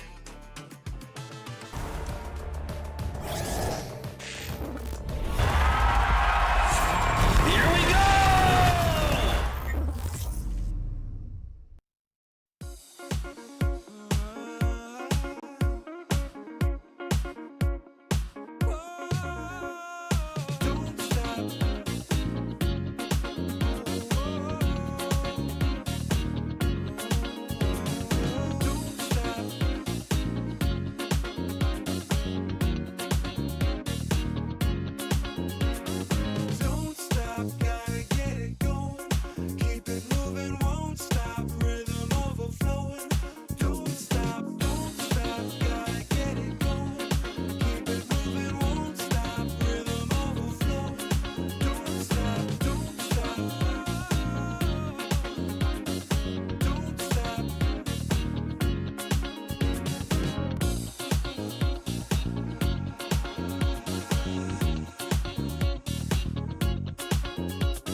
You waited all night for me to come back.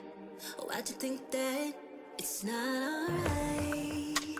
Told you that I'm not that type. Didn't mean to get you so excited. Tried to tell you not to fall in love. Why you always hit me uninvited? Just hoping you would get the picture. I've had enough. Now it's time for me to turn around. Thought you knew what this was. Yeah, I am superstar. You were never the one for me. Never should have fell for me. Take back your heart. Why don't you take it back? You never had a chance. I'm gonna take back the one heart. Call it a savage love, just till I had enough of us. I'm good, babe. I'm on my own. This ain't a phase. Just let me go. Told you that I'm not that type. Don't wanna waste and ride. Begging for one more chance. Yeah, know you got carried away. Ooh, you made me to say it. You've been messing with greatness, faces, stay in your place. I was looking to play, then you got in the way. All the love that we made got me stuck on your brain. Got no time to stay here and say goodbye. Yeah, I am superstar. You were never the one for me. Never should have fell for me. Take back your heart. Why don't you take it back? You never had a chance. I'm gonna take back the one heart. Call it a savage love, just till I had enough of us.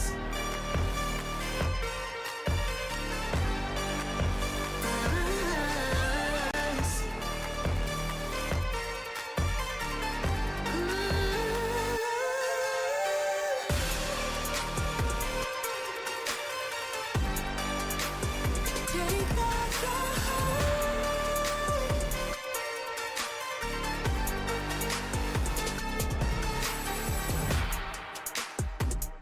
Yeah, yeah.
let's go.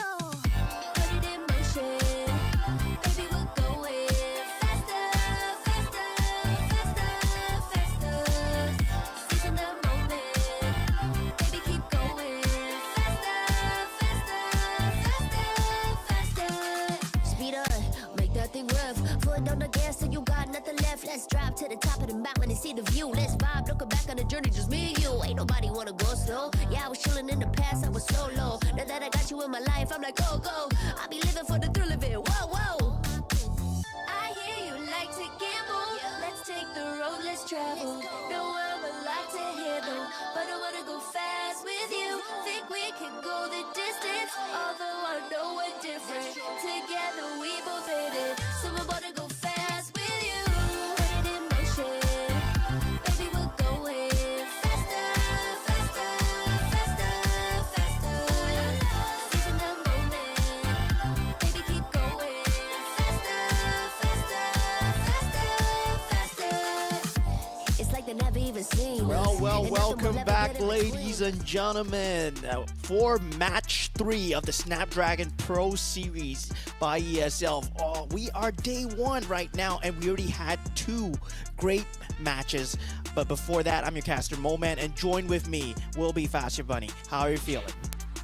Oh, better than ever. I mean, like, we've already seen 2 matches, Reef Esports as well as Team Cambodia. Finally, we were not talking about how Team SV was having a struggle to fight off with Team Singapore, and Team Singapore was the first one to be inside the 1-0 bracket. But now, finally, Team Cambodia will be joining side to side. It is going to be the one and only teams that was able to shut down Peta Legends Esport and Dog Rice Esport, having a great meta to counter off for that drafting. I mean, we've talked about how they were well calculated itself on the matches itself. So question right now, coming into the next match, we have another Cambodia team, but they're gonna meet off with Team Philippines. So we got 3 different regions already for all of our matches. Indonesia, it seems Singapore, but now can Team Philippines be able to beat off Cambodia like Singapore did, or will they falter just like Team Indonesia?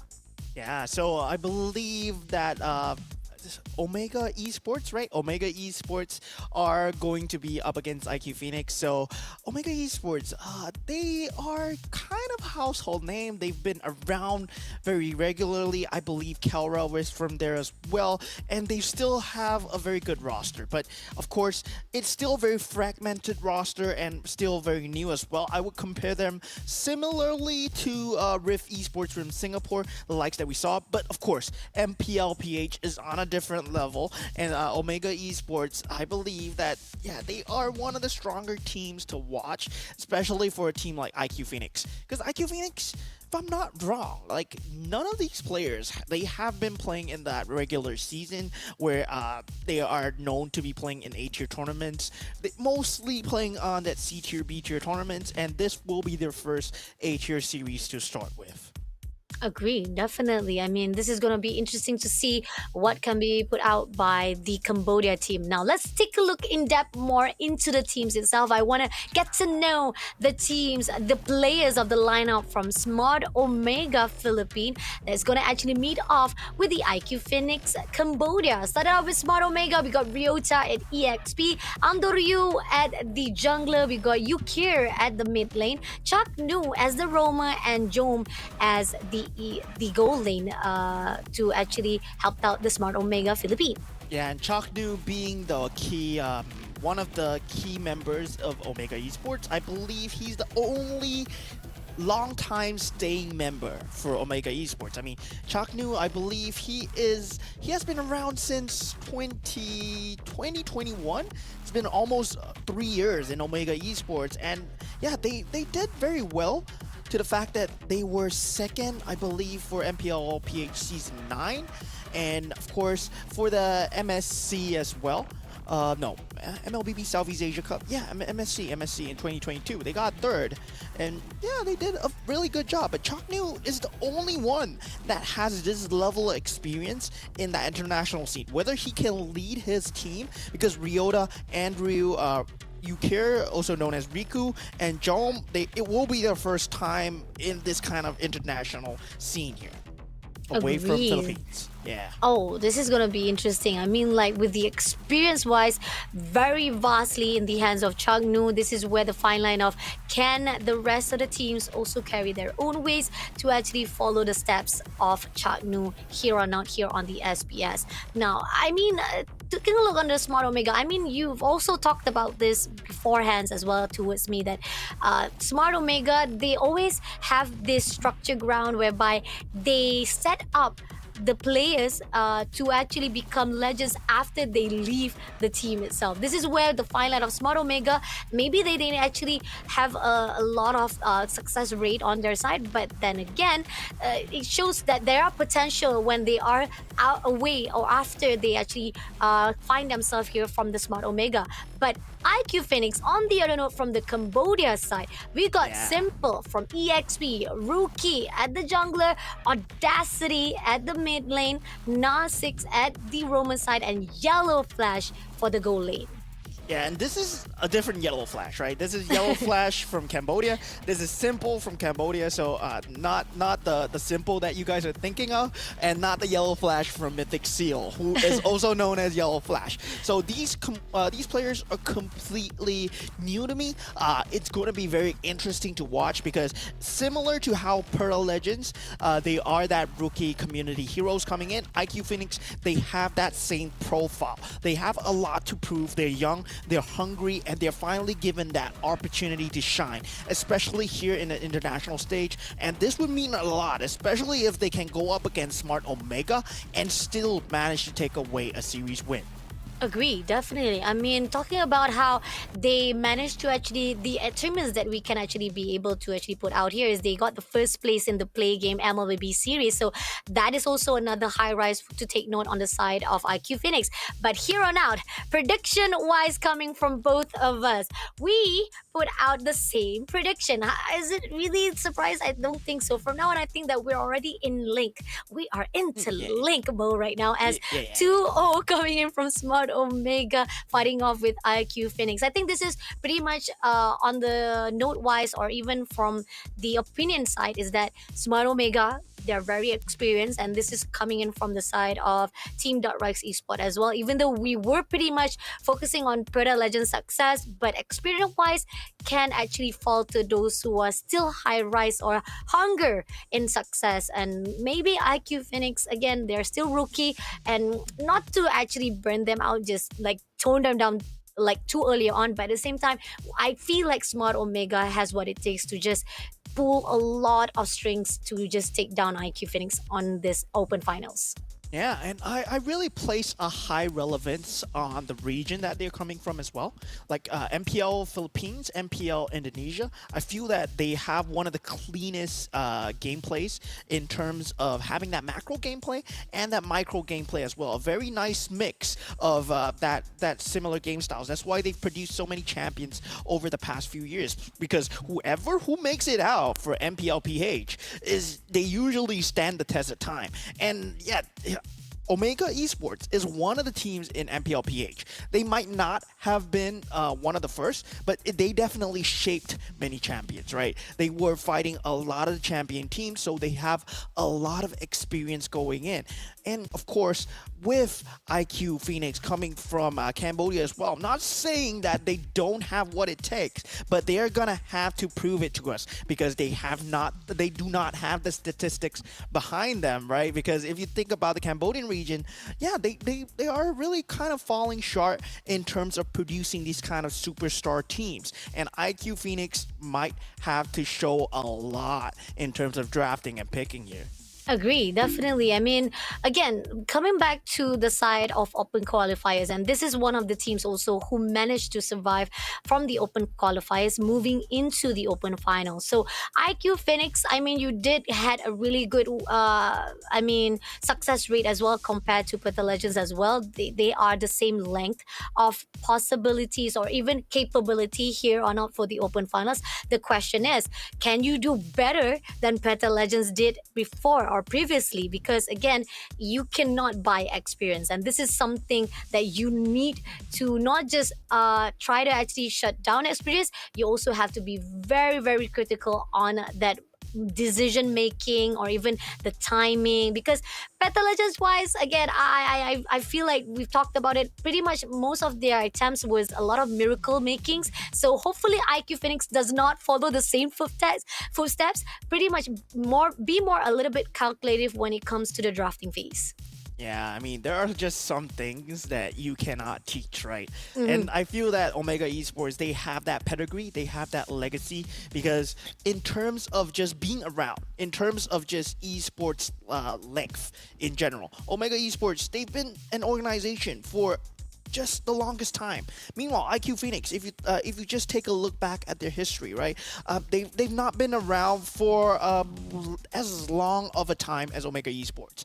But I believe that we will be going for a short break, as the teams will require some more time to get ready. So I'll just see you guys after the short break then.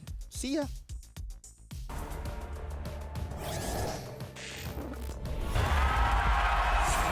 Here we go! Status and a toast for the take and we eat. Dream about it every time we sleep. Making moves, just look at my feet. Yeah, we bring the heat. We make every situation sweet. Now all we need is yeah, we going up, but don't call it good luck.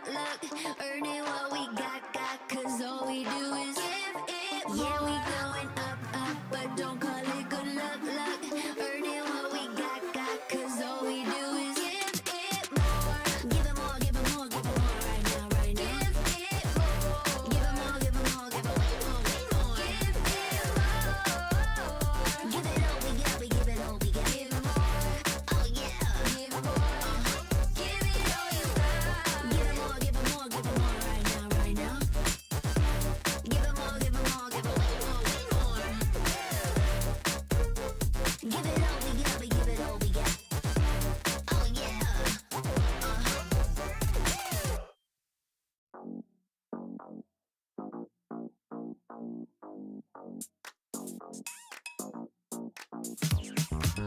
Cutie, dressed up and I'm glistening. I'm the gift, don't wrap me like it's Christmas. Want some yours, you'll know what you've been missing. Feeling like we should get into mischief. Listen, you've been looking like you're down on your luck. Need a girl like me to come through, lift you up. Hold me in your hand, I like when you touch me. Keep me around or you might get lucky. I'ma keep you with the good mood. Keep you up all night. Never around you. Baby, this is so vibe. Got me dancing like a soul train. Laughing the whole time. Got me singing in the shower. Baby, are you all mine? Baby, I'm your four-leaf clover. Your rabbit's foot, your charm bracelet, horseshoe. Baby, I'm your good omen. You wanna keep me with you. Keep me with you. Yeah, it's not hard to see. There's a pattern forming when you got me. 777 all wins, big money. The tramp over here never see me coming. I was in your back pocket the whole time. A quiet power, a silent gold mine, a big old confidence boost. You never to lose. Just know that you'll be winning, cause I'm with you in the building. I'ma keep you with the good mood. Keep you up all night. Never around you. Baby, this is so vibe. Got me dancing like a soul train. Laughing the whole time. Got me singing in the shower. Baby, are you all mine? Baby, I'm your four-leaf clover. Your rabbit's foot, your charm bracelet, horseshoe. Baby, I'm your good omen. You wanna keep me with you. Keep me with you. You been looking like you're down on your luck. Need a girl like me to come through, lift you up. Hold me in your hand, I like when you touch me. Kick me around and you might get lucky. Baby, I'm your four-leaf clover. Your rabbit's foot, your charm bracelet, horseshoe. Baby, I'm your good omen. Yeah, you wanna keep me with you. Oh yeah, keep me with you. I'm the type of girl that turns logic into ugliness.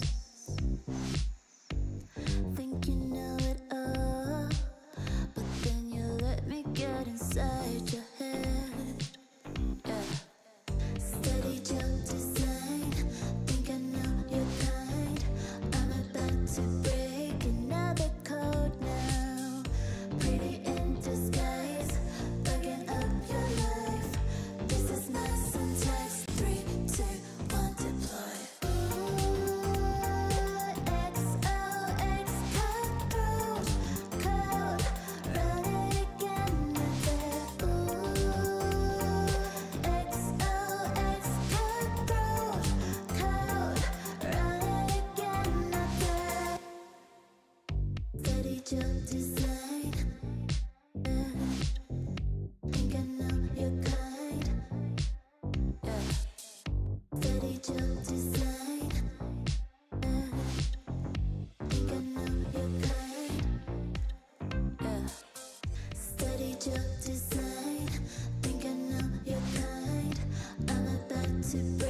Give it more,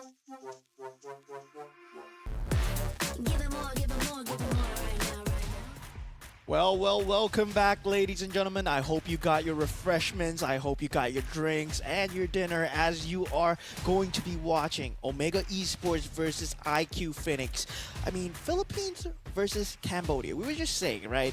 I just feel like the Philippines league, it's just very scary because they've been training so much. They've been developing the face of the meta.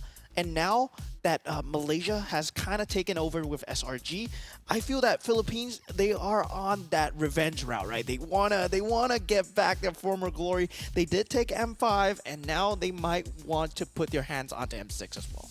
Agree, definitely. I think that the best part is that I feel like it has been a rise on the side of Team Malaysia. I think we've talked about it. I mean, even previously before, the fact that during the time of EWC itself, whereby Malaysia hadn't seen a lot of like big success. 7 years to be exact. Actually, 7 years was denied of the huge success in their hand, and finally they will be able. Malaysia was able to be crowned as the world champions, and then pushing on right now. Philippines are doing their best to say like, we were the one who had that hold for so long, but now it's time to actually for rise it up. And Smart Omega might also be one of the contenders right here on the SBS Open Finals. Going into the drafting phase, previously we saw how it was between the team of Indonesia versus Cambodia. Will it be gonna be the same case here for Philippines versus the team of Cambodia? Drafting wise, we got Fanny as well as Matilda has already been banned out, as well as Gato Kacha. Yeah, it's gonna be a lot of really strong meta heroes, right? Tier 1 heroes still really in that pool. Like, if you think about it, Zusin, Suyo, Chip, all there. And now they do take out the Chip, yeah? But, I mean, it still leaves room for Hayabusas. It still leaves room for potentially picking up that Ling-Angela combo, Phoveus, as well as the Khalid on the EXP lane. There's just not enough bans to go around. You're eventually just gonna leak something through. Agree, definitely. I mean, again, talking about how we are seeing that a lot of surprises been put out from the first two matches as well. So even so they take out the metas, you will see a potential of the premiums heroes still surviving it out for the open of the options of wise. So for right now, we do see Jushin still hasn't been banned out just yet. Suyo finally been pit out for the banding. So the question is, right now, as the band-wise looking for the next stop, will it be going to be Jushin to be picked up by Riku? Wow, okay. Yeah, I mean, Zusin is a very strong opener, right? But I believe Zusin has its flaws. Whether or not you can play a very strong Zusin, it matters on your opponent. Whether you're able to jump the back lines, segment the team fight away, make sure that you're fighting on two fronts, and the Zusin cannot focus the lantern into a singular area. Yeah. IQ Phoenix though, are you aware of playing with Zusin, right? That's gonna really be a test of their experience here, and they do pick up Khalid, a very strong pick indeed, but they still need someone to be able to jump that back lines. Agree, definitely. I mean, with Juicing on the side, I feel like the fact that Smart Omega picking off one of the metas already, and we got Hylos been picked up by IQ Phoenix, and now pushing into Smart Omega, they picked up Alpha as well. So this is we seeing Smart Omega already picking off offensive side for themselves.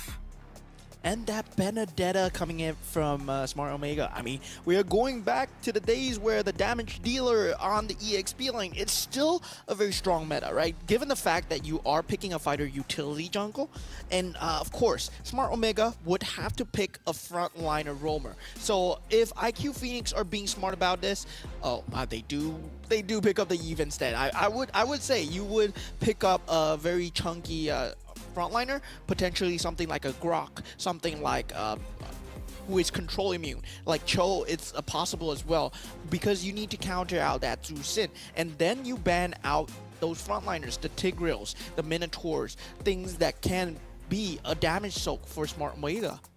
Okay, so now again, offensive side already been covered up by Smart Omega. Now, what can they do to at least make sure that they have a really good defense wise? They gotta be able to actually cover up their backline though. So this is something that Smart Omega needs to pull through. On the side of Team IQ Phoenix, on the note, I think that that pick of the Eve was okay. I think it's perfect, but yet it's still a little bit too cautious on the side. Now they actually banned out instead Kufra, and we see 1-1 also been banned off from Smart Omega. Yeah, very weird ban coming in from IQ Phoenix, right? I mean, Kufra really stops the mobility of, I would say, someone like a Fanny, something that's very mobile, right? So I believe they might be going for something that's very mobile. I mean, potentially a Nolan. Or a Hayabusa, but Hayabusa's not really hindered by Kufra. And yeah, I don't really like that 1-1 ban. Of course, maybe they don't like dealing 1-1, or they know something about IQ Phoenix that I don't. But a better ban would have been that Hayabusa, or potentially the Nolan as well, because that's going to be able to jump your back line and threaten your Zusin. Okay, they ended up banning Claude instead. So now Hayabusa still up for the takes. Oh, but it's Smart Omega who banned it off Hayabusa. Yeah, I mean, thank God they did, because that Hayabusa would be able to threaten that Jusin. It's going to be very scary for Omega to play around, right? Your Jusin needs to play a perfect game. Even the Purify or the Ultimate does not save you from the shadow kill. So IQ Phoenix, yeah, their options are limited. They can still go for that Nolan if they really want to jump, or they can go old school, right? They can go for that Roger and just zone in on that Zusin. Okay, so now they already prioritized their mid lane. They need to actually figure out who they want to actually put out here for their jungler. Now, the question is it, they actually take out Nolan for themselves. So, okay, still a great choice coming up from the side of IQ Phoenix. Yeah, they secure that front-to-back team fight, IQ Phoenix. Yeah, in terms of having that front-to-back team fight, I can see how this team fight is going to go. Yeah, it's going to be where IQ Phoenix, they want to brawl as 5. But Zusin, I'm not too sure whether they are used to dealing with Zusin, because the fact that you can reposition and just force IQ Phoenix to be out of position, right? That Lantern just denies your positioning, and IQ Phoenix, you're not going to be able to take a clean fight. And Smart Omega, they are doubling down on the fact that Jusin can reposition the enemies. So they put the Cho as well. But there's one thing I'm worried about for Smart Omega. They don't have much frontliners, right? They are a very pick-off heavy lineup. And if IQ Phoenix, they do get this early game into mid-game advantage, it would go very ugly for Smart Omega. They would have to split push for days. They will not be able to take a team fight. It could be the case, but then again, looking on the side of offensive, right? There's so much of damage been choked from the side of Smart Omega. I think that they've already confident enough when it comes to the brawl fight. So that could be the case right here. But here, IQ Phoenix decided not only to take Nolan, but they got Nathan as well in their scene. So again, when it comes to defense-wise, IQ Phoenix has covered up a little bit. They also have a good mid laner coming off. But at the progresses, the question is, can Smart Omega trample off the defense as well as the offense sides of IQ Phoenix? Because when it comes to Smart Omega, they're a little bit squishy compared to IQ Phoenix. Yeah, in terms of draft execution, IQ Phoenix drafts, they just look way easier to execute, right? It's just a very easy top-down team fight with Nathan in the back, just having that Nolan to pick off that Zusin. Smart Omega, meanwhile, on the other hand, they have a very high mobility, just individualistic lineup where they're gonna have to pull off those very spectacular micro plays. They're gonna be very individualistic, and if they start to win their lanes, you might see them collapse on them really hard, because it's a very snowball-heavy lineup. But Omega, of course, if they face a little bit of adversity, IQ Phoenix are going to have a great time. Well, let's take a look right here. This is it. This is our match number 3, round 1 for Team IQ Phoenix from Cambodia versus Smart Omega Esport from Philippines. But unfortunately, we're going to have a little bit of technical pause first of all before we jump into our first round. It's always coming off as you. It's always going to happen sometimes. We know for a fact that most of us do not like it. I think all of us do not like it, but there are certain times that we have to actually cover things up just a little bit. There are certain things that the players need to actually readjust a bit. So let's give them time to actually have the best momentum and best environment for them to fight off. But before that, now let's talk a little bit more about the drafting moment. Yeah, so I was just saying, right, execution-wise, I feel like Smart Omega, it's very hard to execute what they're doing. Like, if they were on equal standards, right? In terms of mechanics, in terms of macro decision making, if everything plays out correctly for both teams, it feels like Omega, they are at that disadvantage. But Omega, it feels like their lineup is not gonna give them that advantage at all. You will see them try to take a fight as much as possible. They will force Juicin all the way in front with that Alpha. Just that Juicin Alpha combo. That's gonna be something that you'll look out for. The Lantern into the Spear of Alpha or vice versa, right? That Spear of Alpha into that Lantern when you drag the opponent back. You want to force out the utility of IQ Phoenix as much as possible, just so that they don't have that battle spells, don't have the Purifies, don't have the Flickers, and then they can keep forcing team fights again and again. And this is going to be Omega's game plan. This is their MO for the entire game.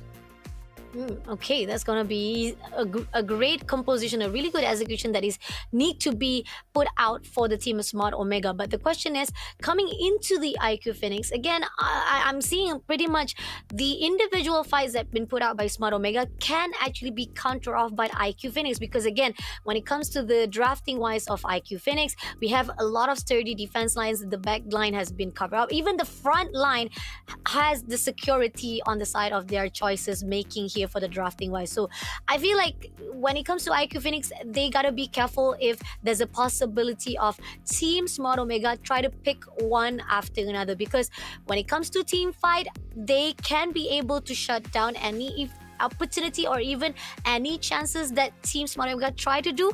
But that is if they know how to counter Jushin, because again, Jushin can pick off, even Cho can help along the line as well to actually separate you from your team as well. So that is something that Team IQ Phoenix gotta be careful. But on the side of defense wise, I think IQ Phoenix, if they can actually be able to counter that, that will be a good chance for them to actually have a good fight with Team Smart Omega. But here and now, finally, we're coming in straight away into the game. Shots coming through. A-Bonds already started off, but Chanu a little bit too close to fence, and it's going to be Rookie to take him down for the first blood.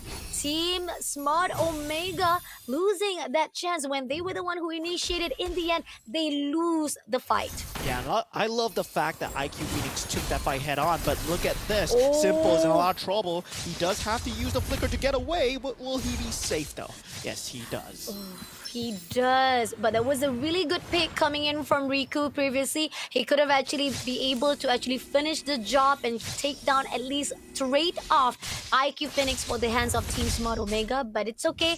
IQ Phoenix was just in it better, and we got Andrew who takes down Simple. And now moving along, we do see that Narcix trying to go in for the pull to overextension comes in, but no, Andrew takes him down with the overextension and now punishes another more. Andrew was taken out for the face, but Odyssey left all alone. Now Ryota trying to finish the job with the help of Riku, picking him up, having a lot of damage, but at the end, we do see Riku falling through, takes down immediately Audacity. Even with the help of Simple, there was nothing can be done. The plain mechanics coming through from Omega Esports, right? Knowing their power timing is very important. IQ Phoenix, they did not have that RWM on Audacity. They did not have that glorious pathway on NHA 6. And meanwhile, Smart Omega, if you think about it, their power spikes are a lot earlier because Riku, even without the ultimate, he does have the Lantern. And Ryota has the iframes with the second skill. So he does not need to worry about too much damage coming through. Chaknu might not have the Way of the Dragon, but if they get a pick, they can continue forward. But with this turtle fight, it's going to go down right now. Already been stolen by the side of Andrew. Now they're pushing him. Ryota takes down Rookie. Simple. Trying to actually pushing him, but he's actually had to pull away. Nasix also trying to overextend, but Riku picks him up, giving up to Chanu, and Andrew takes down Nasik immediately. And now giving another more. But Audacity holding on to dear life as Chanu already spotted out 3v1 situation right here. Audacity had to pull away from the fight, and here on out, they will be able to actually get all of the goals they needed here from the mid lane turret. Very clean coming in from Omega, right? Just forcing him to use that flicker. That's their MO for the rest of the game.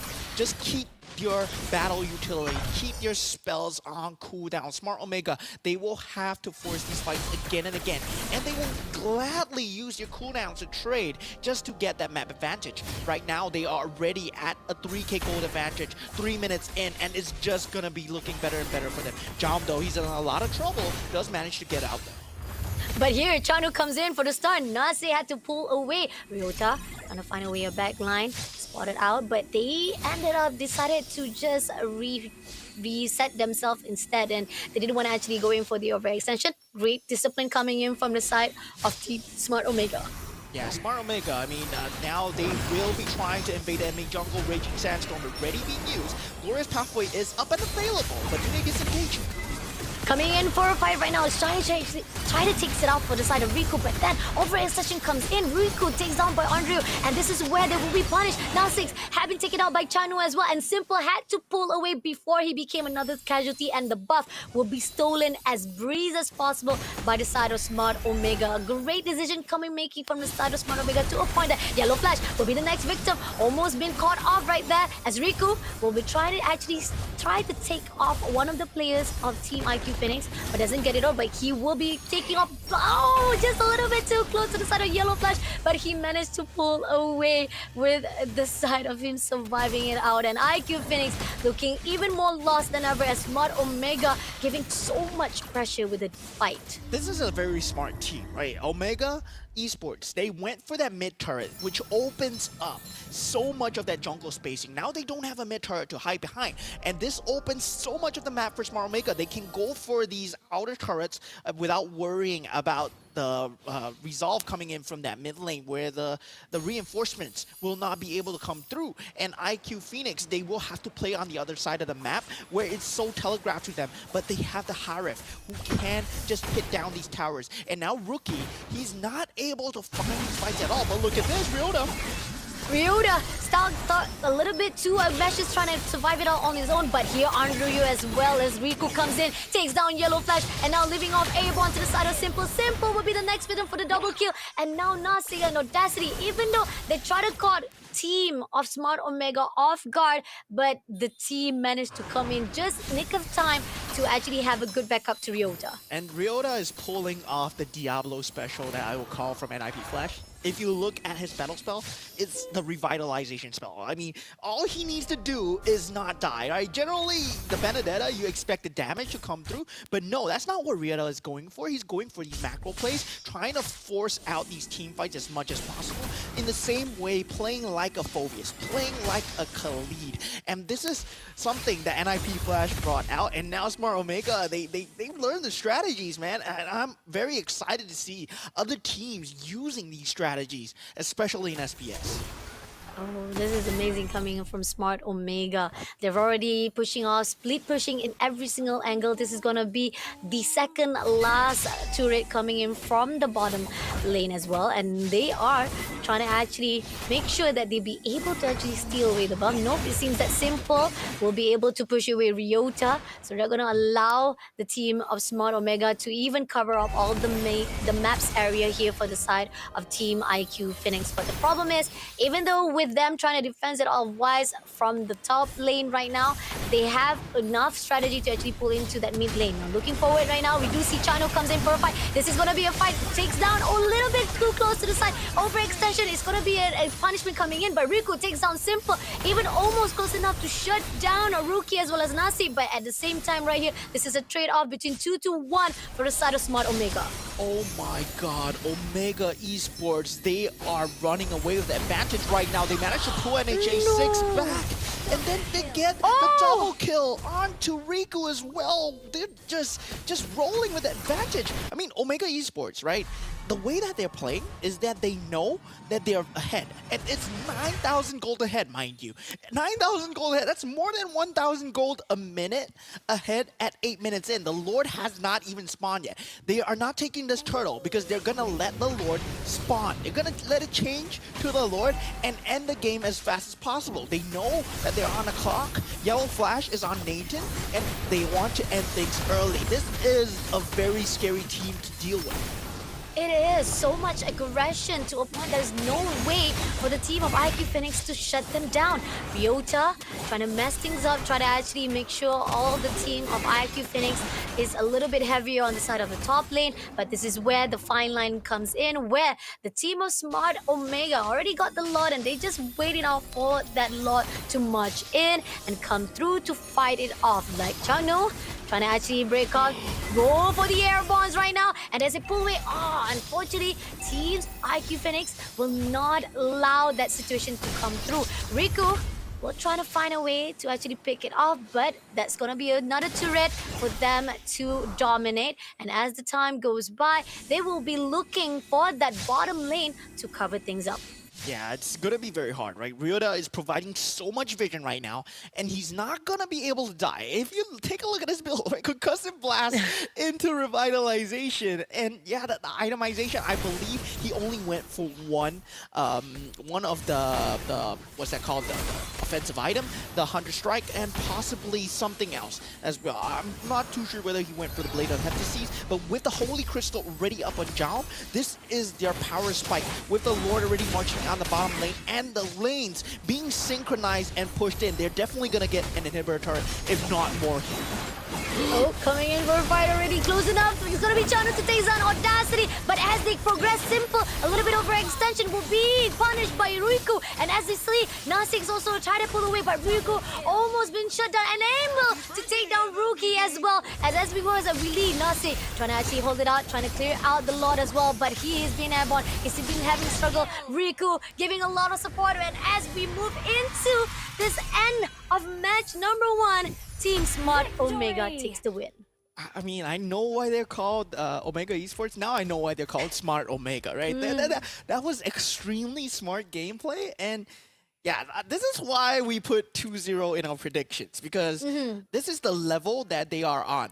It's completely different level from IQ Phoenix, and it just goes to show in that game as well. They were down in the draft, but they perfectly utilized the draft.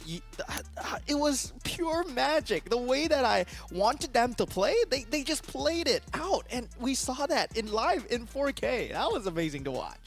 It is. The aggression that been put out. No way that IQ Phoenix could actually defend it or even respond better, because the fact is, every time being picked up, and the fact that you talked about how Ryota was just perfect. Like he couldn't be touched at all. He was untouchable. He was just surviving it out so much that nothing can be done by the team of IQ Phoenix. And even then, I think the best part about it is that the fact that Riku, always right timing, picking off all of the players of Team IQ Phoenix to a point that they could not do anything, and that was just perfection. Even Cho comes along. This is where the fine line where Team Smart Omega, that's the reason why they are Smart Omega. They're very smart. Yeah, and it's not even about the team fights, right? Team fights, they did well on one front, but there was always that macro gameplay in that backline that you need to think about. If you are taking the team fight and Ryota is gonna be shoving the wave somewhere, or the Harif is gonna be shoving the wave somewhere, and there is so much to think about, because like the way that they took away the mid lane turret, it was before 5 minutes. They systematically took away the gold plating first, then afterwards they made sure that the turret was gone so that they can't open up the rest of the map. That was just a systematic breakdown of that entire lineup, making sure that they play to their strengths and making sure that the Alpha and the Cho can just run around. They're permanently a threat. You have to be scared of every bush. And IQ Phoenix, they cannot check every single bush. They don't have the vision to do so. They don't have a Novaria. They don't have anything that can potentially just throw a spell inside and check. No, they have to face check it because they're playing a Hylos. Oh, it was really tough. I mean, the fact that yes, definitely drafting wise, Team IQ Phoenix was just in a better, but there was nothing that was could be done for the side of Yellow Flash side because he keeps on being picked off by Riku every single time. I mean, talking about how even the fact that Nasik was a little bit too slow on the fight of defense wise, and we even saw how Simple tried to actually maneuver all of the engagement wise, it was still not enough to bear it off. And Rookie as well as Yellow Flash was picked up very early on by Riku, that was giving a lot of pressure. And looking on the side of the after game math right now, we do see that Riku getting 8 perfect kills and 8 assists perfection to his own name. Andrew on the other nose getting 4, 1 and 11 assists to his line. And I mean, pretty much this is where we see that the front line doing so much damage that there was nothing that IQ could do to just shut down most of those damages. Yukir went for the most unconventional build on that Zhu. He bought a Sky Piercer. Just because they were so ahead, he bought a Sky Piercer to make sure that, yeah, someone has that Sky Piercer on his team, right? That Sky Piercer is always good when you're ahead so that you can get the easy finish. And then they were letting the kills funnel onto Riku so that he can always get that kill potential and always get that finish as well. The stacks just added up. Yeah, crazy. Look at this. 38,011 coming up from the damage of Ryota. We got Yuki with 31,963. He will be the MVP definitely with the 8 kills. And honorable mentions coming in from their teams as well, which is Ryota as well as Andrew. And moving into IQ Phoenix, I mean, Rookie and Simple tried their best. They definitely did their best, try to actually cover up the front lines, and they did try to actually shut down some of the back lines that was done by Team Spotify, but still it wasn't enough to pull through into this first match. Yeah, that was just a crazy draft coming through. But yeah, just look at Riku's build here, right? Clock of Destiny into that glowing wand. Then yeah, he decided somewhere that I do not need defensive items because I'm not dying. I have my ultimate, I have my flicker, and we have so much map control. So let me just buy a Sky Piercer so that yeah, someone on our team has a Sky Piercer. Because if you think about it, Harry is not going to buy a Sky Piercer. Our Alpha didn't buy a Sky Piercer. So let's just have that extra added damage from that execution coming through. And we already see the first team fights. Yes, Chak knew he did get first blooded. But if you take a look at what's going on the other side of the map, right, you can see that already Harif is getting so much lane advantage for himself. Yellow Flash cannot play properly at all. And Ryota, that finish onto Rookie there just really secured that early momentum for Team Smart Omega. I mean, yeah, exactly. And the fact that even so, they did it so perfectly to a point that they steal away the title as well for their side. Smart Omega getting every single success on their line. And even so, this is where the fine line of Nasik as well as Simple. And I think that there was also a part where we did saw Audacity, a little bit of overextension on his side to a point that it gives a lot of potential for Smart Omega to punish them. Yeah, and it's not a team fight that IQ Phoenix should be losing, but it's just how Omega is playing, right?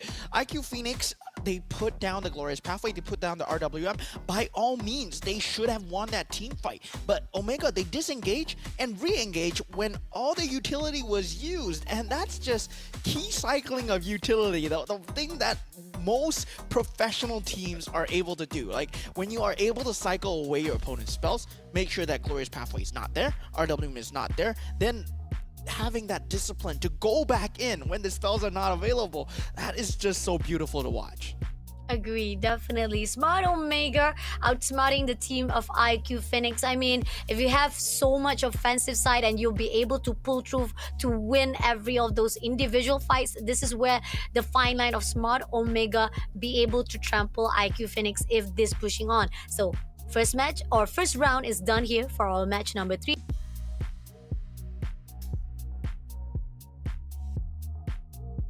Is what Smart Omega did, because they already finally know that Smart Omega, even with any kind of defense wise, they'll be able to be so offensive to a point that IQ Phoenix need to do even better groundings when it comes to defense wise. And even so, not just defense wise, they need to win those typical individual fights, because those are the things that they're missing out. Because most of the time, even with the rookie comes in, he did manage to take down Shatnu.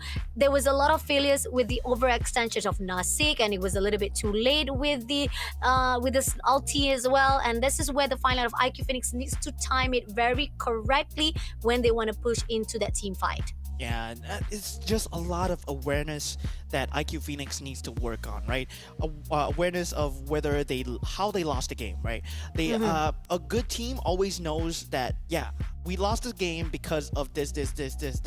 And IQ Phoenix right now, they need to re-examine why they lost. And it's just Omega outplaying them on all sides. In terms of draft, like IQ Phoenix, right? They had a very easily executable draft, and we saw how it worked in the early stages of the game where Chaknu was punished.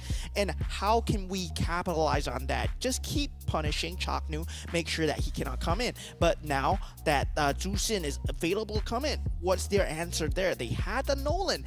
They had all the theories correct. They wanted to jump the Zusin on the back line with the Nolan. They were just unable to execute it because of how Omega played, with them distracting them across the map, making sure that the Harif is a problem to the Nathan, or the Benedetta Ryota is the problem, is the towers. Yeah, so it's gonna be very scary to deal with.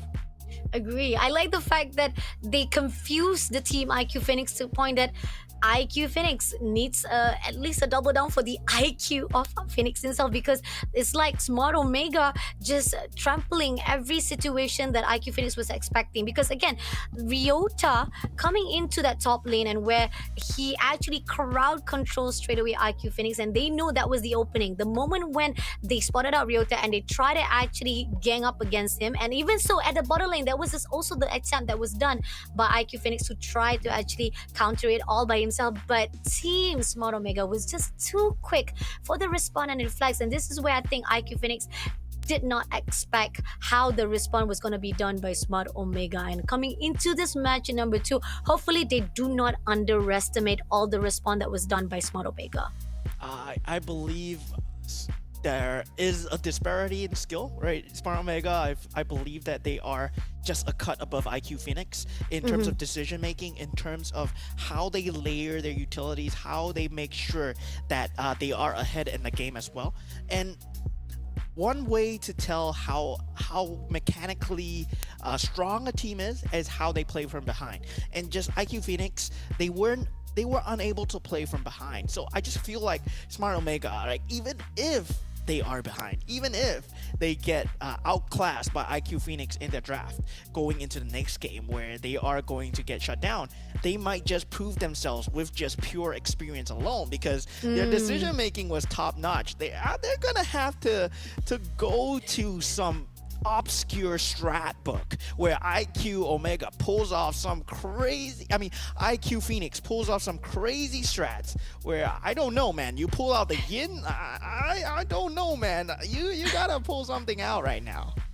Agree, definitely. I mean, again, this is the fine line of where do you actually be able to actually trample against Smart Omega, because Smart Omega did a great job coming in for the offense side, but then again, you should have actually also be able to fight it off, because somehow there was a lot of the execution that they already expected. They could done it, but they couldn't do it. They cannot actually be able to complete and connect the dot properly for the side of IQ Phoenix. And IQ Phoenix, I mean, maybe this is where the big stage is giving them a little bit of jittery. Maybe they're lost a little bit of their own.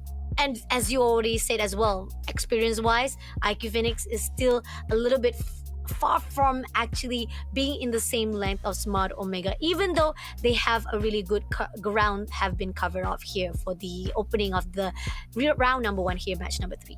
Yeah, and Smart Omega looking very strong indeed. I mean, I just feel as if, like, going into the next game, it's just like one of those games where I feel that Smart Omega, they can draft anything they want and they can potentially get away with it. It just feels so wrong to say, but that's how I feel the skill disparity right now. But IQ Phoenix, they have to prove me wrong here, right? It's up to you to prove me wrong. And really, for Smart Omega, I hope you prove me right.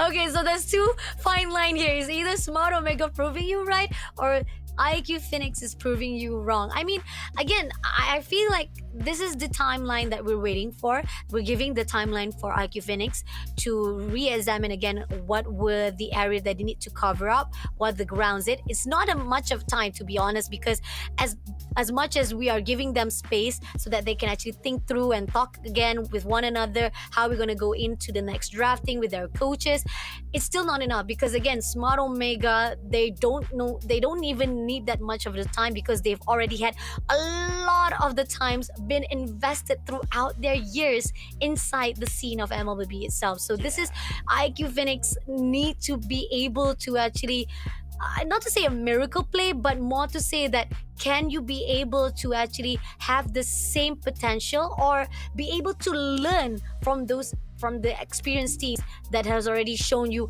how to get it done. But there you go. We're coming into the drafting phase of match 3, round number 2. Will it be a 2-0 as we expected or will it not? Started out with a ban of Fanny, Phoveus, Matilda, just like we've seen before. But going into IQ Phoenix, it's going to be Jushin to be banned off, Chip as well as Hylos. And now IQ Phoenix picking off Gacha but leaving off Suyo in the hands of Smart Omega.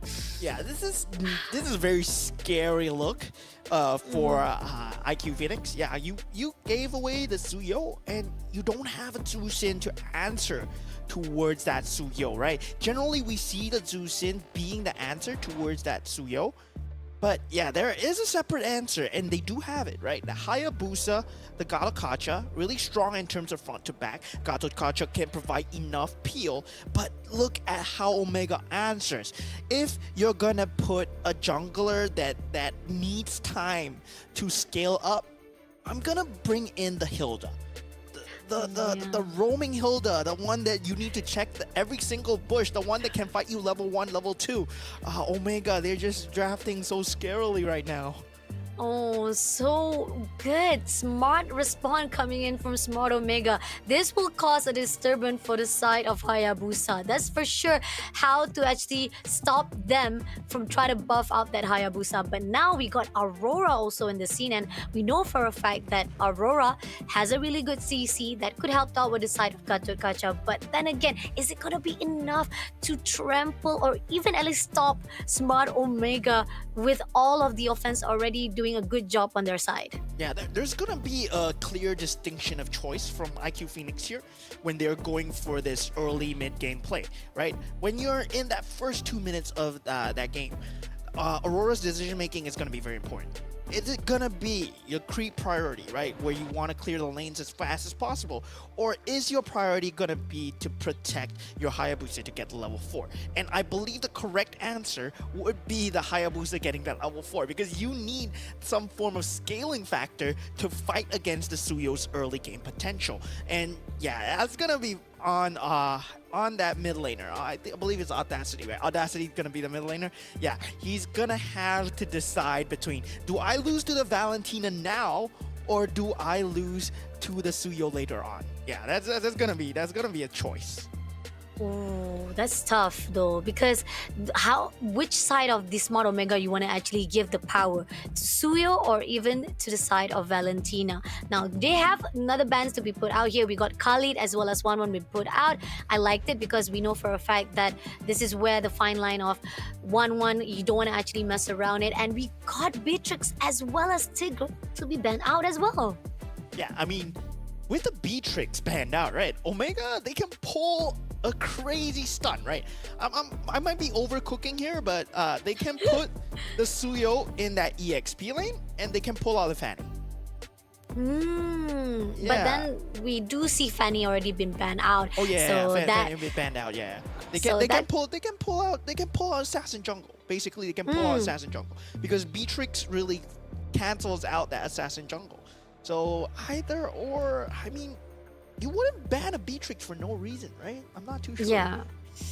There's a possibility they probably have another idea up their sleeve and they will surprise us. But we got Cho right in the hands of IQ Phoenix. I think they will try to steal away from Smart Omega. They saw how it was when Smart Omega was taken out.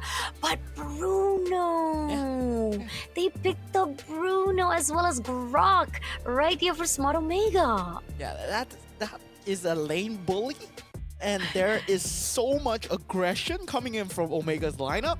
You're gonna see them in the jungle, in the enemy's jungle. After the first 2 minutes pass, you're gonna see Grok running in. You're gonna see Hilda running in, and potentially even the Bruno as well. Because Bruno has so much crit rate based off of these soccer balls, right? Based off of his buffs, if he can cycle it really well, there's no way IQ Phoenix can stand that early game. But this is all on Audacity, right? Whether or not he's able to curb that aggression together with that Cho. At Cho, I mean, Cho and Aurora, yes, there is a potential there, but they will have to play the first 2 minutes of the game.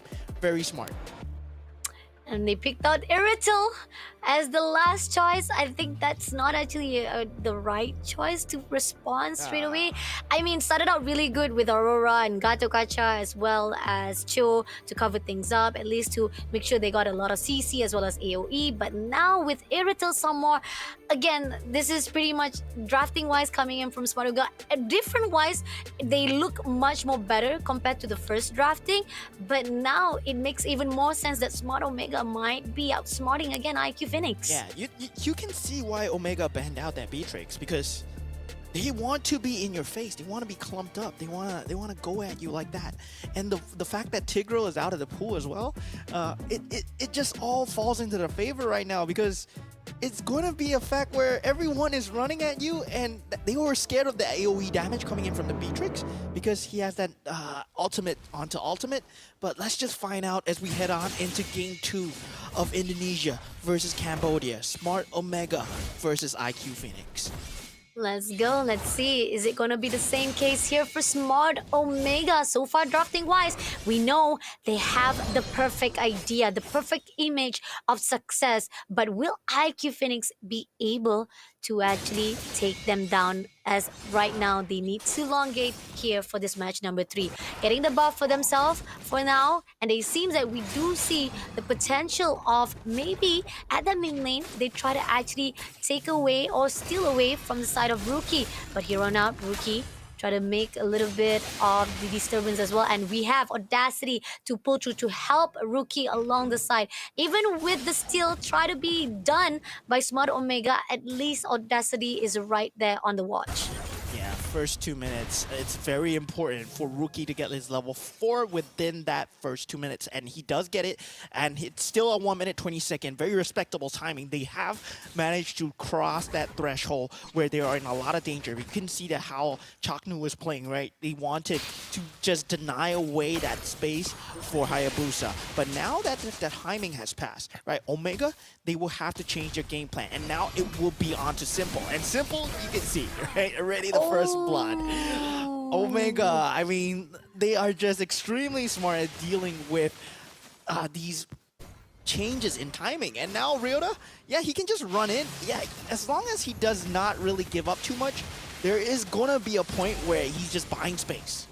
Oh, coming in already for a fight. They try to actually go in for the overextension. They saw Audacity right in the open, and it seems that Ryota still not giving up. But at the same time, a little bit over the overextension, giving allowance to the side of Team IQ. But Ryota comes along to finish the job, and Andre also taking down Simple. This is a 2-win for the side of Team Smart Omega. They're not done yet. They spotted out Audacity, but Audacity frozen off every attempt that Chanu has done. So at least for now, Team IQ Phoenix will have a time to breathe, but that's still a good 2 wins coming in from Smart Omega.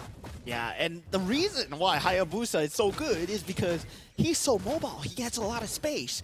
But Omega, within that first 3 minutes, they take that space away from IQ Phoenix by sending every single member, making sure that Ryota is on the job, right? If he dies, never mind. As long as you give that kill to Rookie, that kill onto Rookie and Ryu on that Suyo, he will eventually get that early game snowball going, and Rookie might not be able to stand a chance. Okay, this is tough. I know for a fact that they try their best to at least try to save Rookie, or even try to make sure that Rookie will not be picked off on his own. But then again, this is where they need to do a reset. And it seems that Nasik trying to actually pull through. They're going to actually go in for side of Jom, but it's not going to be easy as Jom managed to be surviving it out. And now Andrew comes along to go in for a fight. They pull away from the fight itself. They try to actually pull through, but at least there were not any casualty from both sides of the teams. Yeah, and that was so much damage onto John, but now already counter kill onto Yellow Flash. Ryota in the back line, double kill on Andrew.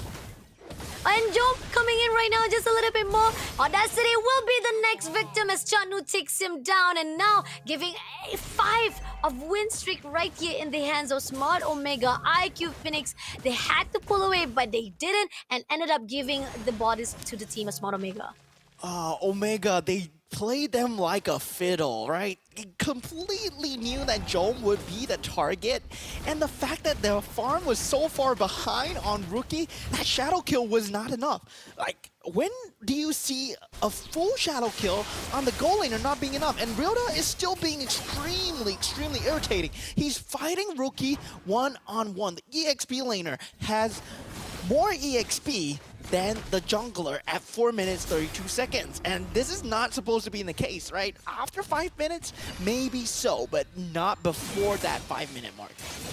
Oh, and even the turtle already been picked up again by Smart Omega. It's already giving a lot of currency here for the teams. And the fact that Team IQ Phoenix still haven't found the respawn that they needed. Now they're going to actually pull in straight to Andrew. Doesn't manage to go in. Now they have a lot of damage. Jom gets this Nasik straight away. Andrew will be able to pull away by Rookie, but at the same time, at what cost? Because Simple also was taken out. So it's always already a win to do it. But they go in for the side of Rookie. Riku takes him down, and Ryota also shuts down to Audacity. And now Team IQ Phoenix falter one after another. What a wall charge coming in from Chaknu. That double wall charge with that flicker, knowing where Rookie is going to go, right? But look at this, already 6,000 gold advantage. 5 minutes 30 seconds in. Rookie is level 6. And Andrew, he's level 9. That shutdown, yeah, that might have been good, but still, there's no EXP going your way because your entire jungle is being choked out by Smart Omega.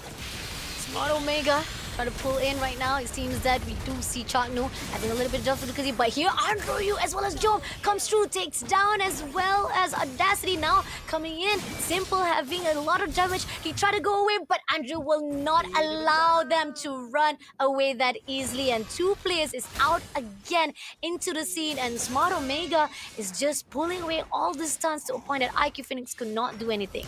Yeah, it's just extremely scary, right? That's why they want to ban away. And what can Irithel do at this point? You can ultimate, yes. You can sprint, yes, but there's no damage to disrupt. There's no control to disrupt. You were better off picking a Harif, but you have to pick the Irithel. And yeah, it's surviving.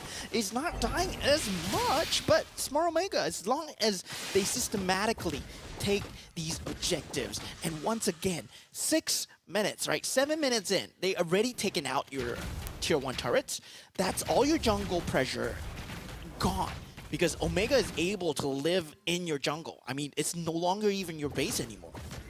It's not your base anymore. Your territory is being infiltrated one level after another. Now Rookie trying to go in for the side of Jom. Still not enough with that ulti, and now pushing over. We got Simple, try to connect the dot, but yet having a lot of damage. But here now we do see Nasix overextending straight to Riku, but doesn't manage to connect the dot, and ended up Jom takes him down for the punishment. And now Simple will be the next victim, but it's gonna be Yellow Flash who takes been out by the side of Riku, and Riku takes on Audacity in the process. Now Rookie had to move away, but Ryota does not allow it, and it's gonna be a team wiped out in the hands of Smart Omega. Yeah, and Smart Omega, of course, they have that holy defense, right? I mean, IQ Phoenix, they still have the inhibitor turrets available, but you saw that, right? Riku stole the avatar of Guardian and jumped IQ Phoenix with their own ultimate. This is a criminal move by Smart Omega, and they are really stomping the opposition. IQ Phoenix, they have a lot to answer for. Yes, they still have the team fight in them. They have Aurora, right? They have that Frigid Glacier, but they don't have the damage. You can see that Jom is not dying to the shadow kill. He's not dying to the Iroto ulti, and there's no revitalization. Omega does not have revitalization. They don't need it because Hot Claws is enough. Oh god, this is tough, and now they're pushing in straight to the lot. They know the lot is open, even despite the fact that Team IQ Phoenix try to actually clear out the minions. It's still not gonna be enough. Ryota will be the one to cause the trouble, the disturbance that they needed here, and Ryota just try to tease away all the players of IQ Phoenix. Now they're just gonna wait for the march comes through. They've been trying to go in for a fight 1v1 with Simple. It's not gonna be easy, but at least this is the disturbance or even the confusion that is needed by Smart Omega. This is disgusting, man. Ryota is able to keep vision on the side of IQ Phoenix, and this is just forcing that trio push from Omega. And IQ Phoenix, they have to answer right now. They do pull out the Shadow Kill onto Riku, but not. Oh, okay.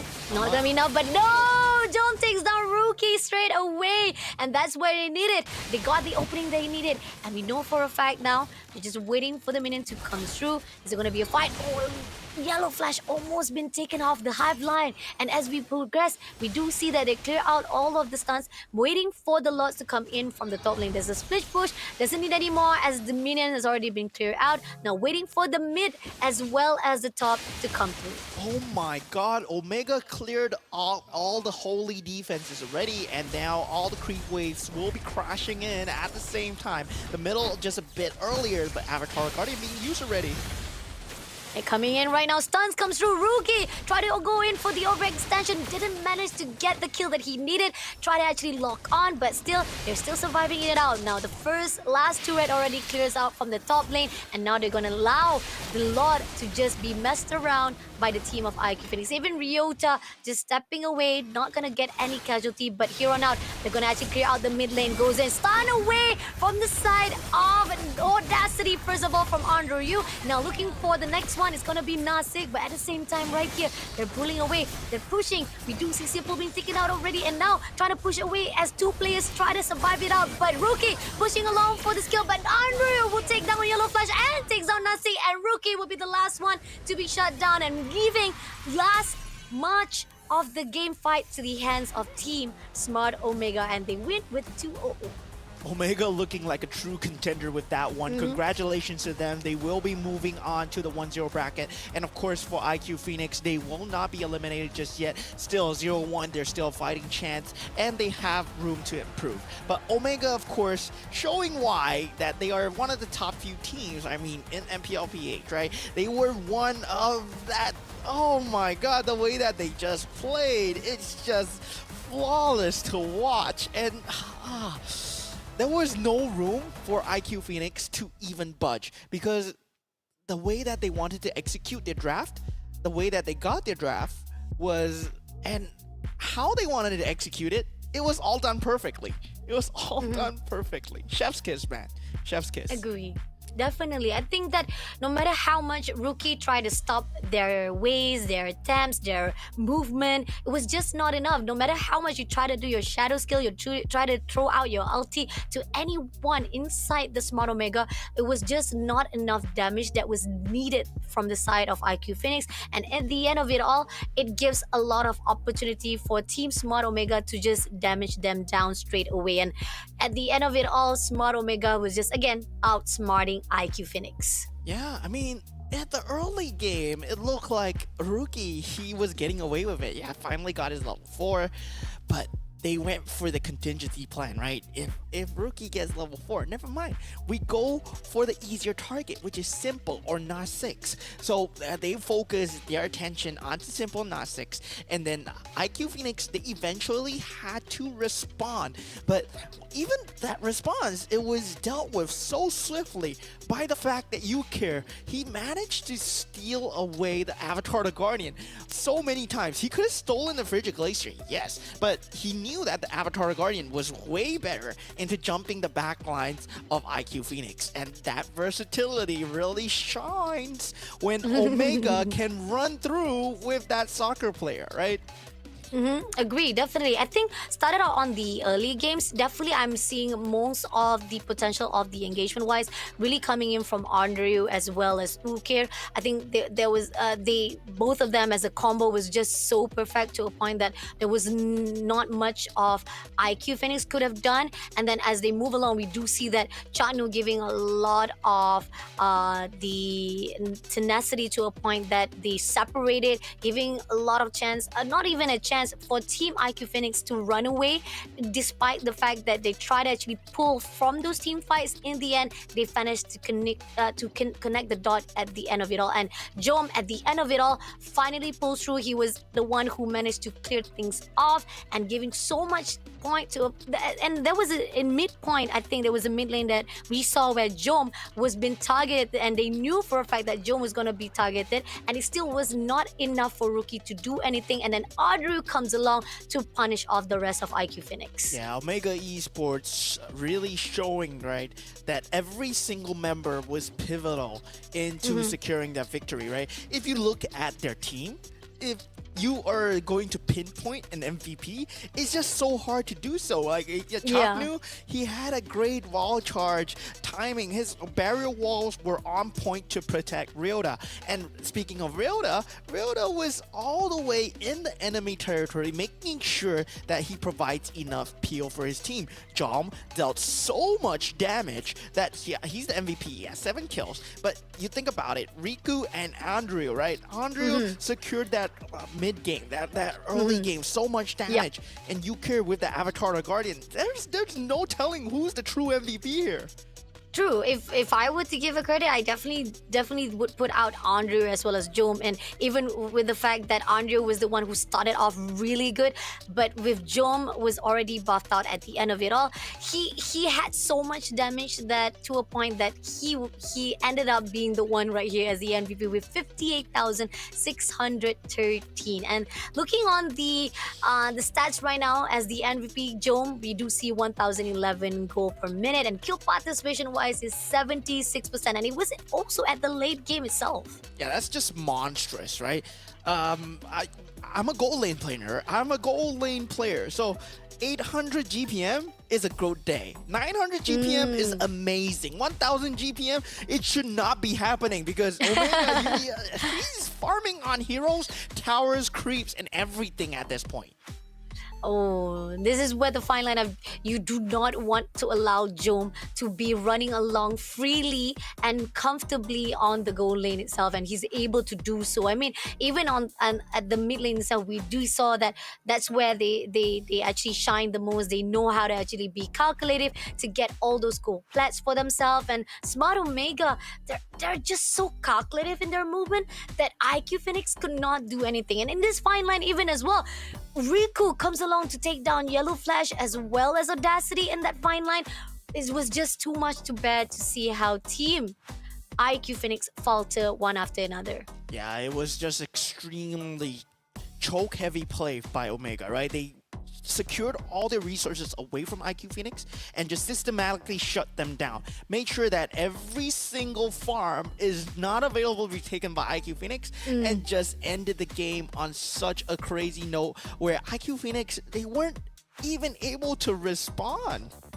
Wow. Yes, sir. Exactly. But now it shows that this is going to be the end of match number 3. We're done with this series as Smart Omega closed it off with 2-0.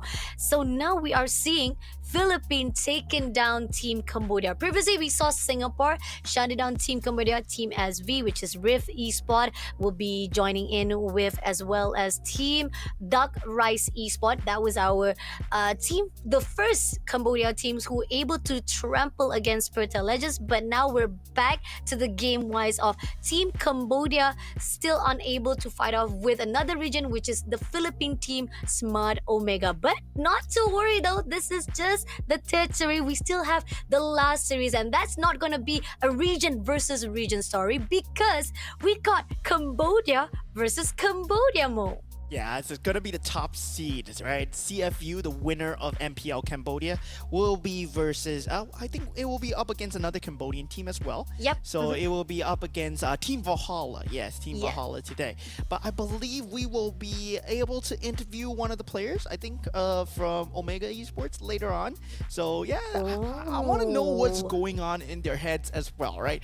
Well, Yeah. how they knew, like they just perfected that gameplay. I wanted to ask, my main question I want to ask, where did they learn that revitalization Benedetta from? That's gonna be a key question to ask. If you could actually pick up from all of the rosters or even from the side of the coach itself, who would you pick to interview here from the side of Smart Omega? I would love to interview the coach, like really the coach itself, because he's the one that comes up with this kind of strategies. It will be interview with Riku. Yeah, so the mid Ukir, right? UKIR? Yeah, correct. UKIR. Okay. Ukir will be that mid laner that we will be able to interview right now. Hey, hello Ukir. How you doing? Hello. I'm good. I'm good. Hi, Okay. congratulations for your first win on the round match. Now you're going into the first bracket of 1-0. How do you feel? I'm just feeling grateful, and I think we just keep going. We're not finished yet. Okay, so if you look at all the teams here, every single team, right, in the SPS right now, which is the team that you want to go ahead and fight against most? Like, you want to 1v1 them. You want to make sure that they are in the bracket no matter what. Who do you want to go against? Who do you want to fight? I believe we're not getting... I think we're not hearing anything right now. Riku, are you okay? Are you there? Hello? Is the microphone... Oh, I think the microphone is having a little bit of Yeah, I think... technical issues Yeah, I think because that- we're not actually picking up any sounds right now. It's all right. We'll find out. We'll find out once it gets fixed. I'm not too sure. Not too sure who they want to fight, but I believe, because of technical issues, we will be ending the interview. Nice to have you here, Ukir. I believe you can still hear us, and congratulations for making it into 1-0.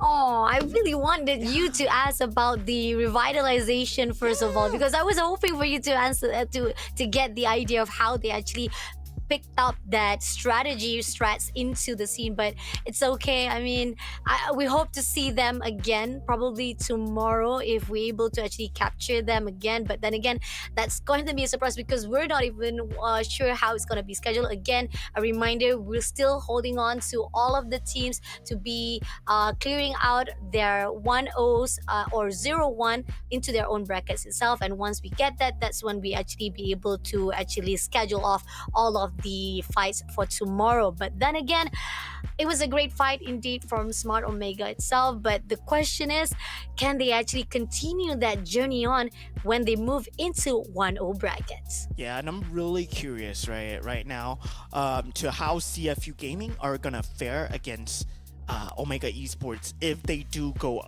head to head against each other, because it's gonna be the top region of Cambodia versus top team of Cambodia versus one of the top teams of Philippines as well. Yeah, so it's gonna be very interesting, but of course they have to get through the first obstacle, which will be Team Valhalla, and that's the match that we have lined up next, but not before we head off for a short break. So we'll see you guys later, ladies and gentlemen. This is us signing off for now. The Snapdragon Pro Series is brought to you by Snapdragon Elite Gaming, Monster Energy, and DHL.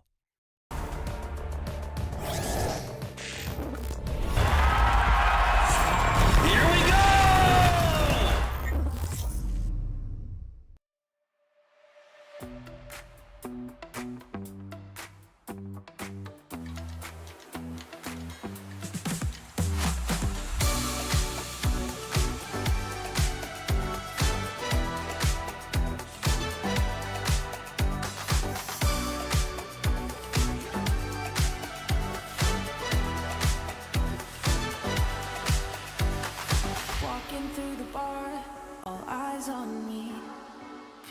picking up my energy. The music never stops. They play my song on repeat, on repeat. I'm flying till I hit the sky. The melody is getting high. You know how to free my mind, my mind. When I'm with you, my world is golden, so golden. Baby, you make my heart shine golden, so golden. Feeling so alive, let's dance through the night. Come on, raise a glass, we're electrified. When I'm with you, my world is golden, so golden.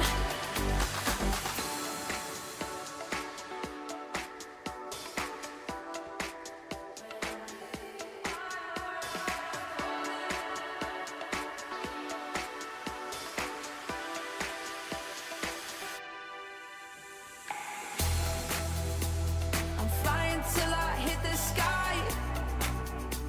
The melody is getting high. You know how to free my mind, my mind. When I'm with you, my world is golden, so golden. Baby, you make my heart shine golden, so golden. Feeling so alive, let's dance through the night. Come on, raise a glass, we're electrified.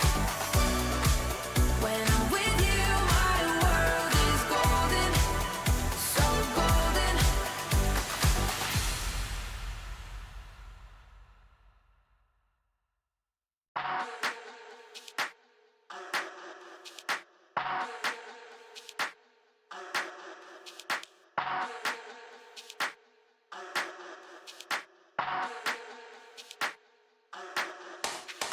Let's get waved, let's get lit, let's get high, let's come have it. Let's get burst, let's get mashed, let's buy a bottle and splash that cash.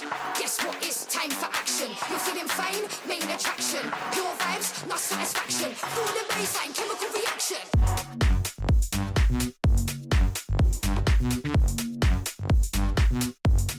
Chemical reaction.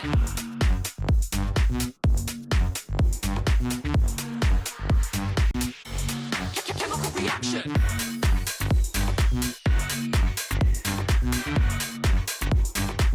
Guess what, it's time for action.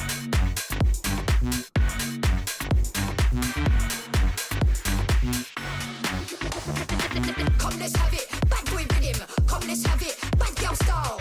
Okay, all eyes on you. Come, let's have it. It's time to get wild. Come, let's have it. Bad boy rhythm. Come, let's have it. Bad girl style.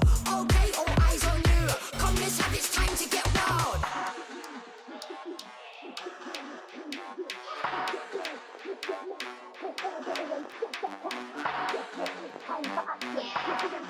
Main attraction. Pure vibes, not satisfaction. Feel the bass, chemical reaction.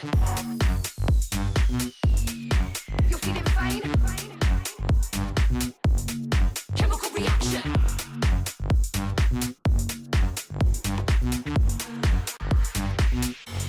Chemical reaction. Well, welcome back, ladies and gentlemen. We have the last match of the day lined up for you, and it's gonna be a Cambodian special. We have the top seed, CFU Gaming, going up against Team Valhalla. But before that, I'm your caster, Moman, and join with me is Vashavani. How are you feeling today? Feeling better and better and getting excited and ever, because the fact is we're already done with 3 series. This is gonna be our last series of the day, and it has been thrilling to see all of the teams rising off from the first series itself. We got Riff esports already getting their own 1-0. even Team Rice Esport. And now, from the previous matchup, it was for the Team Smart Omega Philippines. And this is the schedule. If you guys missed out what happened, Riff Esports taking down Team STV with 2-0. And as we didn't actually predict this because we thought it was going to be on the side of Peta Legends, but turns out Doug Rice Esports was the one who managed to actually turn the 2-1 into their side. And then at the last matchup, it was by the Team Smart Omega with 2-0 to the side of IQ Phoenix. And now we're going to end our day with CFU Gaming versus Valhalla. Yeah, and of course, CFU Gaming, the Sharks, known as the Sharks in their home country, they are one of the household names. Just having on their, on the Golden Road, right? They just won the MPL Cambodia, if I'm not wrong, and Team Valhalla. I mean, pretty much a newer team that came from the Open qualifiers. I'm not too sure of their lineup. I'm not too sure whether they still have that same team.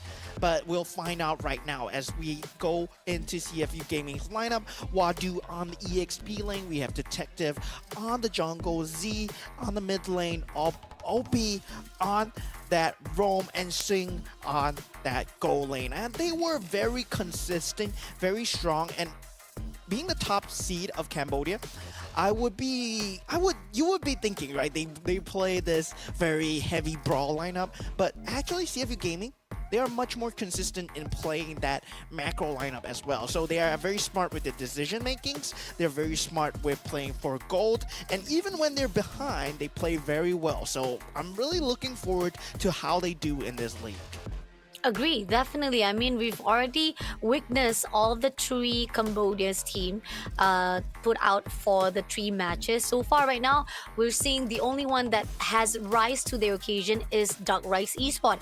But talking about the fact of another Cambodia team, it's going to be Valhalla, who meets off with CFU Gaming. We got Ari at the EXP, Panhaf as a jungler. We got Hide on Bush at the mid lane. We got Secret as the roamer, and Mob 100 for the gold lane. Now, Valhalla definitely needs to put out a really good fight here, as they are the one who also rise off from the open qualifier. So a question to be made, whether or not from the open qualifier will they be able to actually have a good momentum fighting off for the open finals. The fact that most of the teams here, when they actually started off as the open qualifiers team, somehow when they're meeting off with the invited teams, they're having a little bit of difficulty, because this is the fine line of invited teams maybe having a lot of potential, probably a lot of experience, compared to those who are still starting out very early on, even though they qualified from the open qualifiers. Yeah. And usually, if you are a rookie team, of course, we tend to look at statistics, right? Look at past histories, look at whether or not you've been playing for a very long time. But once in a while, right? Once in a while, there are exceptions to the rule where talent just beats hard work, or you are just so good at the game and you just come out of nowhere and start beating everybody. But that is a rare shooting star. So looking for predictions, right? I'm just fishing for predictions over here. I think we are gonna be 2-0 for CFU Gaming, just based off stats alone. Just based off stats alone. Agree, definitely, because again, we always say experience will always falter, no matter how much talent you have, or no matter how much of the idea to be portrayed on the drafting wise, experience can actually falter that. And going into the drafting phase, let's see if Team CFU Gaming can outsmart Valhalla. Started out with the perfect, or even the simple standardized banning off. We got Fanny as well as Chip to be taken out from the portion. Yeah, I mean, in terms of bans right now, I just feel that we are in a space where, yeah, you gotta ban out that Holy Trinity. You gotta ban out that really the Chip, take it out. Zusin, possibly take it out. Suyo, maybe you can play with him, or you want to play the Zusin. I mean, you can leave it out, but you're gonna have a hard time. And for that Chip, I believe it's still gonna be that 100% ban, right? Most teams don't want to play against that short. Know how to take full advantage of the shortcut. The stats just speak for itself. You shouldn't be losing, especially if you have a Chip. We didn't see a Chip lose today, but yeah. They And that was a Chang'e. surprise. They picked the Chang'e, so Oh yeah. yeah, true though. I mean, like it could have actually go another different path if it wasn't for that last option. But then again, things could not. I don't know. I mean, like we could say it. We could actually predict the different cases. But then again, even though if they pick another heroes though, the possibility of Smart Omega doing amazing job could be another case as well. You know, like and we talk about how Rise Esport was just in a better drafting phase as well. It's just a matter of how they mirrored and responded well to the team of Peta Legends on that second series. Now going into the ban, we do see Multida also been banned off. I mean, a question still raised it off whether or not they want to actually pick up the Jushin now or they want to take out Suyo. I mean, this is a fine line for them to actually have that opportunity to already been picked up already. Yeah, I mean, CFU Gaming, they are known for going for the similar strats that other teams of other regions have emulated, and now they are able to really replicate that in terms of having that mechanic gameplay. Like Wadu plays a very mean Phoveus, plays a very mean Hylos, Khalid, the strong meta heroes. And it's always good as a professional player to expand on that meta pool because the heroes are meta for a reason, right? They are strong for a reason, and if you are good at them, it makes your team even better. And CFU Gaming, they are really kind of the team that is reproducing that fact. And now we do see that Hylos will be the next one. So this is the pick phase for the side of CFU Gaming. Are they going to actually allow or even pick out that Jushin on them for themselves, or even Suyo, or even they're bringing up the Jushin for themselves. So that's a really good decision making coming out from CFU. They already know for a fact that this is the prioritization of meta for themselves. And this is a trap, right? Like when you pick that Jushin, you generally trap the opponent to pick Suyo. So yeah, so Valhalla has fallen for that trap. And I just feel like, yeah, you just in a rock and a hard place. Because right now, if you don't ban out both these heroes, especially if you're on the red side, you're always very disadvantaged because the first pick is going to pick up Jushin. There's no way that they're going to pick up the Suyo, because if they pick up the Suyo, it gets countered by the Jushin. So no, they got to catch Suyo? I don't think so, right? I don't think it's going to work against Jushin. Not the answer. Not the answer that we're looking for from Valhalla side, but at least we know there's one coming in for Suyo. That was a desperation that is needed from Valhalla itself. Now, picking for another phase of CFU. Now, what are they looking forward to actually responding on the Gato Kacha? Because again, this is two heroes that is not really necessary, but they got 1-1 and Alpha. Okay. Yeah, I mean, it's a very strong pick against a fighter utility and Gato Kacha because you're easily able to get the crossbow of Tang off. The Spear of Alpha is a very good peel mechanic as well. And yeah, I mean, in terms of just having that ability to have that invulnerability is very strong on the 1-1. That's why we see it getting picked a lot, especially in tandem with the Phoveus. But Valhalla, with a very good response, going for that Nathan, it's going to be a very good late game insurance. And of course, can scale very well in the mid game as well. Okay, so we got Nathan, and they even actually ban out Cho as well. The question is who they want to actually pick up even more further to not allow any more of the fight. And we do see Aurora also been banned off by CFU Gaming. They didn't want to actually have anyone to actually disturb or even try to cause any kind of AoE on the side of CFU. Questionable. Let's look forward to see what it's going to be like. But the next one is going to be the one and only that will pull away. Possibly Valhalla doesn't want to be picked off by CFU Gaming, is it? Yeah, Franco, not really too big of a deal, I think. But you see that the combo in there's a combo that Franco and Wanwan, because it's really very strong in terms of having that lockdown where Franco is able to lock you down together, the hook and the ultimate, and Wanwan will get a free crossbow tank out every single time, and that's a free pick. But the possibility of the Cho and Franco being taken out, that doesn't mean that CFU Gaming cannot go for other pickoff heroes. There's still the Kaja available. There is still the Jawhead available if they wish to do so. So Valhalla, they have a lot to work with. Agree, definitely. And here on out, they pick up the Khalid for themselves. The question is how they're going to actually respond it to that side of Valhalla. And what I'm really like interested in seeing, right, is whether anyone would try to use Guinevere against Suyo, because I feel that Alpha, yes, it's very strong, but there's another strong fighter jungler that was in the previous meta, right? The Guinevere, right? It has a lot of CC, it has a lot of control as well. So it's able to deal with Suyo very well, but they already picked up the Alpha, so I doubt it. Yeah, they pick up the Hilda as well. Very strong in dealing with Suyo. Oh, and just raw beef, right? CFU, they're so tanky. Yeah, they're so tanky, and this is giving a lot of defense on the back line at the front line for CFU Gaming itself. So a great response coming in already for themselves. They already cover up all the angles, all the grounds they needed. Now Valhalla, the question is what they want to do to counter that. Yeah, Valhalla, they are left with that mid laner. I mean, in terms of having that mid lane presence, they can go for that Faramis to extend their lives if they wish to do so. They can go for the Valentina to steal that implosion, to steal that Spear of Alpha if they wish to do so as well. And they go for that previous meta pick.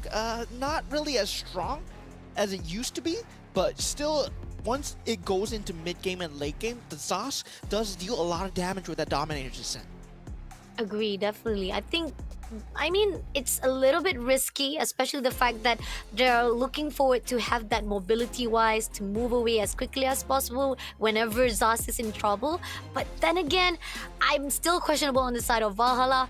Right now, when it comes to drafting-wise, I think CFU Gaming is much more perfection compared to what Valhalla has put out here for the draft. Yeah, Valhalla, they do have the correct answers, but there's gonna be a lot of different conditions that they need to fulfill, right? First, they need to cross that 12-minute mark where the Zos becomes much more potent, and they cannot lose too much farm to CFU Gaming while they reach that mid to late game stage. So Valhalla, that win condition might be just stopped by CFU Gaming's execution here.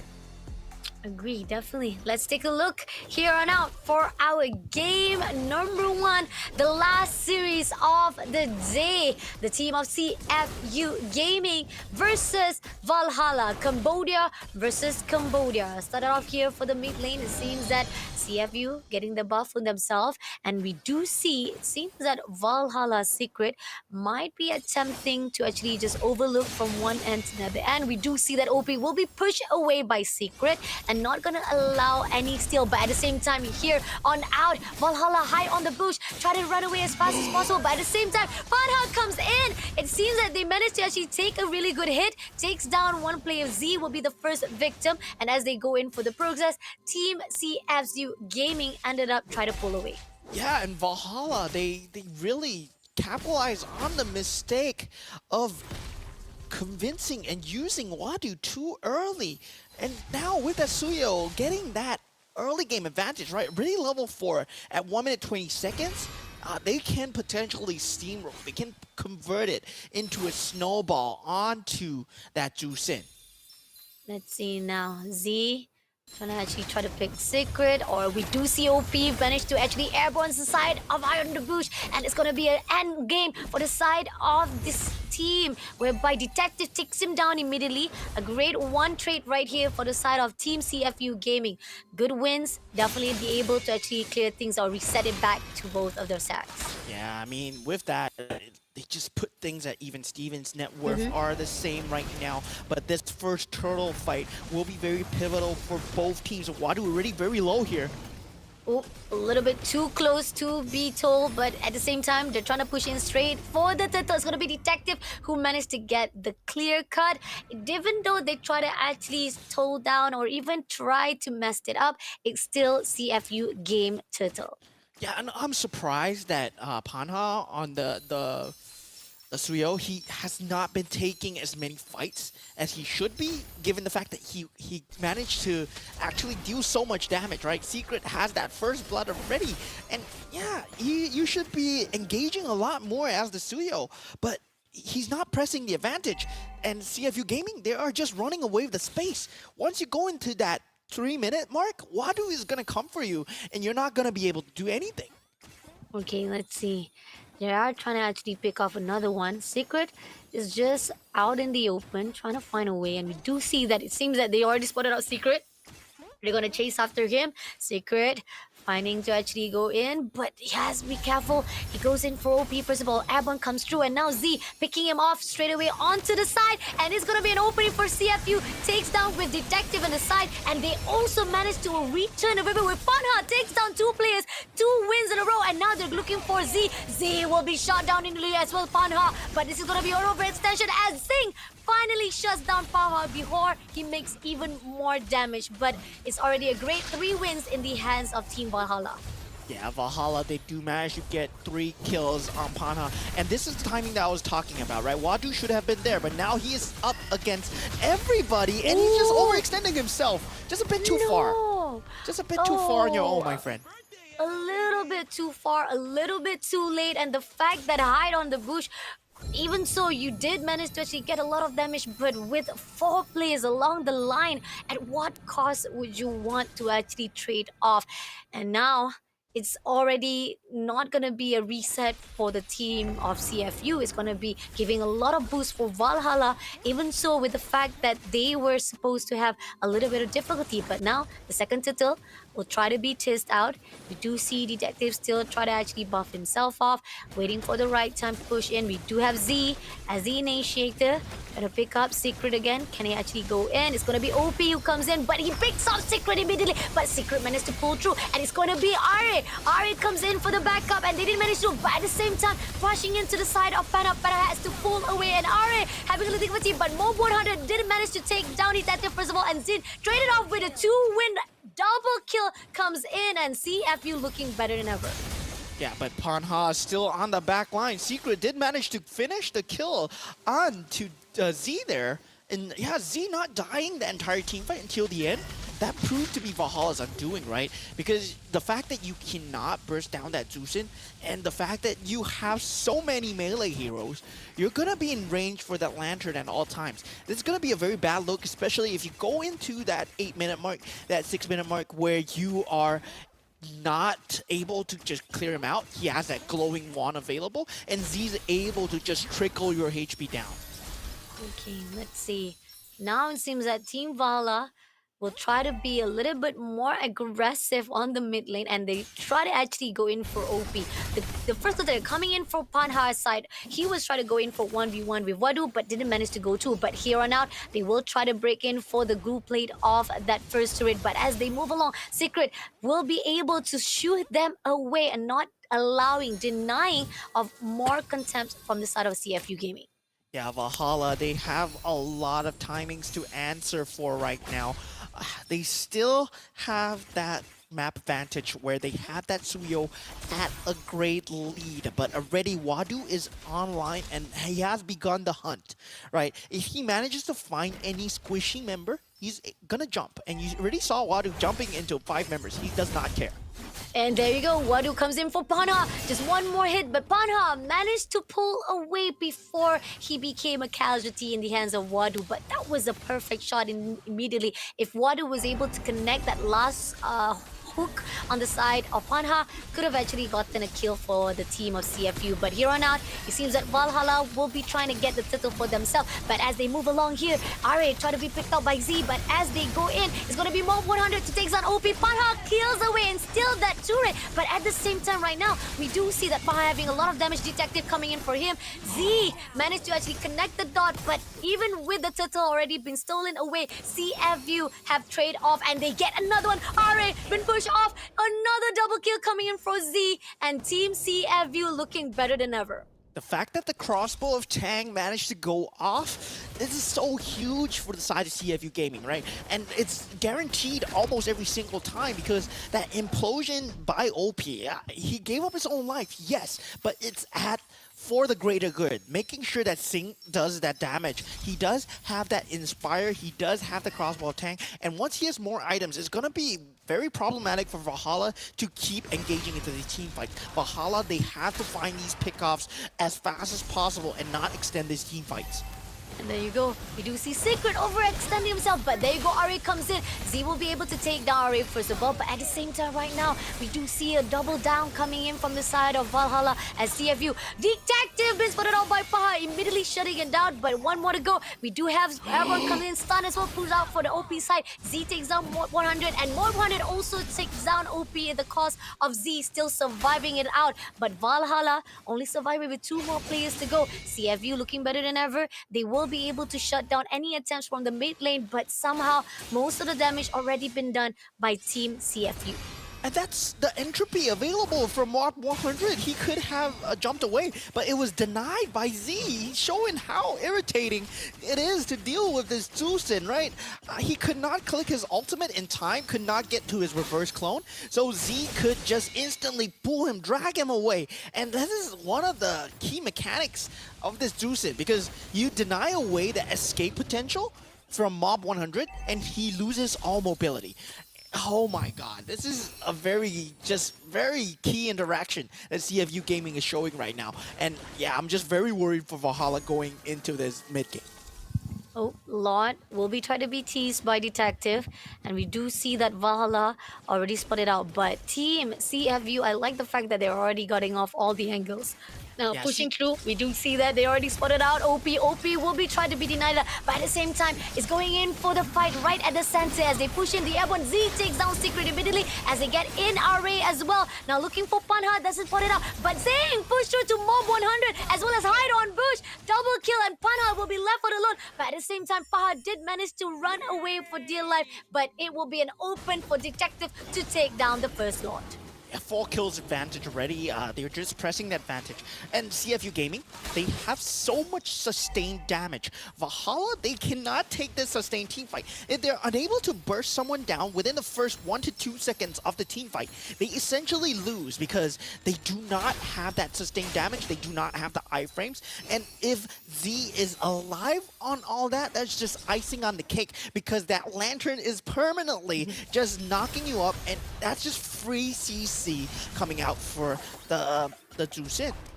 And now they're going to clear off the second last layer of the turrets. That's going to be an opening for the side of CFU. Now looking for that top lane right here, as we do see Z trying to find a way who they want to actually go in for the pick. OP goes in for a front to Mob 100, but he has a lot of damage. He had to go away instead. And now as Lord was cleared out, they had to actually reset it off again. And Team CFU, the damage has already been done. It's enough already to pull through at least at that top lane. Now they're going to actually clear out the bottom lane as well.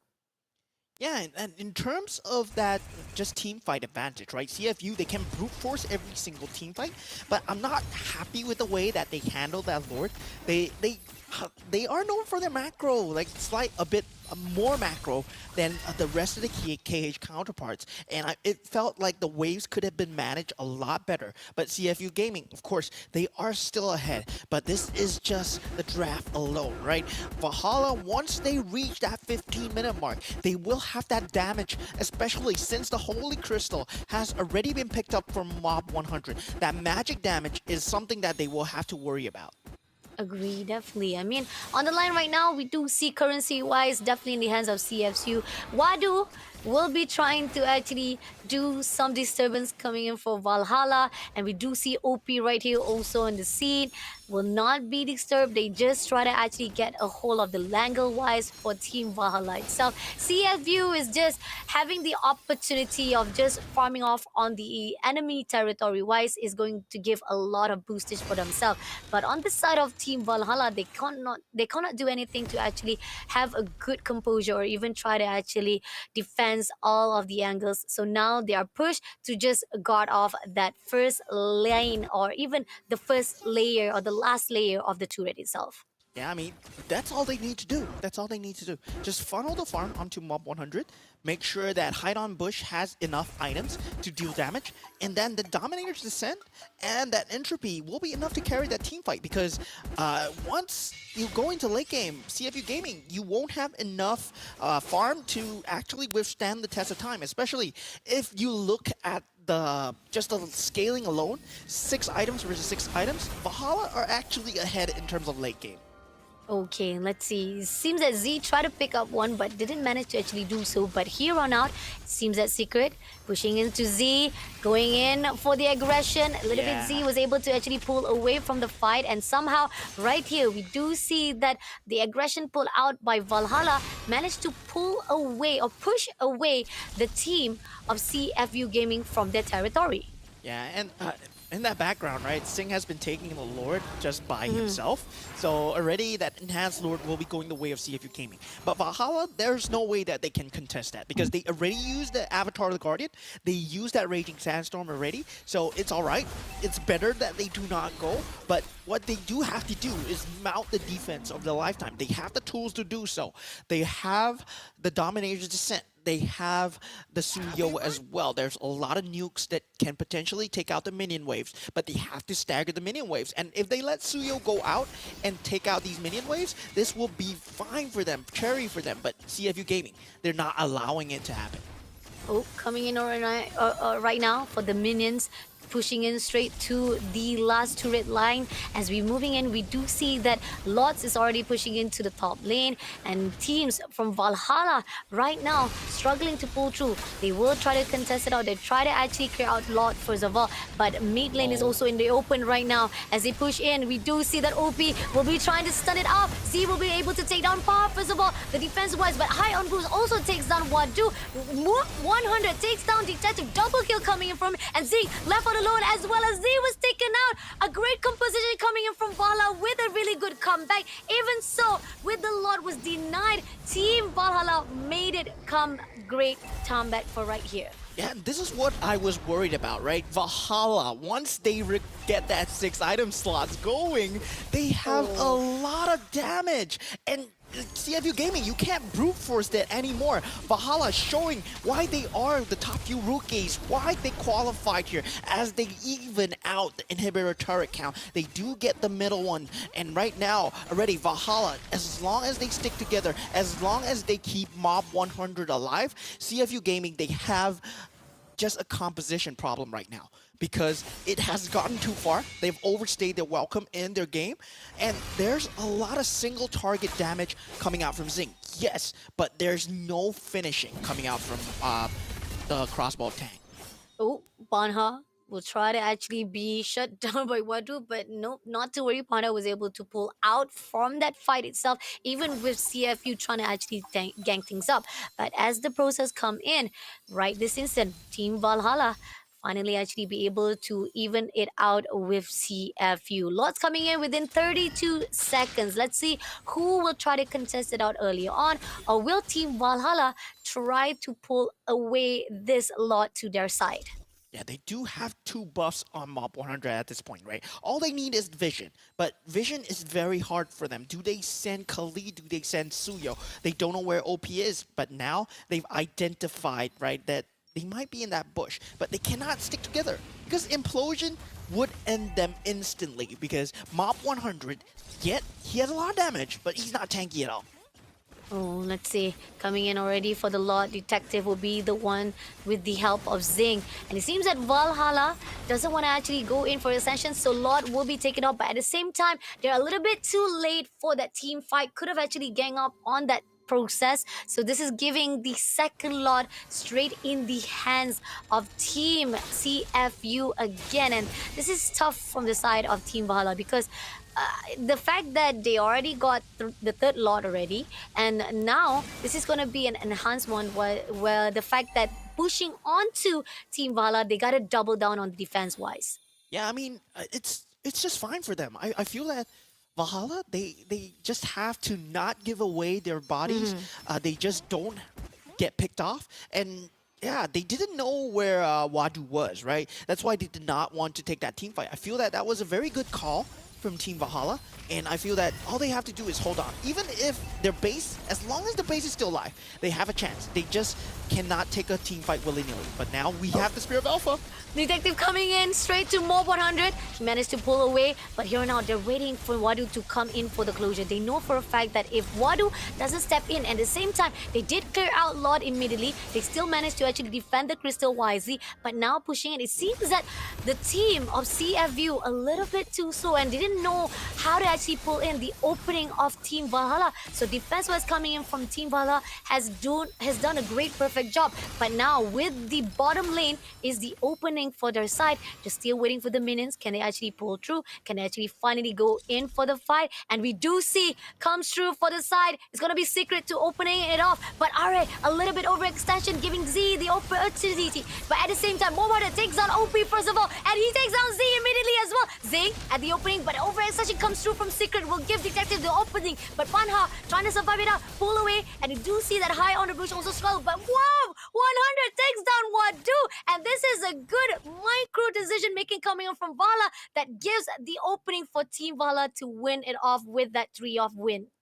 Yeah, Mob 100, right? As long as he's alive, he is a problem. And that's the problem with CFU Gaming's lineup here, right? They can find the Spear of Alpha as much as possible. They can find the Implosion as much as possible. But the damage, it's only on to one person at a time. That's the problem with the 1-1 in the later stages of the game. Yes, 1-1 secures you that mid-game because you can take as much team fights as you wish because you don't really have to worry about the 1-1 because she's in the air like 90% of the time, especially if you manage to just fulfill the conditions of crossbow tank. But when you reach the late game and the crossbow tank is not able to finish off even a singular target, then it becomes a very big problem. And that's why we don't see that much 1-1s. And there is a very slim chance that, yeah, even though you're ahead, you might lose. And Valhalla, I mean, it's just looking really good for them right now. It is. It's looking good for them right now. And the fact that we're having a little bit of technical pause right now, and the fact that there was a moment of time where Valhalla was able to bring back the game to their side, even with the third lot in the hands of Team CFU Gaming, it was still not enough to come into the defense wise, and that was so much of the defense that was done by Team Vala that CFU Gaming just try to pick one off, and OP try to go in for the closure. And despite we had RA as the sacrificial lamb on the side of Team Vala, but it was enough because they need Mob 100 to just pull through. As long as he be able to shut down OP, and that was the opening they needed. Takes down OP, takes down Z as well as Zing, as well as Wadu. In fact, I mean, Zing was able to pull through barely alive actually, but Wadu became the consequences of that sacrifice. So in the end of it all, Team Vala made it off. Great job of the death of RA himself, but at the end of it all, we still haven't managed to actually find the connection or even the closure of the storyline. Will they be able to actually make it out alive with this great win, a great comeback coming through for Valhalla, or will CFU Gaming, once we move into and continue on with the storyline, is it going to be a great case of them be able to trample against Mob 100 and not allowing him to push anymore to the team of CFU Gaming? I mean, for CFU Gaming, right, their win condition is really clear. Yeah. Because the Purify from Mob 100 was proving to be a problem. And I thought that Spear of Alpha, just disabling that Purify, was very good coming in from the Alpha. But of course, I find that OP has been a bit too trigger happy with the implosion so far, right? His implosion is currently not on the correct target, and it feels to me like he has to start prioritizing Mob 100 when he doesn't have the Purify, which is two conditions that the entire team needs to fulfill. First, you need to take away the Purify. Then afterwards, you need to control him when he does not have that Purify. So yeah, so it's gonna be hard, but as long as Z doesn't die, that's still a chance for CFU Gaming. Agree. As long as Z doesn't die. That's true though. That definitely. I mean, like even though if Alpi doesn't come through with the ulti or even actually try to crowd control on the side of Team Vala, if at least Z be able to pick off one after another for the side of Valhalla, that could be an opening for Team CFU Gaming themselves. And the question if CFU Gaming can they actually portray that here after the technical pause, after we continue on here for the first series. And the fact that this is the first round of our last series, somehow it's very interesting that we are seeing an even out fight between both of our Cambodia teams. Yeah, I mean, it feels to me, right, CFU Gaming, that they should be the top team, right, of the KH region right now. And yeah, they really showed a great standing when it came to the MPL.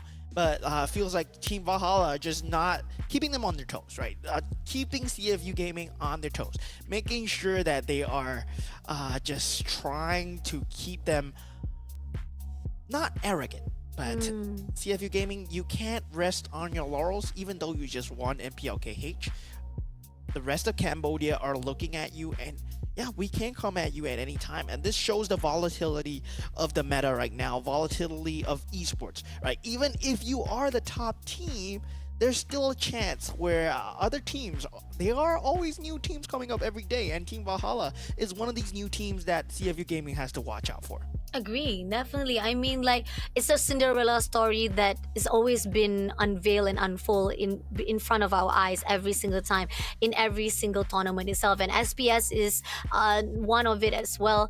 That whereby we see the rookie be able to actually have the potential to shut down all the experienced teams and those who are the big names, big giants inside their own region itself. And Valhalla somehow proving themselves, maybe even with the experience wise of CFU Gaming, they be able to learn it off and adapt it on their own as well. So the question is right now, CFU Gaming, can they actually respond well as Valhalla pull in? And on the side of it all, unfortunately, we could not able to actually foresee what was happening because of the technical issue, but we do have the result right here, and Valhalla able to win that first match or first round of the last series for their hands. So technically we already foresee, because Valhalla with a great defense wise, how they actually respond well to CFU Gaming, which is quite sad that we were not able to witness it forehand ourselves. But then again, we got the result here, Valhalla getting the 1.0 for themselves here against CFU Gaming. Yeah, we do apologize that you're unable to witness their victory, but of course you'll be able to see what goes on in Game 2 of CFU Gaming versus Valhalla. And yeah, I mean, really, once you reach that 15-minute mark, right? Once you get that 6 items on the Nathan, is just a different monster to deal with. And that's why, like, a lot of teams, like when you play against the Nathan, you either want to win early or you need to have that late game assurance, right? Sometimes it's the Moskov, sometimes it's the Claude, and yeah, that's why Moskov and Claude are so popular when dealing with Nathan. But now we do have a shift in the meta, and 1-1, I believe, was a very strong answer, right? Rock, paper, scissors, but it was really a different timing that CFU Gaming, they had to fulfill the condition, and I felt that they were just a bit too hesitant in just pressing the go button. Agree, definitely. I mean, again, it comes down to the question of OP himself. I mean, we have so many tanky players or tanky heroes inside the hands of CFU Gaming. They couldn't actually be able to use that to their own benefits, but here on out, OP was a little bit hesitant. There was so much of the grounds that he was wondering, where is the opening that I can put out so that team CFU Gaming can go in on for the fight. But there was a little bit too slow. The response was not done in time. The reflex that was supposed to be done was supposed to be shut down, but they didn't do it. And in the end, Team Valhalla utilized that opportunity. Started out, this is going to be the highlight itself. We do see that Team Valhalla, first of all, having a lot of difficulty to fight off with Team CFU at the beginning, but it was a great opportunity to actually watch it out. But this is where the part that we lost, to a point that Team Valhalla was able to shut down all of the players from Team CFU and getting the crystal for themselves. Yeah, we did manage to see some of it in the highlight replay. So yeah, definitely it looked like 3 members were already down. I suspect that they were trying to fight for that enhanced lord, already that 18-minute lord up on the map. And that was that 18-minute lord, by the way. So we extended into that 18-minute timer where Nathan at 18 minutes. Yeah, that's not really someone that you want to fight against as a 1-1, right? You either get the craziest crossbow of Tang, but even if you do, right, at 18 minutes, you are assured that he has the farm to get that win of nature or that immortality. And crossbow Tang, you can only use it once. Once that win of nature or that immortality is popped, you are not going to be able to deal the finish onto mob 100. So yeah, there's gonna be a lot of factors to work against.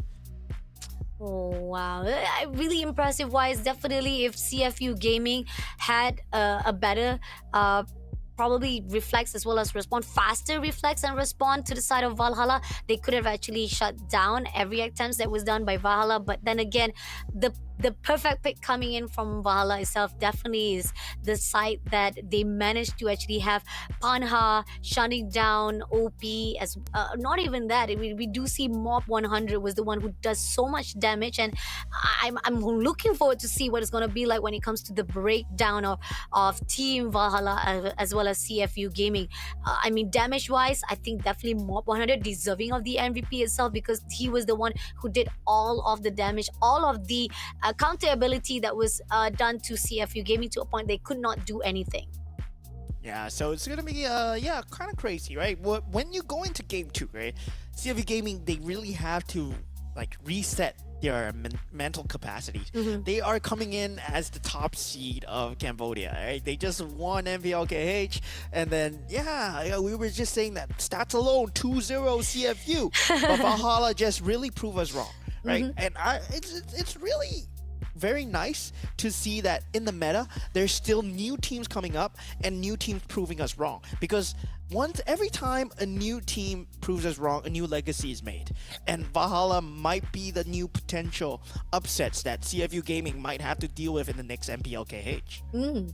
That's kind of true though. And I do agree on that note, because the fact is CFU Gaming, I mean, high rise coming in from the side of that MPLKH, now pushing into SPS. Now they have to actually overlook on the next season where Valhalla will be the one to contest it off again as well. But pushing on to match number 2, I think that what we also forgot about CFU Gaming, why they are the MPLKH champions, is definitely because of how they are very adaptable. There's a possibility that, I mean, we've already thrown out the statistic wise. I mean, it's supposed to be 2-0, but now we already lost it off.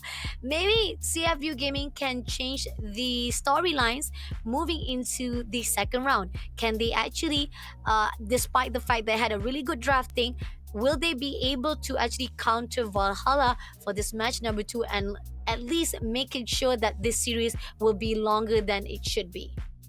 Yeah, I mean, definitely CFU Gaming, I believe that they have more strats. And yeah, I know that for sure, because I watched the MPLKH, right? And I feel that, yeah, they have a lot more to what it takes than currently this. Because 1-1 to me, like, it didn't really come out in their MPLKH run, so they can fall back to their old strategies where they have that late game assurance, and they actually do it really well. But it feels like they are testing something new right now, and it didn't really work on Valhalla. Not at all. Agree, definitely. I think that was the one pick that was very interesting from the side of CFU Gaming.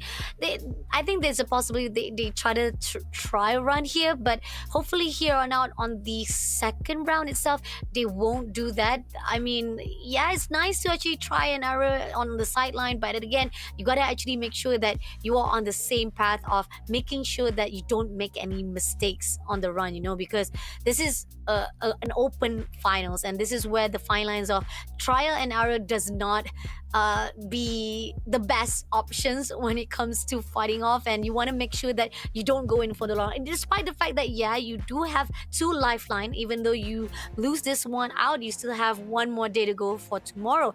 But then again, it's going to be a long run journey for themselves. Now, going into the drafting wise, we do see the typical banning wise. Gatot Kaca will be in the banning wise instead. Previously, we did see that Valhalla was the one to pick it up, but now they ban it off. Hylas as well as Phoveus. And then from the side of CFU, the typical Fanny, Jushin as well as Chip to be banned off. Yeah, and the Jushin being banned out on the other side with the Suyo still in the pool, right? Valhalla just instantly snap it up for themselves, and I'm really liking Valhalla's direction here, right? They were trapped for that first game, I feel, but CFU Gaming, of course, we are not going to take it away from them that they actually won the MPL KH, the Cambodia side.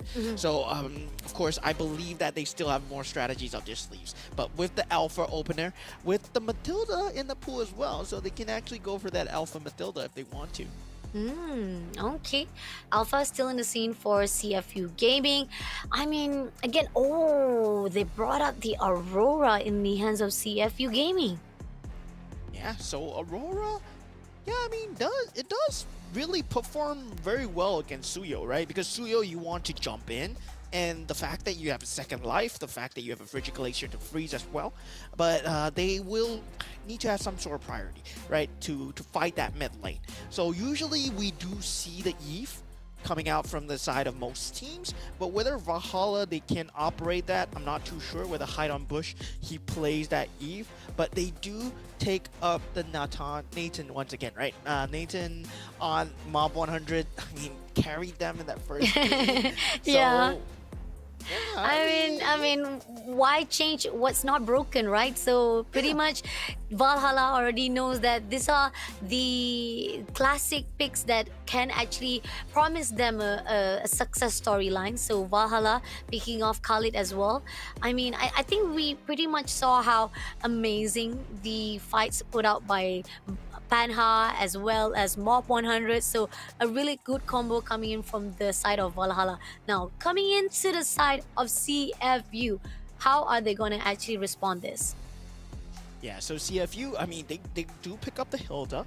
They did play a very strong Hilda, and Hilda is good at stopping the potential of that Suyo, right? That Suyo is always very scary, and we did see how CFU, they did manage to stop Suyo, but they didn't manage to stop Mob 100. But whether or not they go for that same play, whether or not they pick up the 1-1, which I'm not really a big fan of, they should pick up something more late game if they are wanting to fight that Nathan.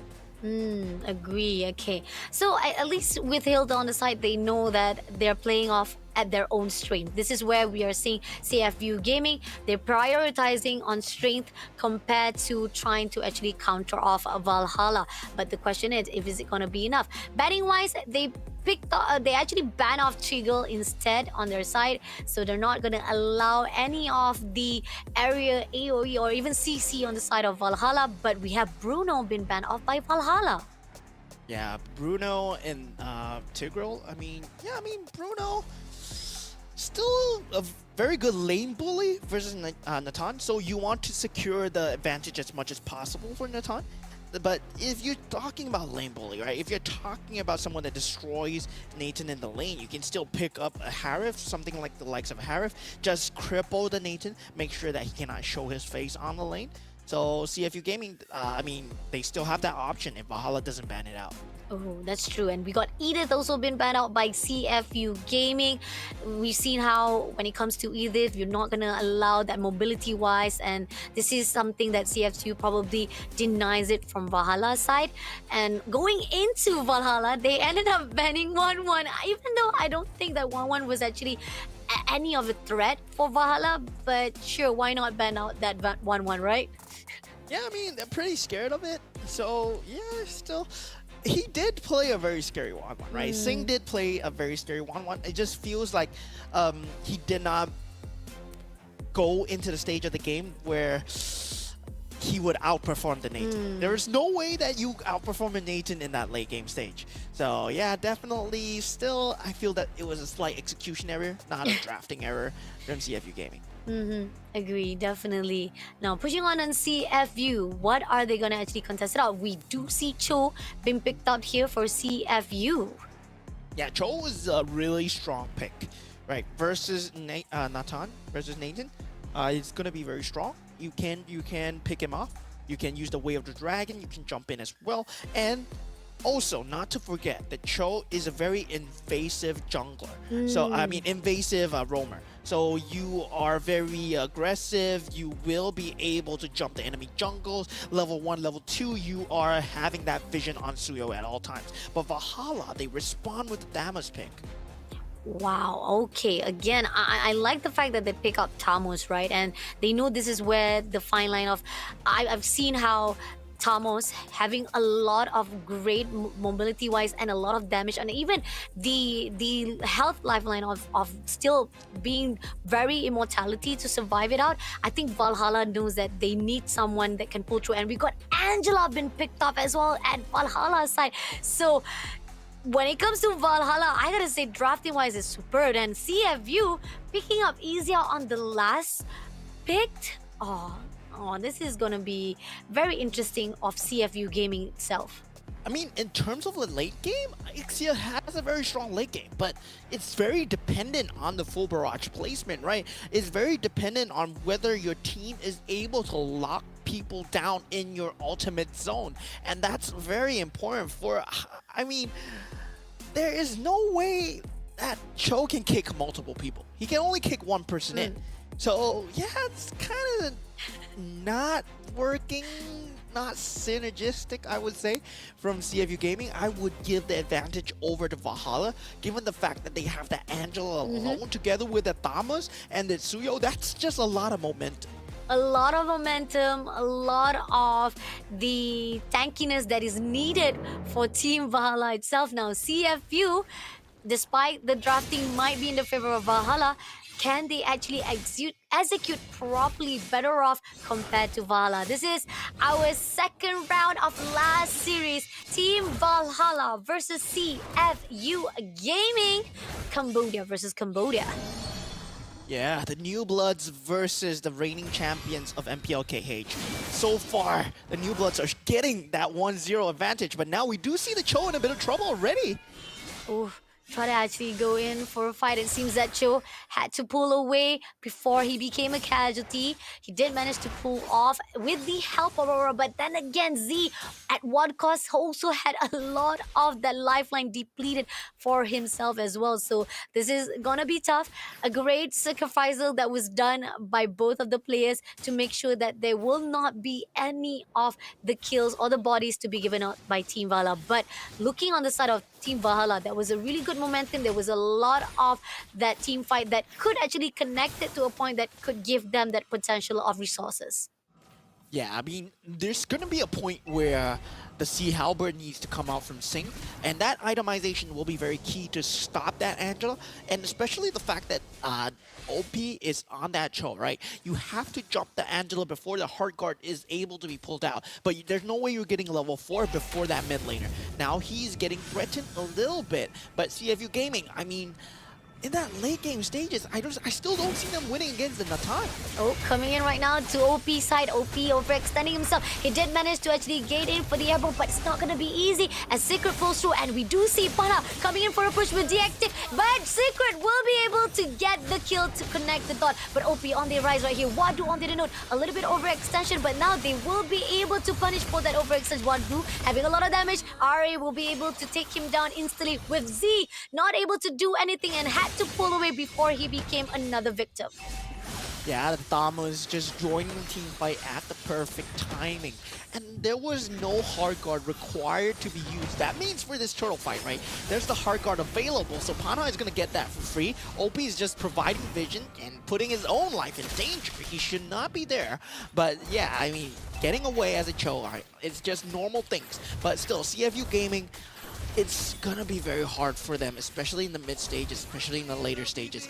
But they need to find some crazy pick onto OP and Detective, which they have not been able to do so. They've been trying, yes, but Secret, he's able to sniff out these ganks because he is a Khalid on the roam after all. And we know how strong that can be. Agree, definitely. And here, Ari, one-on-one with Wadu is not gonna actually do much. He's just gonna clear out the minions for themselves. And it seems that from the top side as well, Mob 100 looking for a way or even an opening that is going to be initiated by Zin on with the help of Secret. Maybe there's a possibility they will take care of the bot lane as well. Now, coming on the Yes. mid lane, seems like all the players of CFC are already stacking themselves off, looking for a scrims. But I don't think they're going to actually go out. They instead gets the info on the side of Mob 100. Are they going to actually go in for a fight right at the top lane? It looks like it. Mob 100 does get some damages, but still, they're not actually pulling in. So this is CFU just waiting for the right time. In CFU, I mean, it's just very hard for them to pick someone off, right? If it's not the Angela, he's probably not the target because Angela is gonna be able to save them with that hard guard. And yeah, there's nobody that you can burst down. It's OP, the only target is Angela. Oh, coming in already for the turret, but they did manage to give a lot of damage to Zing, just not enough. And this is where the fine line of CFZU having actually a little bit of struggles to actually fight a good defense on the side. But there you go. We do see a pick coming in from the side of OP. OP did manage to clear out Secret for the help with Detective, but at the same time, Arya was also being shut down. This is going to be opening. Banha also been eliminated by Zing in the process, and this is going to open up for that gold plating of the mid lane itself with High on the bush. Also try to do a damage wise or even try to defend it properly, but it's not going to be easy as the turtle is already open. And even Wadu coming in as well as Detective to shut down Mob 100. Just few more to go, and Zing comes in long with the last hit, and now CFU looking better than ever. Yeah, they come in for that finish indeed, but that still puts them at an even Steven net worth advantage, right? It's still 1k difference. I mean, 400 gold difference. Valhalla, I mean, given the fact that they did lose a lot of the members, I gotta respect the fact that the macro gaming is still going their way. And yeah, the hard guard was used. And CFU Gaming, they managed to pull through, finally. But this is as a daft ball. If Valhalla managed to get more macro gaming going through, it's still gonna be very scary for CFU Gaming. And we do see that Panha is right now is untouchable. He did manage to actually steal away some of the creeps right into the territory of CFU. And if with Wadu as well, try to actually shut him down, it's still gonna be at least with the side of Panha as well as Are to just help it off and back things off. So not to worry much for Panha for now. So far, we do see CFU try to gang things up, and now forcing off Are and Sam's pushing in from OP side, but nope, it's not gonna be in any favor of CFU. Just a little bit of tease as well. Now pushing in for the turret as well. Are gonna clear things off, not allowing CFU to come through. Yeah, it's gonna be very scary for the side of CFU Gaming. They are on that clock, right? But they do have that base defense, right? When we talk about base defense, that Frigid Glacier, that lane priority coming out from Aurora, they have the full barrage as well. So Valhalla, it's on them to jump. Oh, Secret, a little bit overextension, and now he's pushing. He's gonna give an opportunity for Zing to take him down. Z was also be able to shut down High on the bush as well, and now leaving off two more players to go for the team of Valhalla. They overextend to a point. It gives an opportunity for CFU. Now Wadu is on the side to Panha. Zing is also in the scene. Panha does not want to go in for that defense-wise. It's going to give that opportunity for CFU. So now it's giving more damage or even more hole for the side of CFU Gaming themselves. Yeah, Team Valhalla, I mean, they still have that late game, but CFU Gaming, they might have found the timing, right? This is going to be the key timing, and as long as the full barrage is up, they are guaranteed to not lose a team fight.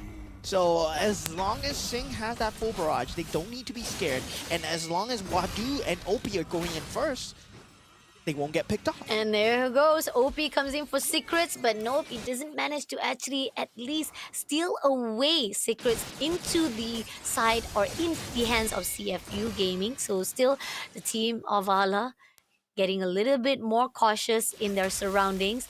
Z try to actually break a little bit of damage to Secret, but OP comes in. Oh, overextension coming in from the side of Secret. This is going to give an opportunity for Team Valhalla to be shut down. But OP also getting a lot of damage. Panha comes through to take him down as well as Zing. And now pushing on to Zing. Triple kill coming for the side of Team Valhalla. And this is what is needed. But Panha right in the open, try to chase after Z. Having a lot of damage. Secret will be coming through for the connection. And as they see Detective is all alone, they will gang up against him and making a shutdown of Team Wipeout in the hands of Team Valhalla. Yeah, I mean, the fact that they were not able to get that full barrage off, and Team Valhalla, yeah, this is gonna be scary. They were already gonna be scary on that late game, but the fact that CFU Gaming made that blunder, now it's just Valhalla, Khalid not dying anymore. Oh, coming in for another scrimmage right here. They did try to actually trick down that turret, but at the same time, they pull away. Great discipline, great timing, as well as pull out. They know they don't want to actually overextend it off. But as time goes by, here on out, they might actually try to tease in into the bottom lane. Can they actually do so?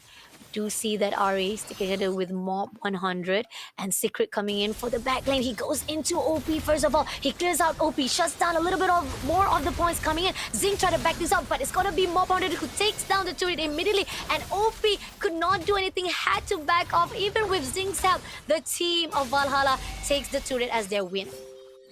Yeah, I mean, Valhalla needs to just go off this timing where the full barrage is not available from Zing. And now that they know that the full barrage is available, right, they have to force it out, and then they go for the team fight again. So as long as the full barrage is not available, if Valhalla can keep cycling this utility, they are all but set to win. And already, Mob 100, he's really racking up the farm at the moment. His Purify is not being used, but the Wheel Dragon. OP coming in, try to pick off straight away to Detective, but Detective managed to take down RA first of all. Wadu going to be taken out by Mob 100. Detective still having a lot of damage. Secret comes in for the clear it out. It's Mob 100 to take some Z. Panha shuts down Zing, and it's Detective as well to be shut down. Another team wiped out in the hands of Team Valhalla, clearing out every single player. Even with OP tried to take down RA. First of all, the team of Valhalla was just better off to pick off every single player of CFU Gaming. Yeah, Mob 100 just playing them like a fiddle. With that entropy, oh my god, that was no way that he managed to survive that. And CFU Gaming, like, despite all the attempts, OP was the first one in the way of the dragon. The fact that they could not finish off the members anymore, Valhalla, they are reaching their power mass. In CFU Gaming, they're gonna have to try again, right? There's just no way but to catch D'Angelo. Agree, definitely. They gotta try again, at least at this time around. Now, going into the top lane, we do see OP looking find a way. He goes into Mob 100 first of all, but Angela comes through, and this is where Mob 100 is untouchable. Ari will be the first one to take down OP immediately, even though with the overextension, now Team Valhalla gets even better and better, and Team CFU knows this is not a good composition for them, so they pull away from those fights. Lord is already marching into that mid lane. They will clear out all of the gold plating coming in for that mid, but Detective takes down Panda first of all, but he has a lot of damage, and Secret will be able to take a little bit of the shot, but at the same time, Detective managed to be surviving it out before he became a casualty. Yeah, it's just gonna be an uphill battle for CFU Gaming here. It's not looking good for the defending champions for MPLKH region. So Valhalla, they are really proving themselves as one of the teams to watch right now. And they have been doing very well, right? In terms of draft, just in terms of draft alone, that roaming Khalid not dying together with that Angela is just very disgusting combo. And the fact that Angela only died once, CFU Gaming, they have so much HP bars to go through. The only hope is if they can take away the hard guard, they can cycle away the utilities, and Sing finds ultimate full barrage on to 3 people minimum with the Frigid Glacier on them. Agree, definitely. And I like the fact that OP tried to actually tag off Panha, but a great timing coming in from height on the boost just on time, and that was giving a lot of the potential for Ari to just punish OP. But this is it. OP will be spotted out. Secret calling him out straight away into the bush, but OP just backs away. They will be trying to actually find out as much as they could right now for the team of CFU, as 30 seconds on the clock right here for the next slot to be spawned out. Team Valhalla just taking their time, and Wadu having a little bit of damage there, but at the same time, they're not going to be giving a lot of their extension to the side of Team Valhalla because they know that's not going to be the case, and it's going to give an opening. And even so, this is just a scouting area for the side of CFU just to make sure they have all the ideas of what Valhalla will do. Yeah, don't count CFU out yet, right? They still have that high ground defense, but it's just very hard for them to fight outside the base right now. As long as they are 5, they are strong. But Valhalla, I mean, they have that shred damage to go through. CFU Gaming, all they need is a very good team fight, but they don't have the initiation coming out. OP is unable to find an angle because Secret is always on the ball, making sure that he is the primary target. And you know that at this point, Khalid is not going to die. He has so many ways to escape. Ooh, and we see that RA gonna go in 1v1 with Wadu. OP comes in as well, not in time, but it's okay. They back off as quickly as possible. So Team CFU still trying to find a door to the side of Team Valhalla, as we see Mob 100 getting another item in the hands. And this is not what Team CFU wants. As more items built up for teams, Valhalla will be able to be very much more painful to fight off along the game line. Yeah, something that CFU does have going for them is that slow push on that top lane, right? They can play their maps to their advantages, get the slow push going, make sure that Valhalla is forced to fall behind and fight the creep waves, and then CFU Gaming can go for the Lord. So they are just playing this Lord dance really perfectly. CFU's gaming experience is coming through, but they do need to get a slow push going on the bottom lane as well. But Secret, he's jumping in. He's jumping in straight away for the fight, and it seems that they have a lot of casualty. Vadu takes down Mod 100. First of all, this is going to be an opening that is needed for the side of CFU. They're looking for a strategy to the side of Panha. Wadu looking for a way to shut down Panha, beheading a lot of damage here, running for his dear life. Secret will try to back things off, not allowing Wadu to do more extension, and this is what Valhalla needs. But at the same time, CFU finds an opening. They will take this lot for themselves, and this could turn things around for Team CFU Gaming.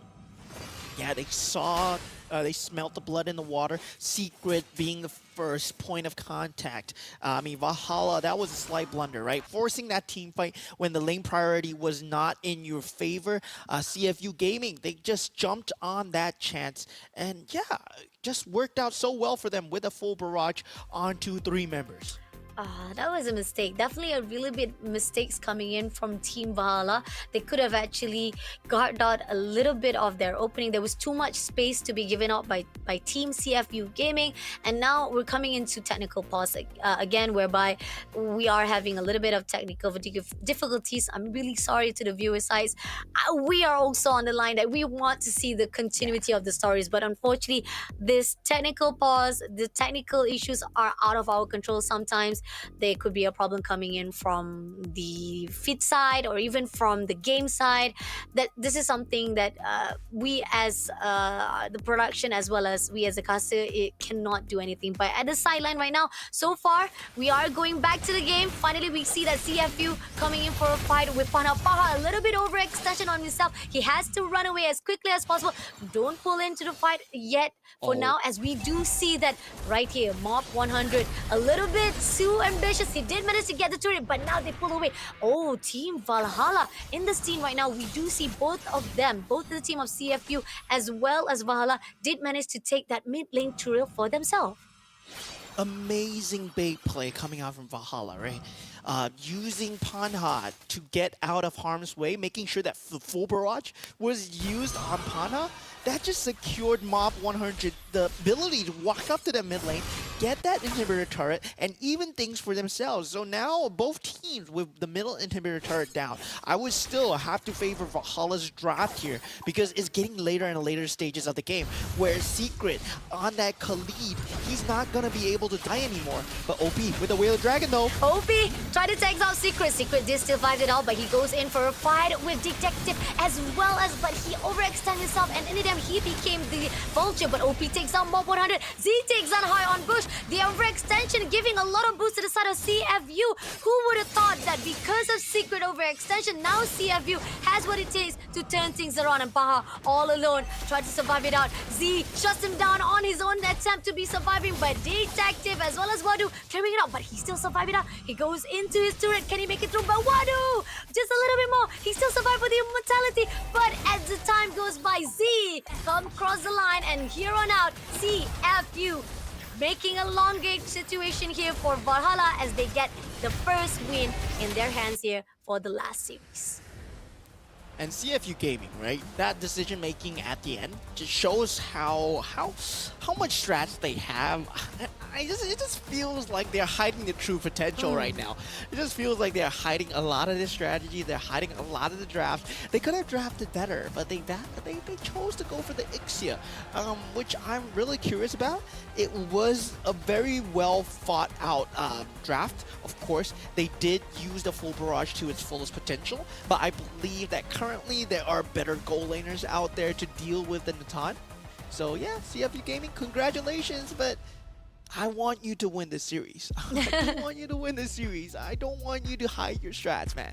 I mean, it's interesting, isn't it? Because pretty much Valhalla was in control in the first start of the game itself, and we thought that they were in a better position, even their formation as well, going in for a fight. The defense mechanism that was done by Valhalla gave a lot of pressure for CFU Gaming, and as time goes by, we thought about it, that the fact that as the late game, Nathan will be the one who had to be worried. Mob 100 was doing so much damage to CFU Gaming to a point that OP tried to pick off Secret or even try to pick off Mob 100, was not able to connect the thought.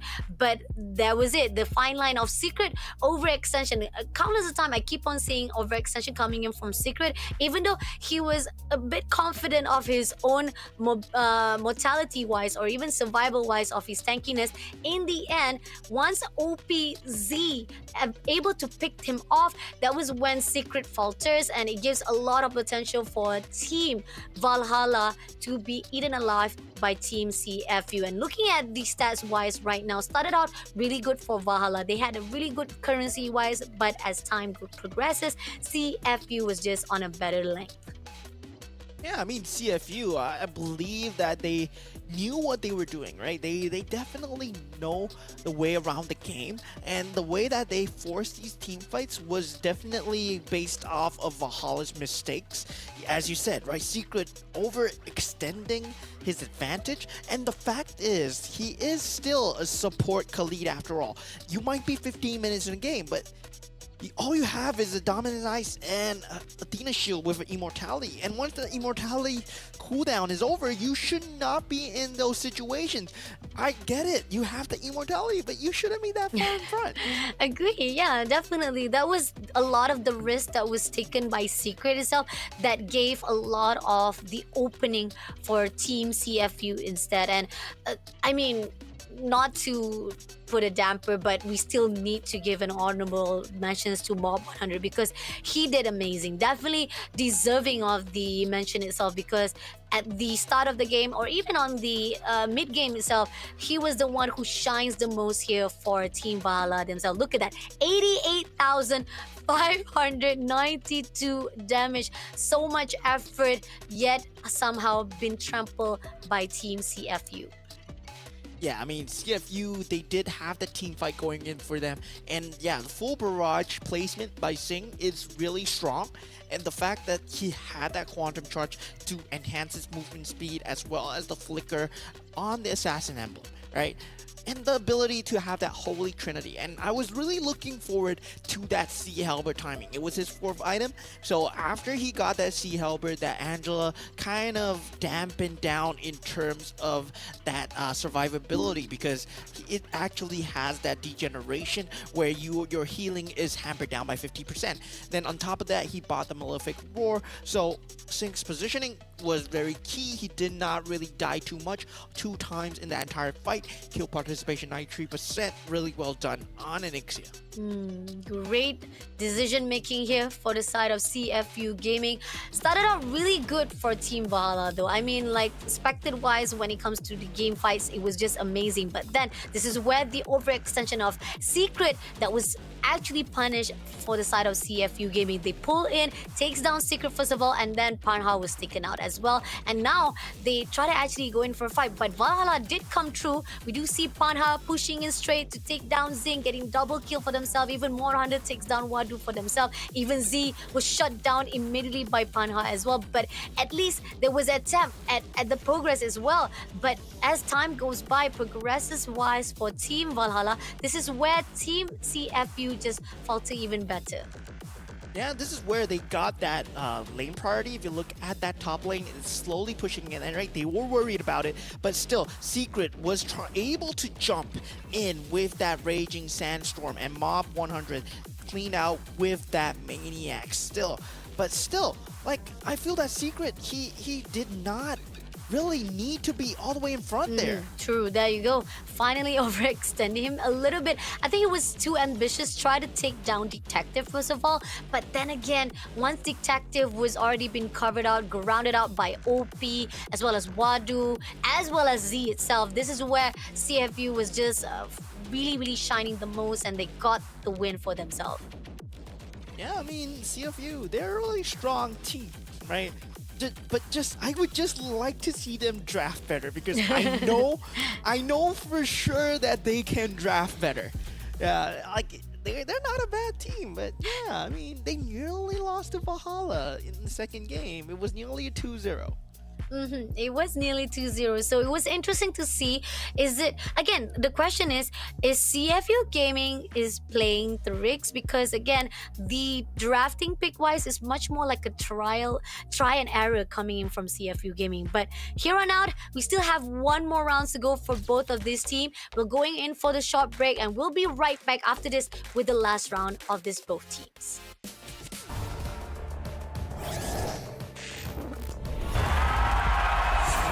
Here we go!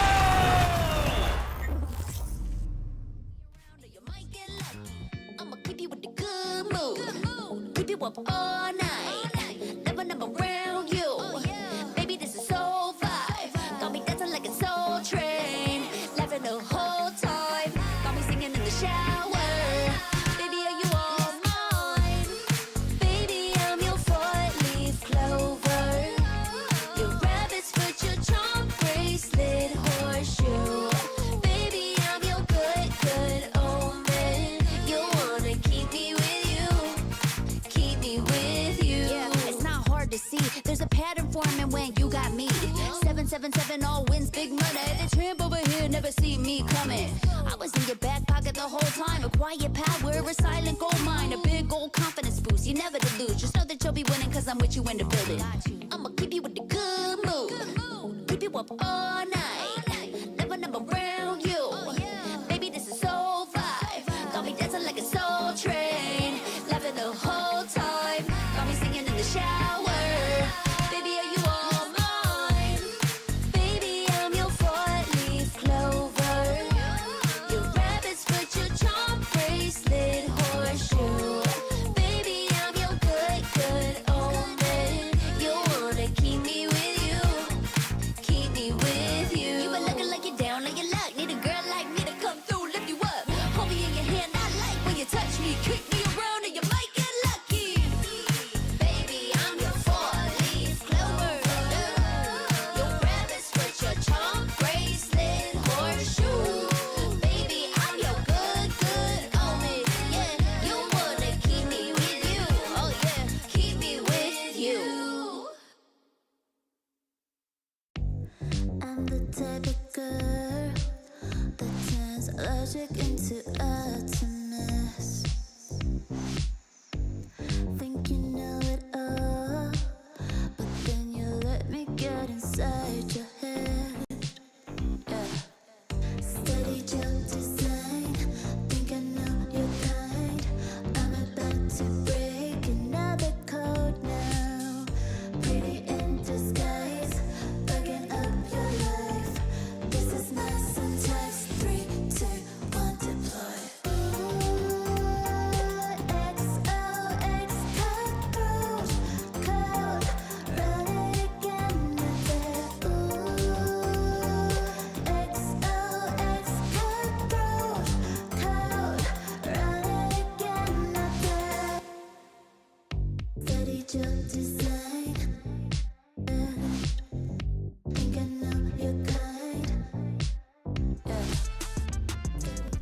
Welcome back, ladies and gentlemen. We are joining you for the last game of this series of CFU Gaming versus Valhalla. So far, Valhalla looking very strong on the Nathan. We were just discussing off stream that CFU Gaming should probably ban out the Nathan if they want to win.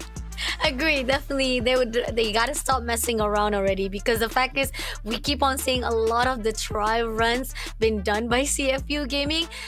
Now this is a time where let's not try and error anymore, guys. This is the open finals, and you don't want to actually mess up the journey that you have here for the open finals, because you have, yeah, I know you still have the lifelines on call, whereby even though you lose here, you still have that day 2, but that's a risk to be taken. What if coming into day number 2 and then you're pushed to schedule to meet off with those who are at the bottom, who also have the potential hunger to move in and want to continue on with that one lifeline? It's not going to be easy for you as well. So don't play with those risks, don't play with those kind of numbers on your lifeline, man, because the fact is you at least want to make sure that you have at least a perfect score, a perfect clean sheet to be fight off here for day number 2 itself. And CFU Gaming, somehow drafting wise, great for Valhalla, but at least they managed to at least try to prolong here for our game number 3, or round number 3. Going on to the drafting wise, we see this is going to be the normal typical banning. We got Fanny out, Eve out, even Chip as well as Phobius. Now finally we have the Nathan also being taken out. Yeah, the Nathan being taken out. I mean, Valhalla, no Nathan, what can you do, right? So Mob 100 would be forced to showcase his versatility here. So far, we don't have much info on what he can play. So, I mean, he has been performing extremely well on the Nathan. So I'm hoping that he has something else up the sleeves for, let's say, you want Team Valhalla to win. But CFU Gaming, of course, at the same time, I want them to pick properly here. And they do go for that Zushin. And I really like this. As game 1, I said, they are forcing the opponent to go for that Suyo pick. And yeah, Zushin, you counter out that Suyo. It worked really well in game 1, but they could not finish it off because of their 1-1 pick versus the Nathan. Okay. So now Nathan is out, and then wondering whether or not they're going to actually repeat again the try error of 1-1. I think they've already learned their mistake. Hopefully they will not be the same case. So this is just another orthodox picked already, Jushin against Suyo. Now the question is, which is going to be prioritized on Valhalla? Are they going to actually pick up the Gato Gacha again? Yep, they're going to pick up Gato Gacha again here for like Team 1, Valhalla. right? Yeah, this is pretty much like deja vu for game number 1 for Valhalla. Yeah, just that they don't have the Nathan available anymore. But meanwhile, for CFU Gaming, and they are able to pick up the Khalid if they wish to do so. I mean, it was very strong on the side of Valhalla, right? When we saw the secret, yeah, they do pick up the Khalid. It's a very strong pick. And yeah, the Alpha as well. Okay, interesting. Again, this is also another mirroring of CFU Gaming itself. We did saw them picking off Alpha, so it was a great, massive point out pick coming in from Valhalla side. I mean, you have Jushin picking off all those individual fights, separating your team from your players from your team itself, and this is something that's really interesting. But Valhalla ended up picking 1-1 for themselves. I mean, this is really funny. Talk about shock and awe, right? We've come full circle, and now we see Valhalla picking up the 1-1. And yeah, we do see that in the Cambodian region. When you pick the 1-1, yeah, you want to ban away, what, Franco or Cho? But yeah, CFU Gaming, they know better, right? You're not gonna be able to stop the crossbow tank. So instead, you go for that survivability. You already have that that Khalid. So I'm pretty sure that they're leaning towards something along the lines of something that will provide them more sustainability. For example, they can go for the Angela. They can go for something that making sure that the crossbow tank does not kill them. So heals, sustain, name of the game for CFU Gaming, possibly. And we do see that bans comes out here where Aurora already been banned out. Even Beatrix been banned out by Team Valhalla. Yeah, I mean, Bruno and the Beatrix just trying to circle away the goal laners. But, I mean, in terms of goal laners, there's still the Moskov to worry about. there's still the claw to worry about. So yeah, you can potentially pick that too, because you can go for the backline, ignore the 1-1, and just deal the damage onto Suyo. And we do have Harith also open up for the take as well. So that's going to be another question whether or not they're going to actually pick it out. Cho has already been banned off straight away by CFU Gaming. So the question is, what is Valhalla going to respond it off? Yeah, so Valhalla, I mean, in terms of having that Cambodian meta, right? Once again, Cambodian meta, they might potentially pick up that Franco, but they do take that Zosk, okay? This is very similar to what happened in Game 1.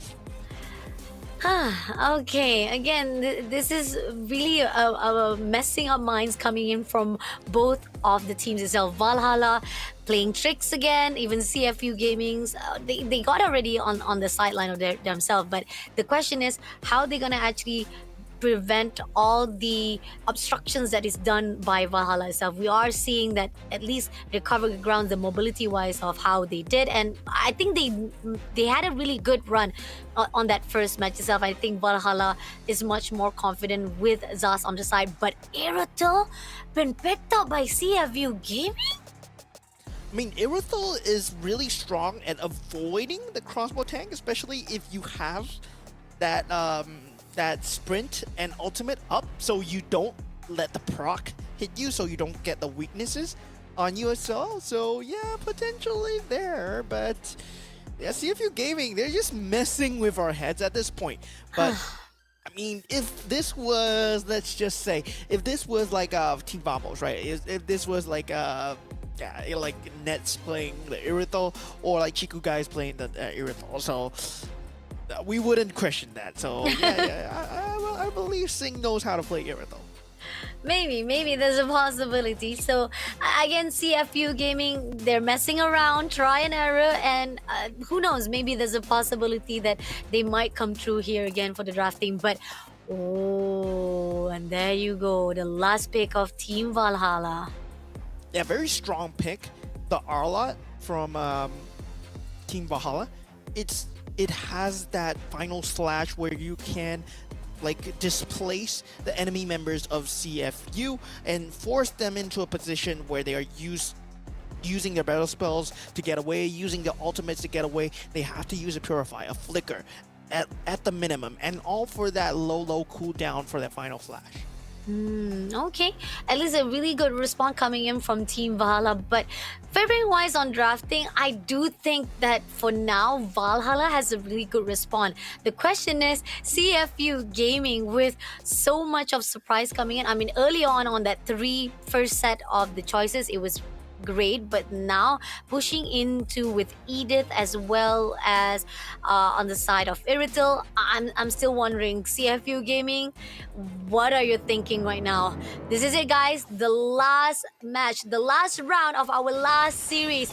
Who will be getting the potential of going into 1-0, or who will be dropped to the lower rounds of 0-1? We got Team Cambodians fighting off right here.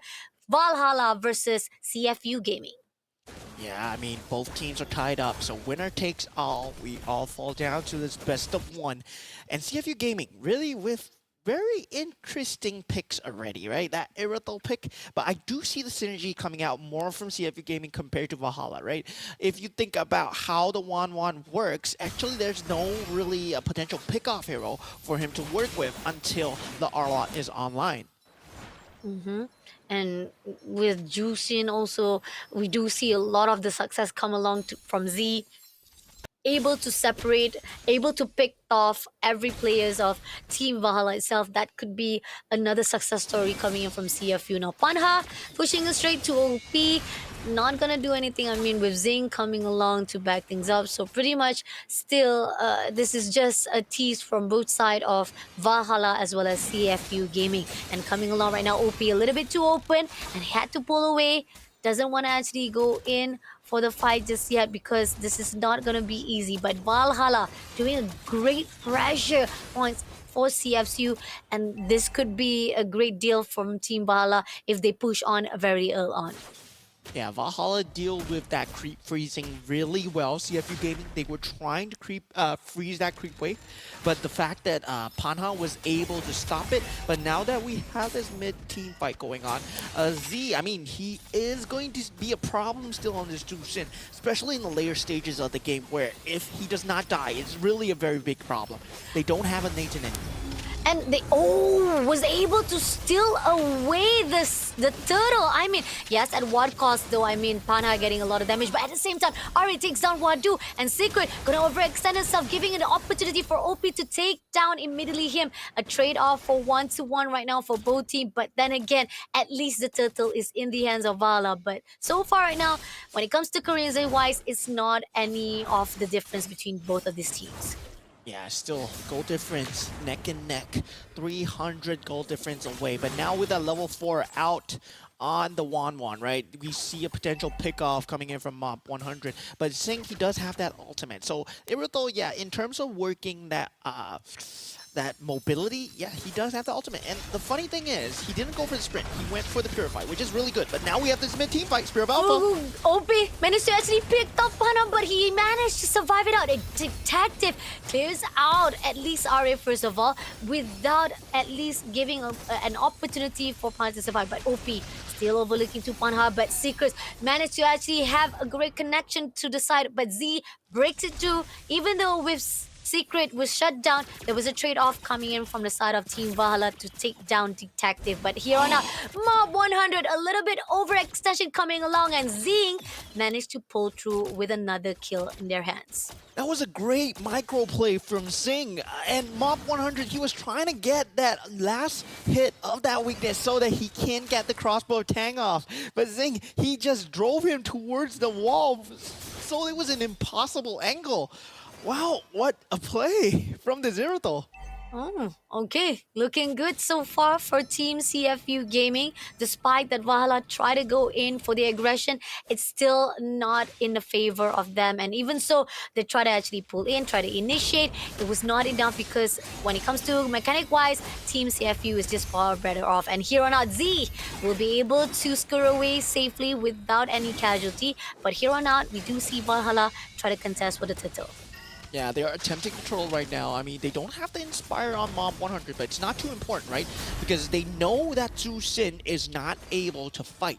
And Valhalla, I mean, the way that they've been playing like one of the top tier teams, where they force a team fight for an objective. And this is what we want to see out of professional teams, where it's not just a one-dimensional fight. And Z gets picked off instantly. The Spirit of Alpha not enough to defend right now. And pushing off straight away for the second one. Farha takes down Wadu. Another stun comes through, and Detective also became another casualty, as well as OP as well. Grade 4 trade-off coming in from Team Valhalla, making a difference right now, and they will open up with the first turret to be shut down, at least close enough for them to get a really composure for that mid lane. And Valhalla, this is their mid-game power spike right now. They do have the Dominator's Descent available, right? They used it in the mid lane, and the final slash from Array to force out that team fight, that's just amazing, right? CFU Gaming, they were left with no response. But the thing is, OP, once he reaches that 12-minute mark, is going to get scarier for Valhalla because he's not going to be able to die. But Valhalla, still, they need to press the advantage, especially since they have a 1-1. Okay, let's see. We do see OP trying to actually tag off one of the players of Valhalla, but didn't manage to do so. Now, Z, Wadu finally airborne straight away RA and try to pull him into the scene of Z, but doesn't manage to do so. And ended up Valhalla was able to push away, and it's gonna be Wadu to be finished off by Hyde on Bush. OP surviving it out the engagement, had to pull away from the fight, and Valhalla getting every success bit that they needed. And now they're gonna push in straight away into the mid lane for the defense of CFU. But then again, CFU doesn't allow it. Great composure coming in from CFU, even though with the loss of Wadu. Yeah, the damage dealt by the Dominator's Descent, proving too much for Wadu at this point, right? And this is not what you want to see from an EXP lane Edith. You want him to be able to get that sustainability off, be able to peel for your team, survive, and then deal the damage with the Primal Wrath. But look at the damage dealt by the Zosk at this point. 23,000 already at 6 minutes in. This looks like the old Zosk where it's just bullying everyone. Oh, and coming in right now for the second layer turret as they pull through CFU, trying to find a way, but nope, it's already been break. Team Valhalla trying to overlook right here. Mob 100 just waiting for the right time. That motion coming in, but at the same time here, OP looking for a way for the opening wise. Spot out Vare, Ari pushing in, but at the same time, we do see coming in from the side, Mob 100 takes down 100, and as well as OP will be taken out by Array. Opening side, that turret was shut down immediately. Team CFU down by the numbers, and Valhalla looking better than ever. Amazing gameplay coming out from Team Valhalla, using that final slash to force them in front. The Avatar, the Guardian at the back, they could not run in front, they could not run behind. And behind them, hide on bush, use that Dominator Descent to jump in, right? So that was a very scary clutch and zoning coming in from Valhalla. And now CFU, they're out for their 2 layers of the turret, and they are now giving all the coverage to the side of Valhalla to come into their baseline. And here on out, they will try to actually at least get all the creeps for themselves, not allowing or denying any of the farming to be done by Team Valhalla. As they push in, we do see Valhalla just heading off right now, waiting for the opening they needed to push into CFU. 30 seconds on the clock, Lord will be spawning off. Now it's time for CFU not to mess around, and there's a possibility we're not going to actually get it because there's a technical pause right now. I think we're already seeing a lot of the pressure being put out by Team Valhalla, and somehow it's already footfall on the side.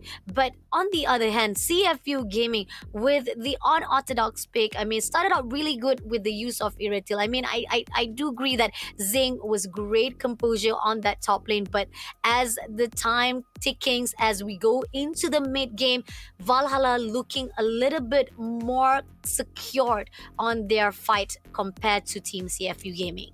Yeah, Valhalla, I mean, in terms of that mid-game power spike, they are really using their final slash very well. They're using the Avatar the Guardian to force team fights. But what I want to see from CFU Gaming is to know, like, when the final slash might come through, right? They've not been on point with the vision game. They don't know where their R-Lot is, and that's been biting them in the back, where that final slash comes out of nowhere, and it just feels to me like, yeah, you could have seen this coming if you actually did the homework, because you have a Khalid.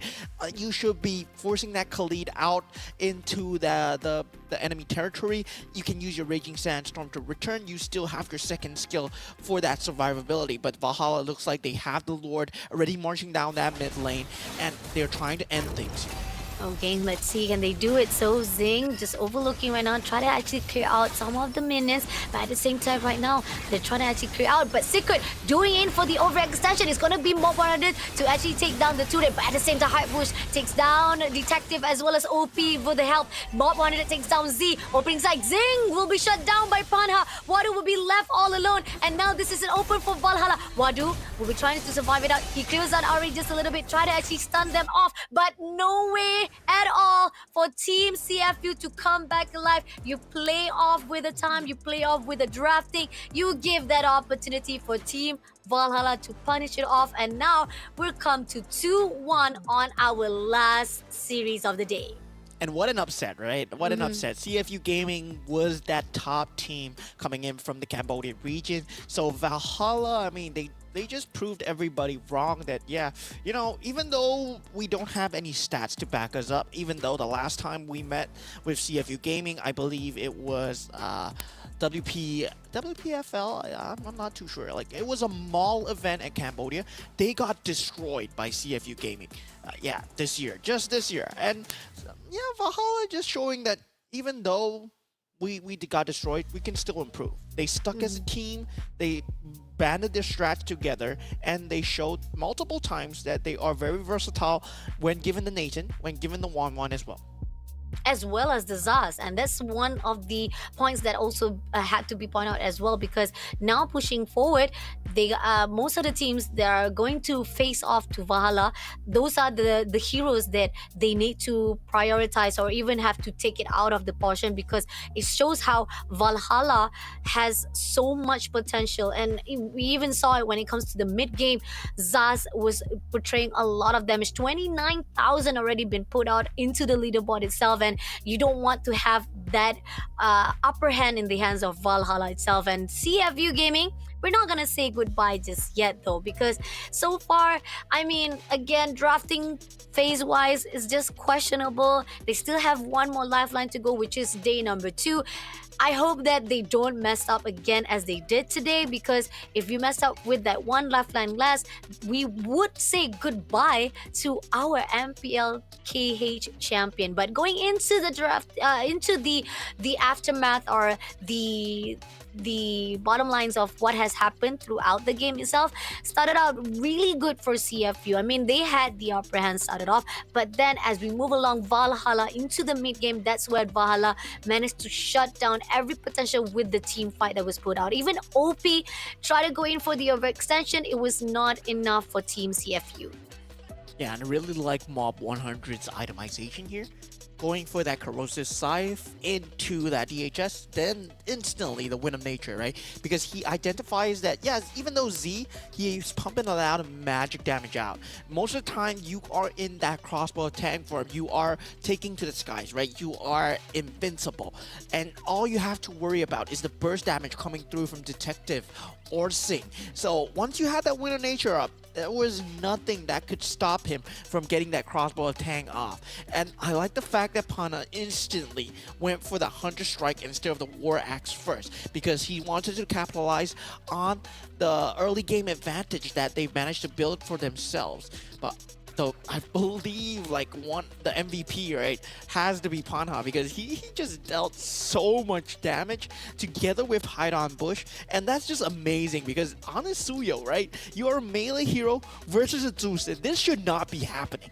Agree, definitely. I mean, we saw when it comes to the side of Z, try to pick him up, and then even with the separation was done by Z, OP tried to come through with the connection. It was still not enough for Team CFU, because Valhalla Spanha was just such slimy, was just so sneaky to a point that he was the one who was able to clear it off all the way for Team Valhalla to make it through and shut down one after another from the play of CFU. But Panhal right here as the MVP, we got 408 KDA and 816 GPM with 86% of kill percentage.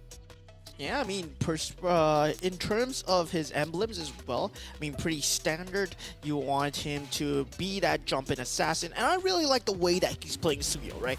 My friend Churros like to say that as a Suyo player, you're meant to play like a fighter assassin, not a utility fighter. You don't want to be jumping in at front line. You want to be sneaking up in your opponents and jumping in when the time is right. And Pana, just look at him, just work that battlefield where he is making full use of that final slash, and of course not to discount Array, right?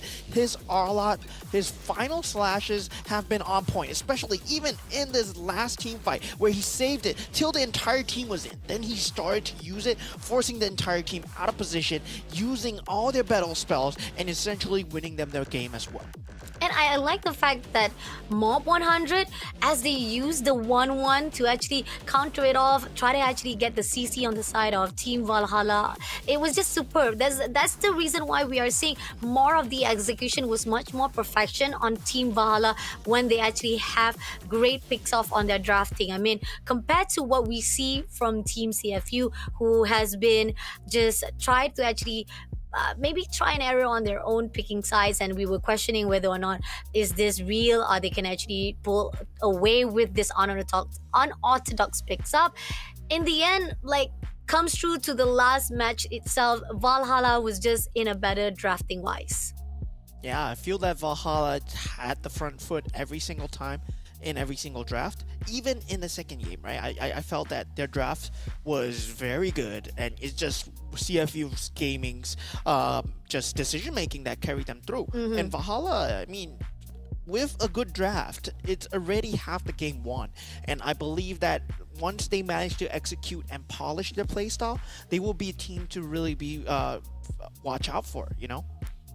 Agree, definitely. So now we have all the 4 teams in our own streams that have finally successfully be in the upper 1-0 brackets. For the rest of those who loses today, Again, we're not saying goodbye. Started off with Riff Esport, who managed to get 2-0 against Team STV on the first match up. And then we got Dark Rise. Surprise, surprise, we were giving all the odds to Peta Legends because they were high rise on their achievement, but ended up Dark Rise Esport showing off why they are the invited teams. On the second series is Smart Omega Philippines, always outsmarting the IQ Phoenix from the Cambodia team with 2-0. So we got 2 games of 2-0, and then we finish off with 2-1 as well from the side of Valhalla, which also shuts down our prediction because most of the team that we expected to be experience-wise as well as with success on their lines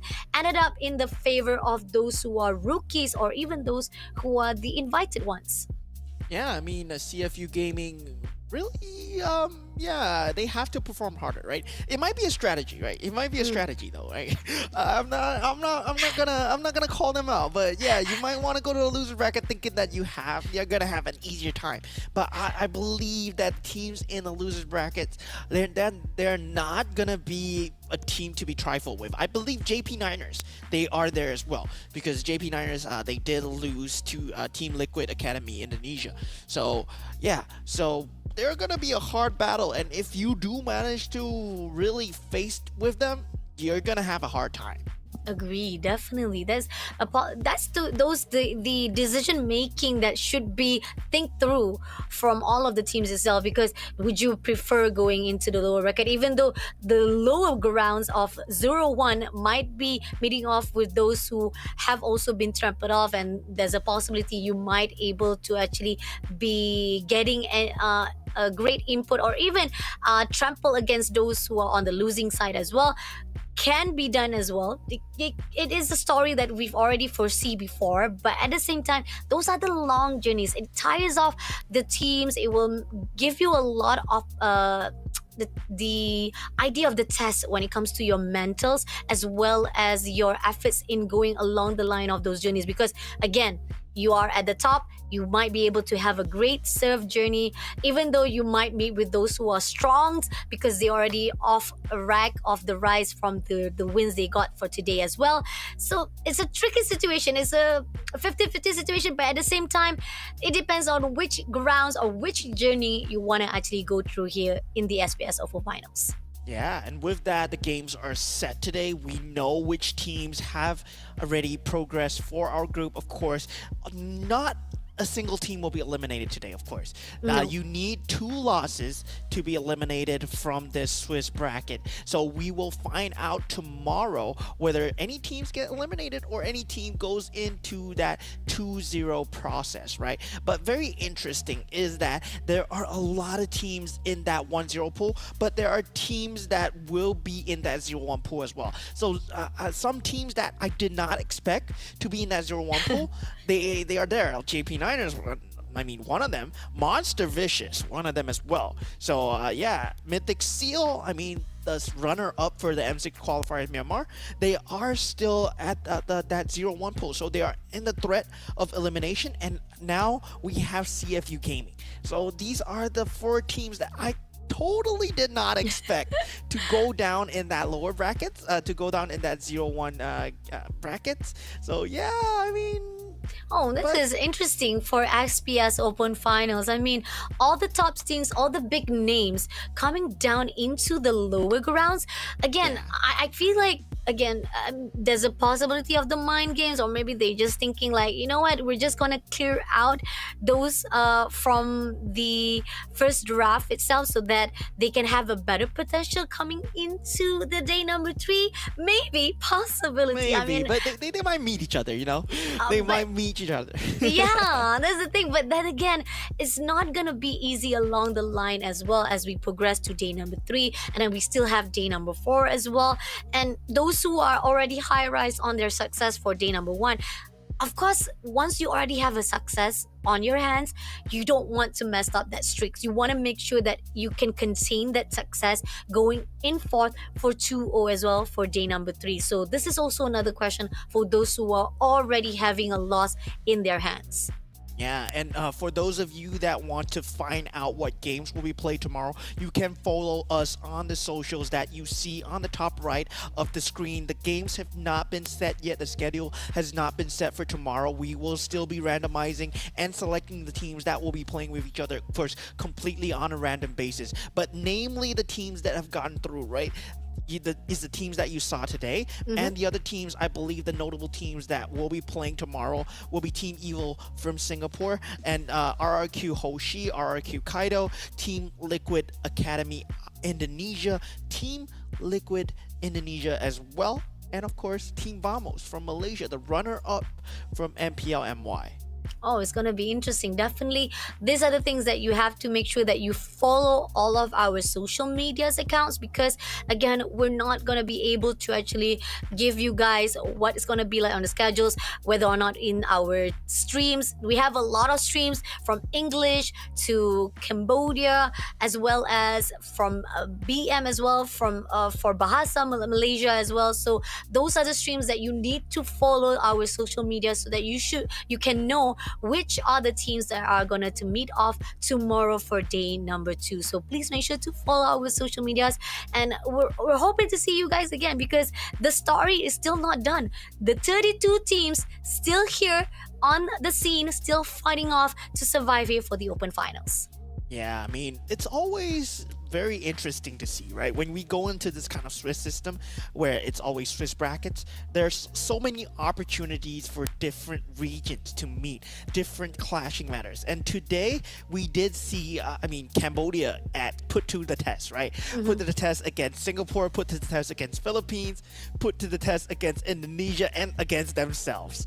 So it's gonna be very interesting to see what's going on tomorrow, which country will be fighting on next. But I believe that's gonna be it from us today at Snapdragon Pro Series. We will catch you guys tomorrow, but once again, this has been your caster Moment to join together with Fascia Bunny. I'll see you guys tomorrow. Goodbye.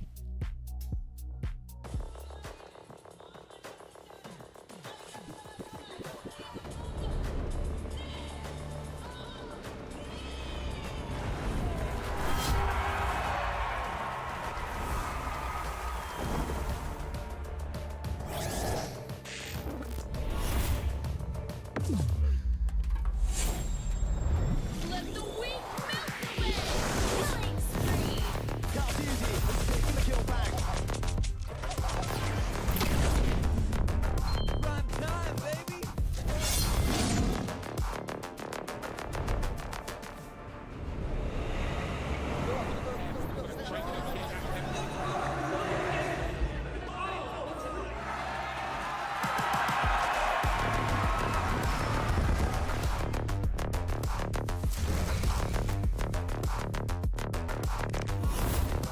Looks like the players are ready.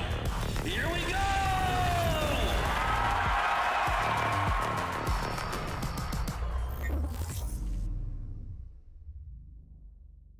The Snapdragon Pro Series is brought to you by Snapdragon Elite Gaming, Monster Energy, and DHL.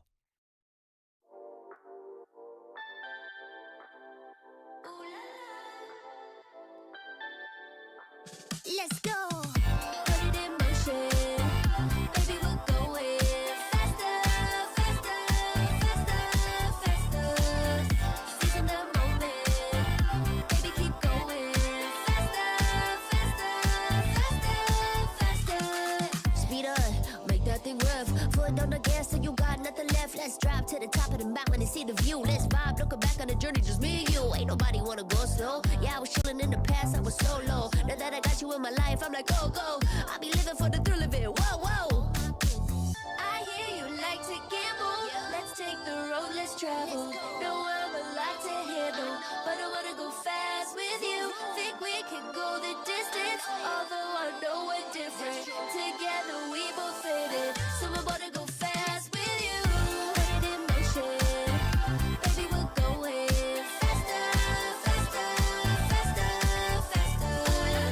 Seizing the moment, baby, keep going faster, faster, faster, faster. It's like they never even seen us, and nothing will ever get in between us. I'ma ride by your side every season. And if anyone try to stop us, we just speed up. Yeah, always keep it at 100. Top down, pretty face, so sun-kissed. Know it's scary, but I swear I really love this. Big shades on, summertime in London. I hear you like to gamble. Let's take the road, let's travel. Know I'm a lot to handle, but I wanna go fast with you. Think we could go the distance, although I know we're different. Together we both fit in, so I wanna go fast with you. Put it in motion, baby, we're going faster, faster, faster, faster.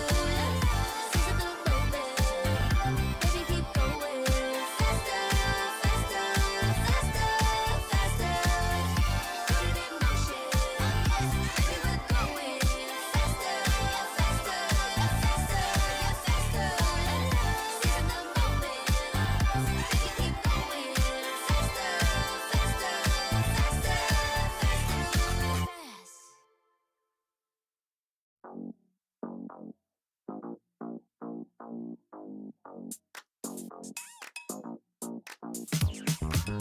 Cutie, dressed up and I'm glistening. I'm the gift, don't wrap me like it's Christmas. Want some yours, you'll know what you've been missing. Feeling like we should get into mischief. Listen, you've been looking like you're down on your luck. Need a girl like me to come through, lift you up. Hold me in your hand, I like when you touch me. Keep me around or you might get lucky. I'ma keep you with the good mood. Keep you up all night. Never, never around you. Baby, this is soul vibe. Got me dancing like a soul train. Laughing the whole time. Got me singing in the shower. Baby, are you all mine? Baby, I'm your four-leaf clover.